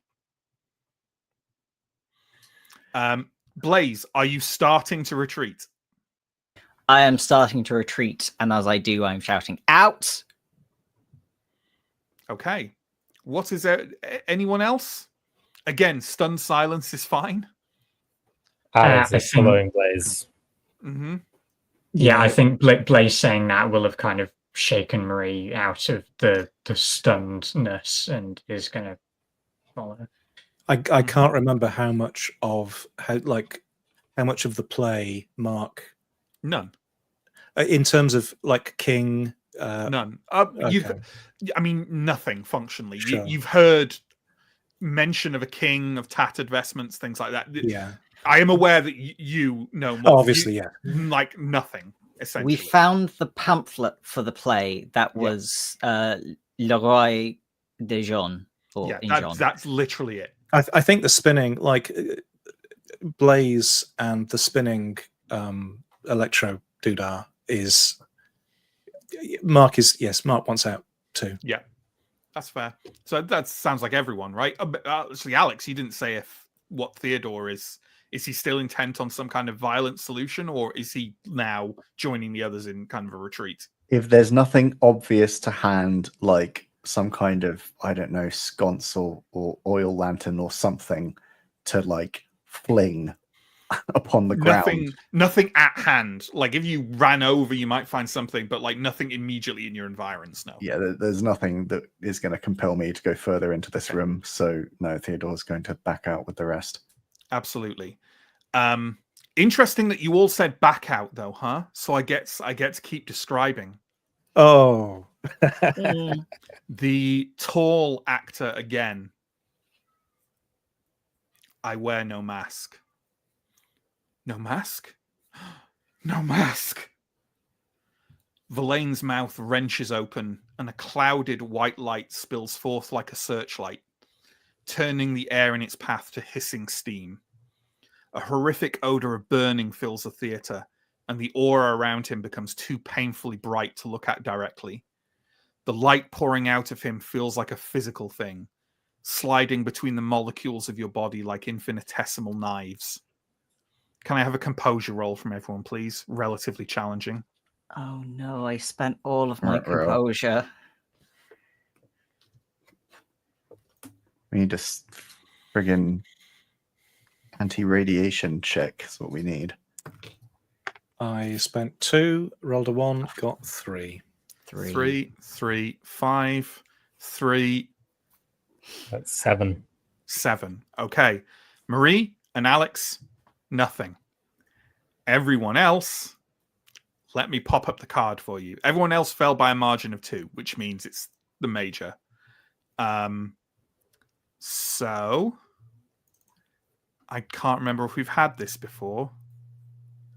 It's called The Will Erodes. +1 to tolls of supernatural creatures. When you take another shot card, spend 1 composure to discard this one. It's actually not too bad. It could be worse. It could be a lot worse. Also, we're really near the end of the scenario, so it's not too bad. But as everyone, I'll do the thing where I post it in the. Oh, Steve, you star! He's already gone and done it. Look at that. Okay.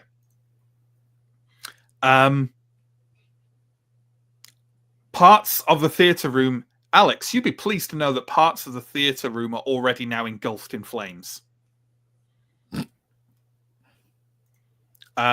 Is our escape turning desperate? Yes. Yes, immediate. Okay. Can everyone give me an athletics roll, please, at difficulty 4? This is to reach the lobby. Shit, I said the difficulty. I shouldn't have done that. If it's any Yes. consolation, I was reading something and blanked, so I don't know the difficulty. Okay. What stat is it? Athletics. Athletics, and it's sort of a medium-ish challenge. Okay. Okay. No. 8. 8. Nice. You Um, just I mess up can't finger counting. Sorry. It's Holly wants to say something. Go ahead. Yeah, but Marie I think her curiosity is going to get the better of her in this moment, and she is going to briefly look back Okay. before running through to the lobby. Okay. If I that think if changes you're anything. just briefly looking back, I don't think anything will change. It's just more of Okay. that kind of he's vomiting forth this like corrupted white light, and things are engulfed in flames wherever it touches. We've got a 5 from Theodore, 5 from Marie, 6. 6, and sorry, what I was got an yours? 8. Okay, you're all well ahead of it. You all reach the lobby perfectly fine. However, as you reach the lobby, there is a lot of cracking and crackling and roaring noises behind you, and you get the sense that the theater is starting to collapse. Give me another athletics roll to escape from the lobby to outside. This is a little bit easier because I'm nice. The second athletics roll. This is the thing. You pile the rolls on top of each other because then you all spend them, right? Oh, look at those shitty John. results. Yeah, good time. 2, 3 2s and a 1. Okay, let's go with this then. Who got the 2s there? Mark and Theodore? Or was it Alex and Theodore? Okay. Here is a lovely card for you two to share between you. Called Singed. To make an interpersonal push, that's with the social things, you must also spend a composure point at any time after the next interval, that's between scenes. You may spend, or is it kind of between? It doesn't matter. You may spend 1 health to discard, but that's what you've got. If Stephen wants to post that in the thing as well, that would be grand. Unfortunately, John got a margin of 2 there, which means that the fire has actually reached John, and John is burned. -2 to all tests except preparedness. Remember, that kicks in immediately. Trade for badly hurt after you fail a test and then receive a difficulty 5 first aid success. So you've got to fail a test and then you can have a first aid attempt on you. Got it. Blaze managed to be the first one out the door and the only one to get burned. Yeah. That's really unlucky. So you all emerge onto the boulevard. The theater is now suffused with the light. It almost seems to drip and glide from the entrance and windows in a manner quite unlike anything natural. There is a distant tumult of indistinguishable noise raising in volume. Are we stopping here? No, we're carrying on? Absolutely not. Well then, I would like a roll from athletics or health at a relatively low difficulty.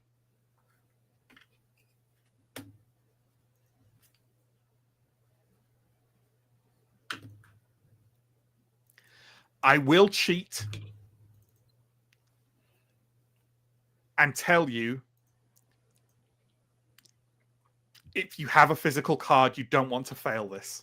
Wait, no. Okay, we've got 5. We've got blah blah blah. What's that from Stephen Holly? Sorry, 6 from me. 6. 7. Okay, you all succeeded at that. The indistinguishable noise reaches a crescendo, and the frontage of the theater rips away and tumbles into the street.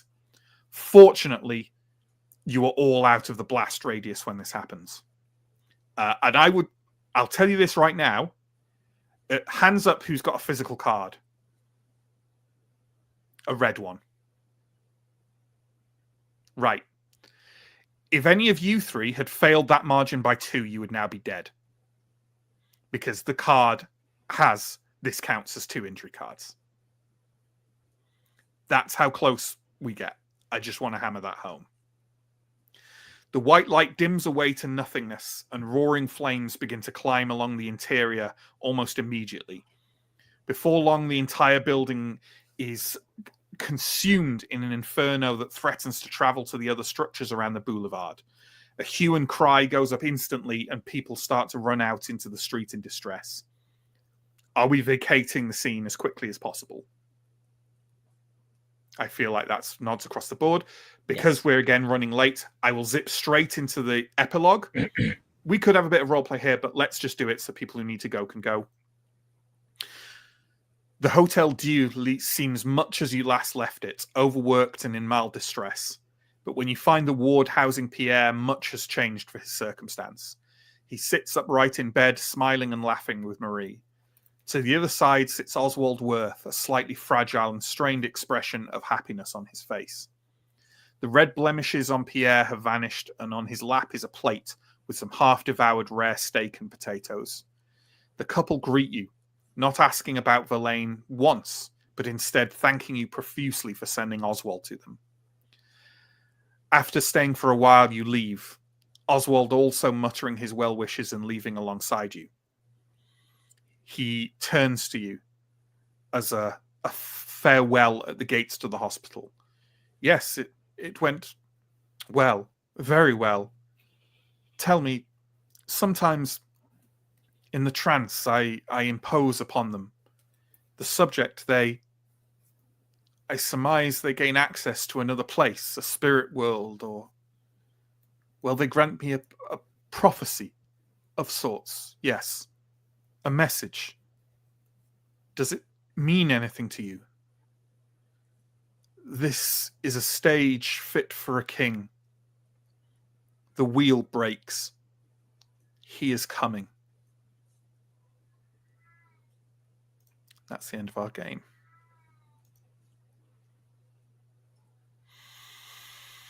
Well, this escalated, didn't it? That was very close. There we go, folks. As usual, big thanks to the players, big thanks to the viewers. We're running a late one here, as we usually do with Yellow King, so I will absolutely say if any of my players need to run off, feel free to do so. Otherwise, I am happy to sit and answer some comments and questions and the like. Although it seems like we didn't have too many today. Not too much on the old comment side, which is probably to be expected given that our Yellow King schedule is incredibly unreliable, but hopefully people enjoy it nevertheless in whatever form they watch it. But yeah, first off, as I always do, I'll open up the floor. Sam and Holly, have a good night. I'll open up the floor to the players. Is there anything you want to talk about the events there? Speculation, theories, questions, nonsense, anything? I would like to admire the symmetry that is the second cosmic horror / magical corruption radiation analogy that we've had in the past fortnight. Yeah. As well as the description of feeling things sliding between your molecules. Yeah, it came to mind when I'd written it when I talked about it in Simbaroom, so it was like, yeah, a thing in that. It's sort of something I often like. And I thought, like, when I talked about it, I was like, I should definitely bump up the radiation stuff in Yellow King, just because I was like, it's got the Curies in it. Why wouldn't I do that? Yeah. I really liked the combination of the supernatural with the sort of radiation has this kind of pop cultural air about it to begin with. That's of almost sort of horrorness. Yeah, exactly. So I thought that worked really well. It's why I said this on the Simbaroom stream, but it's why I like the Chernobyl series so much, because literally the first episode feels like Eldritch Horror. I really need to watch that because so I know good. I like it. Yeah, it's incredibly bleak. So I like it in a really morbid horror. Yeah. Watch it when you're in the mood to take it, because it is very bleak. But well, I was going to say I have to shoot as well, but no worries. Yeah. But thank you, that was really cool. All right, problem. And I have to think quite carefully before next session about what Theo's going to definitely break in some way. Oh yeah, totally. I think you probably that you can't deny it anymore. I think that's done it well and truly. So I don't know what that looks like yet, but I'll have to think about that. Awesome. Anyway, see you in a bit. So I wanted to use like the radiation stuff in that. I literally, there isn't a radiation shock trauma card thing in Paris, but there is in the second book of Yellow King, the RPG, because that's how it works, folks. If you're unaware, it has like different sort of settings. So I stole it, and it was going to trigger because I didn't know. I thought it was possible you try and like sort of apprehend Paul, right, or like come to the stage to like reason with him or something like that. And I was like, if they are close when he kind of goes Nova, like I feel they should have some, because Pierre was clearly had radiation sickness, so I felt like you should as well, but no one got close enough to do that. I was very aware that some of you might die in that episode because there were so many harsh, not really, but there's like this bang bang.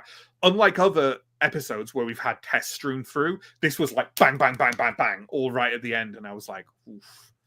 If they misspend and roll badly, Yep, it could go real bad. And like I say, yeah, all it takes with that, like it's called in the blast radius, and it's like the second one of an explosion, and it just counts as 2 injury cards. So if you're injured at all and you suffer it, that's it. GG. I mean that's fair. Given yeah, absolutely. Surviving an explosion is very difficult. So yeah, absolutely. But yeah, I was writing it, and I struggled at first with this one because I was like, well, what direction do I take it? I've done so many little different things already. And then I was just like, how hard do I pull the trigger in this episode? In like the sort of like, because we've had this creeping eldritchness. How hard do I actually just hit the fucking pedal? And I was like, I should do it pretty hard. And there's 2 things I wanted to do. I wanted to have BB become like a monster, because he's such a sad, sort of melancholy figure, right? Which is why I had obviously the flashbacks with like him being not bullied precisely, because he kind of lets himself be bullied, but like all of that is exploited. All of that is historically accurate, I'm sad to say. And then I was like, but turning that kind of like sad patheticness into like horror is a lovely little turn. The Picasso portrait was the cherry on top. I hate it. Yeah, it's wonderful art in that it does definitely elicit a reaction. Oh god, yeah, it's disturbing. It makes me feel emotions, and I do not want to feel them. Yeah. So that was so much stuff in Yellow King is just godsend. I look it up and I'm like, this is writing itself for me. But I wanted to have that, and I was like, we've had like the grossly organic in the series before, but only with like, obviously we had like Laura's suicide and stuff, and like some details I dropped about that were like, oh, that's a lot, but it's not horror in the way that it's like supernatural or you know what I mean, or murdery or whatever. And we've had some little elements of that bleed through, but I was like, if I'm gonna gun it, I'm gonna like slam the pedal and just have you like stumble into this awful carnage. The worst card you could have got for seeing that, it has a wonderful name, which is Existence is a Meat Grinder. And just completely instantly almost dehumanizes you. Which is wonderful. Yeah, and then I thought, well, what do I do with Paul? I kind of didn't know what to do with that, and I was like, just do the same level of pedal to the metal, but cosmic horror, not murdery, gross blood horror, not like that kind of like gore and splatter. Just go full, like shit's got real. I thought it was about time, we had. Yeah, so I quite enjoyed doing that. It's fun to write that stuff, having like danced around with all this horrible creep, and I finally got to reel some lines of the playoff, which is fun. Yeah, I mean the combination of potential radiation damage, and just when you know, I mean, obviously I know more about it than Mark does. But the merest, we've seen what happened to Hildred, the change in, and at Laura, we kind of know that something really bad happened to Laura before. So yes, so the play is like actually putting the play alongside radiation is a really nice. Yeah, I liked it. I like the thing that, and it's something like when I was writing, I was like, radiation and horror, they're both cosmic, and it's that kind of thing, the cosmic horror. It's obviously part of it is like the fear of the unknown and the eldritchness and stuff like that, but also a lot of it is space stuff, right? And it's like it doesn't really go into it that much in the TTRPG. It does mention it in a couple of places, especially in like the next setting.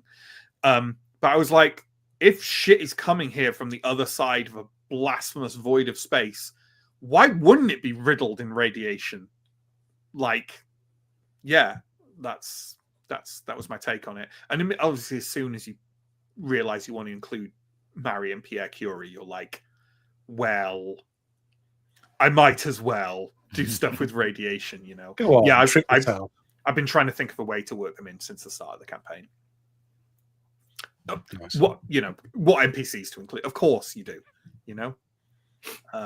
Also, to be blunt and brutal, it gives me a good excuse to have a well-known female NPC, because you just struggle with the time. You know what I mean? Like, it's not that there aren't famous women, but the selection's a lot smaller. You know what I mean? Because of horrible historical misogyny. So, yeah.